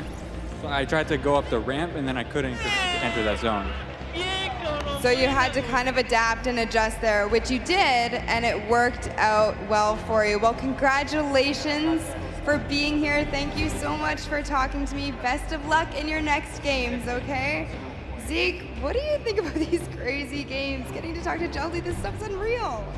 Listen, it looks like Jelty might have been a little nervous, all right? But Jelty, I'm going to tell you right now, you're a slayer, all right? Don't be nervous when you're that dang good. Well fought from him. But again, we've got another game. One game left that is going to determine who walks away the Fortnite World Cup Pro-Am champion. Yeah, I need to see if Jelty and Gabba Reaver, the Mexican duo right there, had enough to push them all the way up to top 10. We're going to find out right now. Let's peer into the standings right here. Let's take a look at the standings. Let's see what it is, Zeke. It's still holding the lead, even after Sinnoh took it over. But guess what? Jelty, Gabba Reaver, right there, the Mexican duo coming right up to the top right there. You saw Jelty's skills. You can't sleep on him. That cone was so nice in those final moments. But hey, Cloak with another second place performance. He's back up there. I mean, but I think the big standout right now is Airwax and El Grime. These guys are still holding that lead. And this is kind of something we saw back at the summer block party. But let's hop on over. Let's see who is in our 11th through 20th spot. What is going on the opposite end right now? Remember the number 42. That's where you're trying to aim. You've got people like Nick from the Lost Kings. You've got Sean there as well. Simp is up there. So many talented players. Nick A30. You know, all these guys really need is a stellar game, right? They need to put everything on the table right here, right now. Whether that be, you know what, we're going to hot drop. We're going to find as many eliminations as we possibly can. And then let's go ahead and pick up the W. We got ourselves... I say that like it's an easy thing. That's not me. I can't do that at all. Yeah, absolutely. We got ourselves some really intense competition right here. RO, Grime, and Airwax is not getting this for free. It is very close at the top. Xavier Woods is saying, you know what, we're still champs here. Still champs. In your heart. I believe it, absolutely. All right, here we go. Ladies and gentlemen, the final game of the Fortnite World Cup Pro-Am is about to begin. If you guys are excited, let everyone sitting on this stage, let them all know, let's get hype, because this is it. After this, we crown a new potential champion. Can Airwax and Elra Grime hold on and defend their title and become two-time Pro-Am champions? That would be insane. Can Ninja and Marshmello come up huge in this final game? Can someone else show up when it is necessary? Well, we'll find out. These players are dropping right here, right now. It really is the story. Will Sinu win his lucky landing drop here and continue to put the rain down? He had a lot of eliminations in the previous round, but he couldn't break the next threshold. 4 more points to close the gap. Airwax had 10 elims with this duo. RO Graham had 3. He had 7. That's a lot of action. They're not afraid to win these battles. Wait. See what's up. We have Robles here, and Jigua is gonna confirm. Okay, so they got the, kind of alpha up on the spot. So you know what? We're gonna take this spot right here. This is their loot now. They're gonna go in and claim that. Nice little start for them right there. This is a rough spot to land sometimes, right? Because you can have 3 potential chest spawns. Sometimes you get unlucky, you get the 2 there. So they're going to have enough to kind of get them started. But man, do they need something else heading their way? There's quite a few spots they could rotate from. I got a question for you. So Chico actually used to be a console player. He played Fortnite on console. He actually swapped over to keyboard and mouse, and he's a competitive player on keyboard and mouse now. Did you still play with a remote controller, or have you made the transition? Did you just ask if I played with a remote controller? I'm asking if you still do, or have No, first of all, I've always played mouse and keyboard. Thank you. Also, a remote control is something you use to drive something else. Right. What is wrong with you, Monster? You know, the controller. No, I've actually, I played a controller for a little bit at the very start, and then I was like, you know what, I really want to try and just get better with mouse and keyboard, and so I dedicate a lot of my time to kind of focusing up with that. So now am I good? I'll tell you what, ask Sundown and he will tell you the honest truth. Hey, right listen, now. I saw you in the practice games win that game over Bala. No one's gonna listen. Hey, that's what happened. But that really happened. You got this, but let's not take away from Eric Gordon. No, Sloggo Man as well. He is down. Look at this. This is Ali A. He's like, hey, hello. I'd like to come in the house now, please. I need eliminations. Excuse me. I like what he did there. He's using those stinkers to clear out the air, see if there's anyone nearby. Jeremy Ray's going to stick this revive, even without taking out Ali A. He says, you know what? You're safe enough. I'm just going to get you right here. He's going to commit to it. It's only a couple seconds left. Is it going to be enough? Listen, we'll find out soon. He's been part of the movie It. He knows what true terror is. Ali A is not going to be the one terrifying him for trying to revive his teammate. Over, though, you got Ewok. You've got Jordan Fisher. They are hanging out by Pueblo right now. And it looks like they're pretty kitted out, all things considered. I mean, they've got the bare bones of what they need to get themselves started, right? Absolutely. Jordan Fisher here does have a okay loadout, so I say okay because he has a shotgun, he has shield. That's just enough. He's got the disengage tool, which he kindly shared with Ewok right there, giving her, an impulse or a shockwave as well to make sure that she can also disengage if things get sticky here. But it's all about getting that information. Look at the creep up. As actually, Dead Rebel and Oscar have been holding his spot down since earlier today, and they've done a great job fending off every single duel that's landed here. No duel has been successful. I'm actually curious to see if they're going to be able to win this early game engagement as well. They've been doing it so well so far. I mean, it looks like they maybe don't want to take the fight. As far as inventory, they're in a similar situation, right? Not really. Loadouts looking super sparse, and the big thing here is those 3 weapons, gray AR, green AR, and that drum gun are all using the same ammo type, right? So the moment you start firing one, you are just draining ammo from those other potential resources. So they don't want to take this fight. I think it's smart to disengage. It's not worth it right now. Let them have it. There's loot behind you. Just keep the ball moving. Yeah, true that. See Oscar just sitting up top there. Oscar, an Argentinian YouTuber who plays Fortnite, recently started singing. But looks like we're going to jump in with John here. See what they have in Salty Springs, one of my favorite places. John Ha and Wade.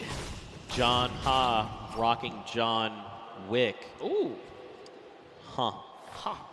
There you go.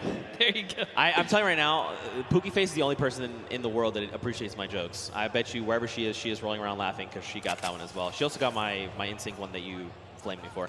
Cake! Oh, I would love some. Look at that. 5 HP and 5 shield. You like to see it.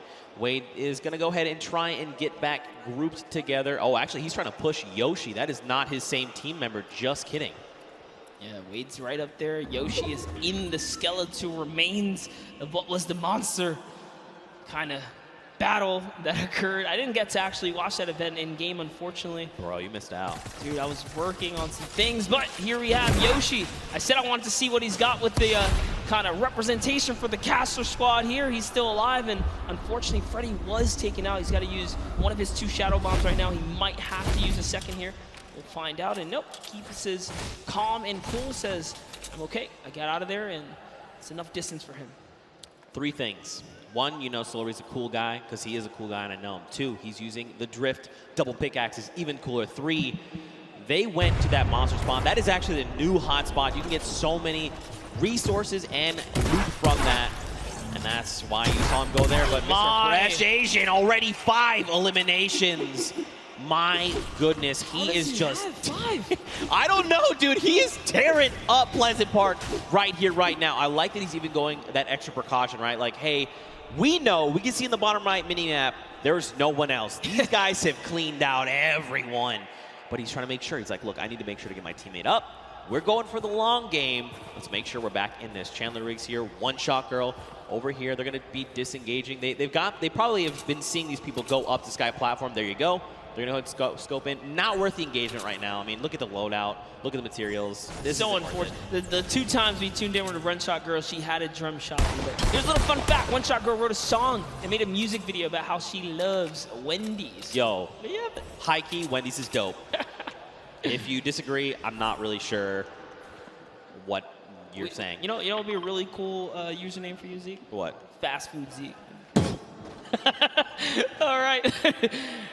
Zeke kind of recuperates from that one. I think I might have broke something inside of him with the joke, but it's all good. All right.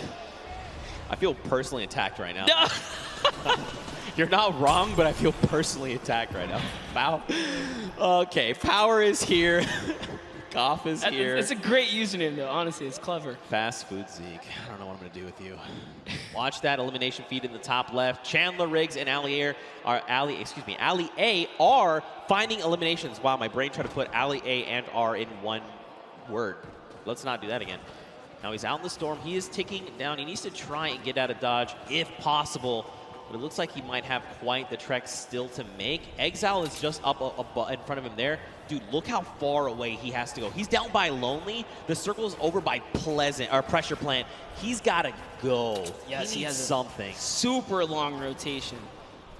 He does have Shadow Bomb, so that's okay. But with the player nearby, oh my, the aggression says, you know what? He's going to chop that build down right there. And it's barely held up, but instead he goes for the build battle. He's actually committed to this. Drops a great floor right there to block him out and commits all the way. That's 1 shot. Can he get the 3rd? All he has to do is commit one more time. He's going to fall into the box. He's trying so hard here. He's already committed. That's his floor as well. He takes that, goes for the edit. And now in comes the pressure. He's trying to fall right inside.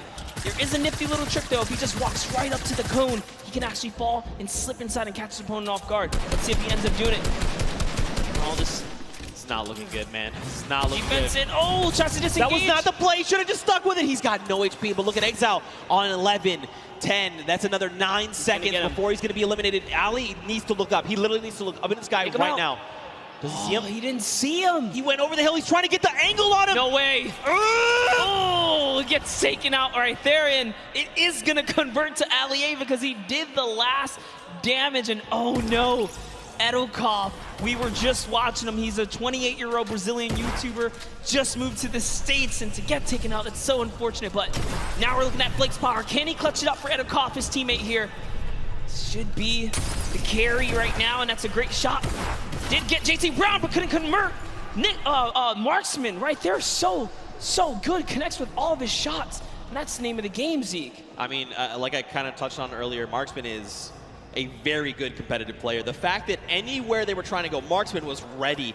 Storm flips, stink grenades, drop down. I'm ready with my shotgun.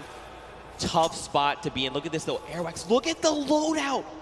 Monster, launch pad, 6 minis. We've got shadow bombs. We've got the brand new Storm Sniper. We've got golds and purples across the board, mats for days. And of course, to top it all off, he's got the bush there for extra padding to absorb an incoming shot or amount of damage. Airwax is playing as if it's tomorrow. Listen, he's like, look. I know, like, Airwax is a World Cup qualifier and everything, and RL Grime makes music, but I got a feeling RL Grime is way better than we think. He has been doing so good. So here's the thing. I actually ran into him in the lobby 2 days ago. Okay. I was like, hey man, like, how are you? You know, you ready to go? Like, you guys just want summer block party? What do you think? He's like, bro, I've literally been practicing every day. Like, every moment I have, I want to be good. And that's what we're seeing, right? Like, it's such an amazing feeling seeing these guys keep up and really, you know, get that bug for Fortnite that we love. You know, that itch to want to grind right there. That's a good feeling, but he's a slayer. All right. Fresh Asian actually brought back Desmond Chan from the reboot card. Remember, last time we saw him, they were down. No, I think that was Revive. Okay, so he managed to pick them up, and they're still in the game. And they're still in Pleasant Park, by the way. Dude, they've been locking it down. Look, Mr. Fresh Asian, though, he had a shot go his way because his shields are ripped, and that's Jelty. That is the winner from the last game. Jelty is here. Unfortunately, his dual partner has been eliminated. But Monster, look at the loadout. I mean, he's got a loadout that he, you know, it's like a skirmishing loadout, right? I'm going to shockwave forward. I'm going to combat you a couple times. If you try to leave, you're going to get lasered. You're going to get beamed. If I need to follow up, I have the launch pad. You know, he's in a prime spot, but look at the builds. And this is how you know he's an actual competitive player. That's a competitive loadout. Most players in the comp scene will run a combat with an AR. You know, most of them do tend to run the dual weapons followed by utility and heals. So Jelty is a scary, scary player to be going against. And Mr. Fresh Asian needs to be very wary here because Jelty catches a small lead. He's gonna push. You see there, he had the angle. He saw the player edit down, and he pre-edited his wall, ready to take the shot. Now, of course, they had an extra wall there between them and Jelty, so they were ready. You know, there was no shots coming through. He's going to drop the turret there. He doesn't need that now. You think Mr. Fresh Asian is baiting the sentry gun right here? That's tough. It's hard to say. I mean, they obviously want to find this elimination, right? Someone in their face. Oh, look, Jelty's setting it up right here. No way. He's setting it up. He's pushing all the way through. Gets the backside. That's one. Two. That's on white. He's on white HP right now. He's got to remember where that other player went. He's going to try and isolate these guys. So his builds. Can he do it? He's looking. He's on the hunt right now. He still has a shockwave monster. He could still pull off the impossible, the craziest amount of skill. Look, and they're still jointed at the hip. This actually could be their fall, right? Like, this could be what actually gets them eliminated. They kind of need to spread out a little bit in case he does have that second shockwave. Jelty is clearly flexing the way he set up the ramp to bounce his body, you know, horizontally, right? Just straight across, making sure that he did not go upwards. It was a very, very clever strategy. Wow. So they used the heavy snipe. They've tried to go for the floor replace, and look at this. He was already ready. It's like he's in their brains. He's literally reading their minds right now, Monster. He's so focused, so zoomed in. This is quite the intense battle. It's a 1v2. Jelty has already shown that he is here to dominate. What can Jelty do? I mean, he's got the grenades. He can start dropping Going them. for it. He's doing it again. Fortunately, this time it was a bit of an overshoot, but it's okay. He's out of the lines then. He has 3 builds left, so he wants to mess around here. He does still own some of those. That was huge. He takes one player down. Can he get the second? That's Mr. Fresh Asian. Wow. All the duos you could have gotten right here. He actually got the competitive one. Mr. Fresh Asian is down. And a little bit of a taunt because I think he knows. He knows. He absolutely knows. He knows. He saw the name. He knows who he's competing against. And now the confidence boost is there. Oh, no! He didn't see him! What's he gonna do? He still clutches up. Desmond Jam almost had it. So what happened there really quickly, Jelty peeked, but his character model was perfectly lined up with Desmond, who seemingly appeared out of nowhere. Oh my God. Oh my God, that was actually so insane. And look at this, watch the elimination feed. Airwax picks up Xavier Woods, Nick Merckx finds Mora there, and now we're back on board with Tfue and Nav. I'm not over the near instant karma. I know! Really not over it, but here's Tfue laying down some shots here. Shield hit once right there, Expert Thief still in it. Joey Fatone is going to get hit right there, unfortunately. He's going to get taken out. And Sigala's close by. Bye. Here's an instant replay coming out of Airwax here. Look at the laser beam Xavier was just pulled out of the skies. Unfortunately, that's just the way of the road. Tifu and Nav, they are in the storm. I mean, it's going to be ticking for a little bit more, but look at this. He's juggling medkits. All right, there, come on. Don't drop it. There it is. That's actually really hard to do. I definitely can't do it. He probably wanted to keep the redeploy, but you know what? It's better to make sure you get into the safe zone. Now, he's going to have like an empty slot, right? Once he uses the medkit, there's nothing available to him right now. That was why he wanted to juggle it, especially being that it was a 5-tick. You know, he only had that one opportunity. Couldn't make a mistake right there. Let's take a look at these replays coming out of Tifu. There goes Joey. Not going to make the joke again. A 30 over on this player. A 74. Sigala is going to be picked up. Look, this has to go back out and confirm. And I like that he did double back for the loot. That is going to, you know, that would have opened up more doors had he been able to juggle both, but it's okay. Yeah, we saw Tifu earlier today talk about he almost had a great game. He almost had a victory, but not having any heals kind of was his detriment. But this time around, he's making sure he's taking good care of his loot pool right there. So be nice. And Jelty still in the game here, running that double box right now, making sure he's turtling up here to kind of hold defense and look for another opportunity, being that he's by himself, especially now. He lost Gabo, unfortunately. He's by himself again. Does take a heavy snap right there, didn't connect, but bottom right is Airwalks. Man, this is actually really scary. Jelty has quite a kit on him right now. This loadout is actually insane, and you can tell he's prioritizing those grenades, right? He's hanging on to the, well, he hung on to the 3 that he had back in Pleasant, so he really values that item. But on the other side of the coin, look at Airwax. Look at that loadout, still about where we left off, right? The loadout of a king. He's got it all right now. He's got his dual partner Grime. They're looking great on HP and shield, and let's not forget they are in first place. And they are your summer block party champions. They want to defend that title. This is the last game, and they've really slowed down the momentum here. They don't have nearly as many eliminations as we saw before, but Airwax is looking to change this as he's going for the box chase here. He has Ghost Sean on his back. Sean just gets on out of there, pops it, and goes to the races. The Shockwaves is going to keep him alive for now as he pushes the wrong players here. Airwalks still in it. The world is their oyster right now. They have everything they need to win this game.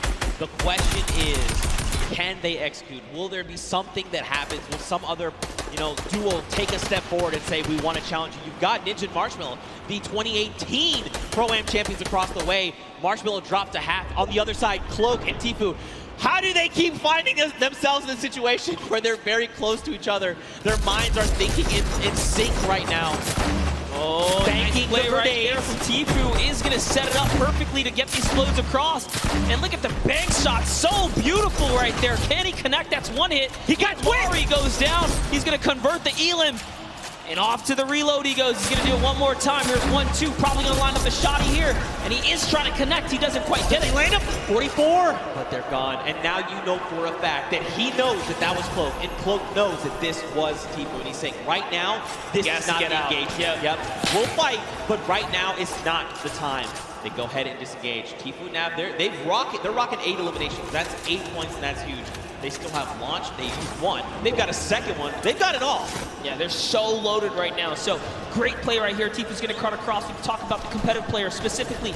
Long to run the dual weapon loadout, and that's exactly what Tifu has here. Loads of utility. Goes for the peak shot right here. And is that Airwalks he rolled up on? Gonna find out right now as Tifu's going for the water place here. He's better be careful. He might get punished in return here. He does take it, jump into the box. These are not his builds. This is a dangerous spot to be. And that's exactly why he backs up here. He's going to go back to Nav. He's trying to relocate his teammate. Options all ringing out, but right now Tifu's playing defensively. This is really good. Now, where is Nav, though? Watch that little marker. Nav's somewhere on the right. These guys need to connect if they can. You got Sims down below. Nav is actually 1-by-1 over diagonally. And it was Airwalks who's right there. You saw that. Actually, I think that was actually Ninja. Might have been as well. Man, Ninja it was actually Ninja. Yeah, yep. It was in fact Ninja. Look at me, people. How many fantastic names. Sean O'Malley, Tifu, Nav, Kurt, JD, Wildcat. They were pushing Ninja. Marksman is here with JT Brown. They're already on 9 eliminations. Wow, this is a huge game for Marksman here and JT Brown. If they can snag this victory, we don't know what that top 10 is going to be looking like after that. Dude, everyone said, this is game 4. All right, let's go ahead and go full send. This is it. Showing what they got, man. Dude, even Jelty, look, Jelty's still here. He's still hanging out. He's been by himself, remember, since Pleasant Park, and he's still putting in work. Marksman and JT right now is going to try and rip the shield off of this player. 2 tags, there is the 3rd. That means that player has little to no shield left. And look at this, the shooting gallery. Everyone's flying around. White damage number goes. Monster, they're out the storm. Can they be picked up? They cannot. So close. They were doing such a great job working together to lay down that fire there. And there's still more players nearby. He's trying to see what he can get. That was a great shot right there. That one might actually convert, but it doesn't matter. He has to get to the next spot. And it does. It was Nick Merckx who ends up falling to the zone at that moment because he had so much damage. And look at this. Marksman says, you know what? You don't get that for free. He's breaking it on down right here. Marksman wants this, dude. You can tell just by the way he's moving. He wants his victory out. Now, keep in mind, everyone here just hit top 15. That's an initial round of placement points. 3 for every single person in the board. This is huge. Airrocks already has 4 eliminations as a team right here. RO Graham and Airrocks, he's found someone else he wants to start pressuring. Those are his builds, though. Can he get this wall right here? There it is. Quick replacement. You didn't even see it. But just like that, it was his. That's a huge shot. Can he get the push through right now? We're looking at Airrocks in the bottom right screen here. In goes another replace. He's so fast. It was Ninja making it look easy. And now look across the way. Marksman took the high ground. It does take fall damage. JT Brown and Airwax, they're going up, up, up right now. Down below, Lachlan McKenzie. Grime is still here. This is an all-out brawl right now, Monster. No duo is that close together. You've got Aiden. He's by himself because Rob was eliminated earlier on by Tfue. Lachlan's got himself caught in a box. And look, Marksman is using those chug splashes. He's like, look, now is the time. I know down below there is an enemy, and he is a threat. I have to be in the best possible spot. Honestly, way to keep cool for Marksman. Recoups with this teammate right there. He's just regathered himself, use those chug splashes, and that's why they're the best heal in the game. They're just back just like that. Sean goes down. Courage also goes down in one failed swoop, and that was Aiden who picked them all up. And look at this Marksman. He's still holding that high ground right now. Airrocks just got taken out by Aiden and Jacob, so Jacob is still in the running here. We saw him clutch a game earlier today. Can he do it even with no material once again in another game here? But it's going to be a tough one as Marksman and JT Brown are so healthy and looted in the high ground right here. Aiden actually wraps, just straight up wraps up Jacob right there. Dude, they have materials. They just use a chug splash between them. Look at everyone else. It's Lachlan and Aiden. Now Aiden picks up Lachlan, but this is a 2v1, and Aiden is not in the right position right here. He needs to try and come up. He's going to be taking a ton of storm damage right now, Monster. What can he do? He can't be counted out, though. Aiden is a qualifier here. Even with the double raining fire, what's it going to happen? JT Brown has given up the positioning, and he actually connects right there. And JT Brown wraps up Aiden in the final moments of the Pro-Am in Game 4. With a huge game, 12 total elims for JT Brown and Marksman. Dude, well executed. You could tell. I mean, like you said, this is Aiden, right? This guy's been in situations like this before. He knew what he had to do. He tried to go for the high ground. Marksman, though, intelligently said, look, you know what? I'm going to block Aiden from getting this high ground. I know my duo partner has the angle. He's telling me he has the angle. Look at this. JT drops back down as Aiden says, look, I got to double back. Nope. JT is here. He is ready, and he lands a combat to the face for the victory royale. What a sleeper of a duo right there. JT Brown says, you know, I'm partnered on Twitch for a reason. Let me show you how I connect with these shots real quick. That's exactly what he does. He was confident in the push, and he did a great job executing right there in those final moments. You can't ask for a better last game than that for another duo to kind of come up and really make sure that no one is safe here. Does that mean we've seen a different duo every single game? Yes, we have. That's what the pro will do to you, man. This is what Fortnite does to you, all right? What an unbelievable game that was. And it's crazy because for a while, that game was pretty slow. We slowed way down, right? Everyone's thinking, last game, what do I need to do? Where can I get? If not first, where can I push to try and get some money for my charity? You know, what place do I have to kind of push for to try and get the most? First. Yeah, well, first, yeah, of course. But I mean, you got Airwax, you got RL Grimes, you got Ninja, you got Marshmallow, you've got Marksman and his dual partner JT Brown standing in your way. That's tough. It's a tough ask. Well, I think I'm ready to know. Are you ready to know? I'm ready to know. That was a great last game, and it can go either way. I mean, here we go. after 4 games, everyone here in the venue, I think you guys are all ready to know who the winners are. And Monster, I'm going to allow you the honor, my friend. And your 2019 Pro-Am here at the Fortnite World Cup Finals winner is Airwalks in RL Grime, coming back with another victory.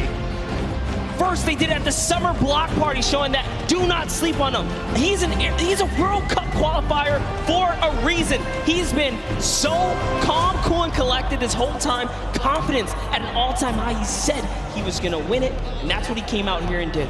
That's right, man. Your defending champions not only won the summer block party only a month ago, but came back and said, you know what, World Cup Finals, there's a Pro-Am, we'll go ahead and we'll win these. 2 Pro-Ams back to back. Look at the smiles across their face, all the work that Grime has been putting in to better himself, to support his duo. It all pays off in that moment. 52 points, 12 points ahead of the pack. That is unbelievable. And what a great top 10 for everyone that made it this far. Sinnoh and O-King, just a fantastic performance. Still $500,000 in prize right there to go to charity. Jelty took a victory with Gabo. Jacob and Claire also took a victory. Tfue and Nav, fantastic performances. Consistency is gonna pay off, and everyone plays so well. And don't forget, I mean, every single person here is a winner. Don't forget, this is all for charity, so we want to make sure every single person is listed. We want to make sure and remind you guys here and at home viewing, everyone here is a winner.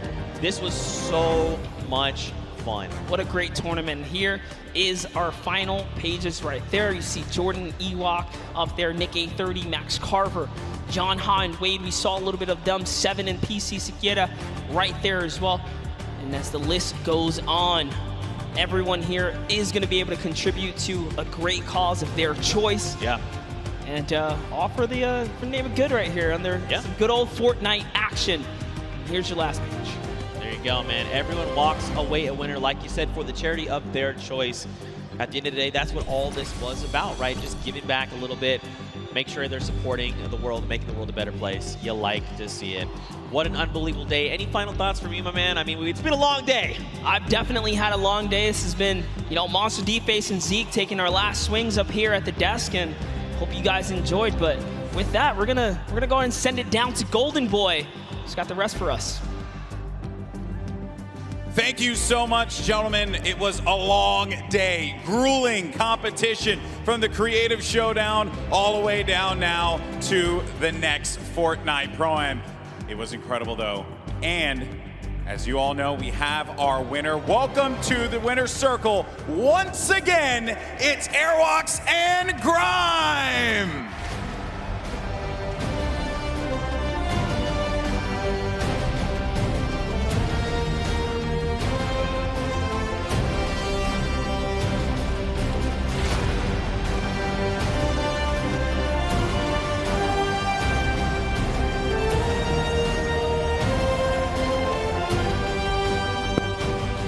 Gentlemen, this is yours.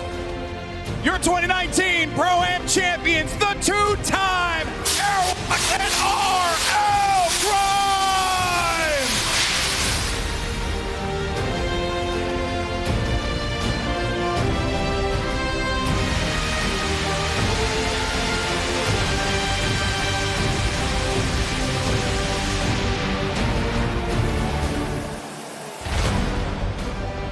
Awesome stuff, fellas. Come here. I want to get your thoughts real fast. Actually, Grime, I'm going to start with you, man. You're a 2-time champion. Awesome stuff. This duo works so well. Why is that? I mean, he's just an incredible player. He's taught me a lot about how to play late game and rotate. He's a great mentor, so yeah. I would love to see you, and I got to give you darn confetti. I would love to see you compete eventually, because I think you got what it takes, buddy. All right, Airwalks, man. You're ridiculous. You did it again. You're a man of very few words, so I'm going to let you just say what you want to the fans here. Say whatever you want to say to your competitors. The floor is yours. I don't know. It was incredible. I'm happy to be invited again and compete again, and hope I win tomorrow. I was going to ask that. You're going to join me in the winner's circle one more time tomorrow? Gonna try to, yeah. I think we can. I have a lot of faith in you, obviously, with how good you are. And as you guys are now two-time champions, this is a big moment for you. Where's the money for the charity going? Who are you sending your money to? It's going to a great civil rights organization called ACLU, so shout out to them. Awesome stuff. And for you, Airbox? WWF Save the Planet. I think it's a great cause, and I'm happy to give them 1 million. Awesome stuff. Well, there you have it, folks. Come on, Arthur Ashe Stadium. Let's give him a round of applause. The two-time Fortnite Pro-Am champions, RL Grime and Airwalks. Congratulations. And now, don't forget that while this was all well and good, and we have two-time Pro-Am champions, the Fortnite World Cup Finals starts tomorrow. That's right, and we're gonna be going to duos. The best duos in the world of Fortnite are gonna be clashing for your entertainment. So make sure you join us here at the Arthur Ashe Stadium. Make sure you join us on Twitch, YouTube, or whatever platform you decide to tune into. Don't forget as well, we wanna let everyone know that at 1 p.m. Eastern Time tomorrow for the Duos Championship, and 1 p.m. Eastern Time, Marshmallow's live performance will kick off the Solos Championship. There's going to be a lot of good stuff happening here, folks, and we thank you so much for joining us here today. That being said, obviously, we know that there's going to be a lot of talk. Who's going to take the top crown tomorrow? Is it going to be one of your favorite duos at home? Let us know on Twitter using the hashtag Fortnite World Cup. We want to hear from you. And of course, we thank you so much for joining us here today. Thank you so much once again. I'm Golden Boy. This has been incredible. We'll catch you next time. See you tomorrow.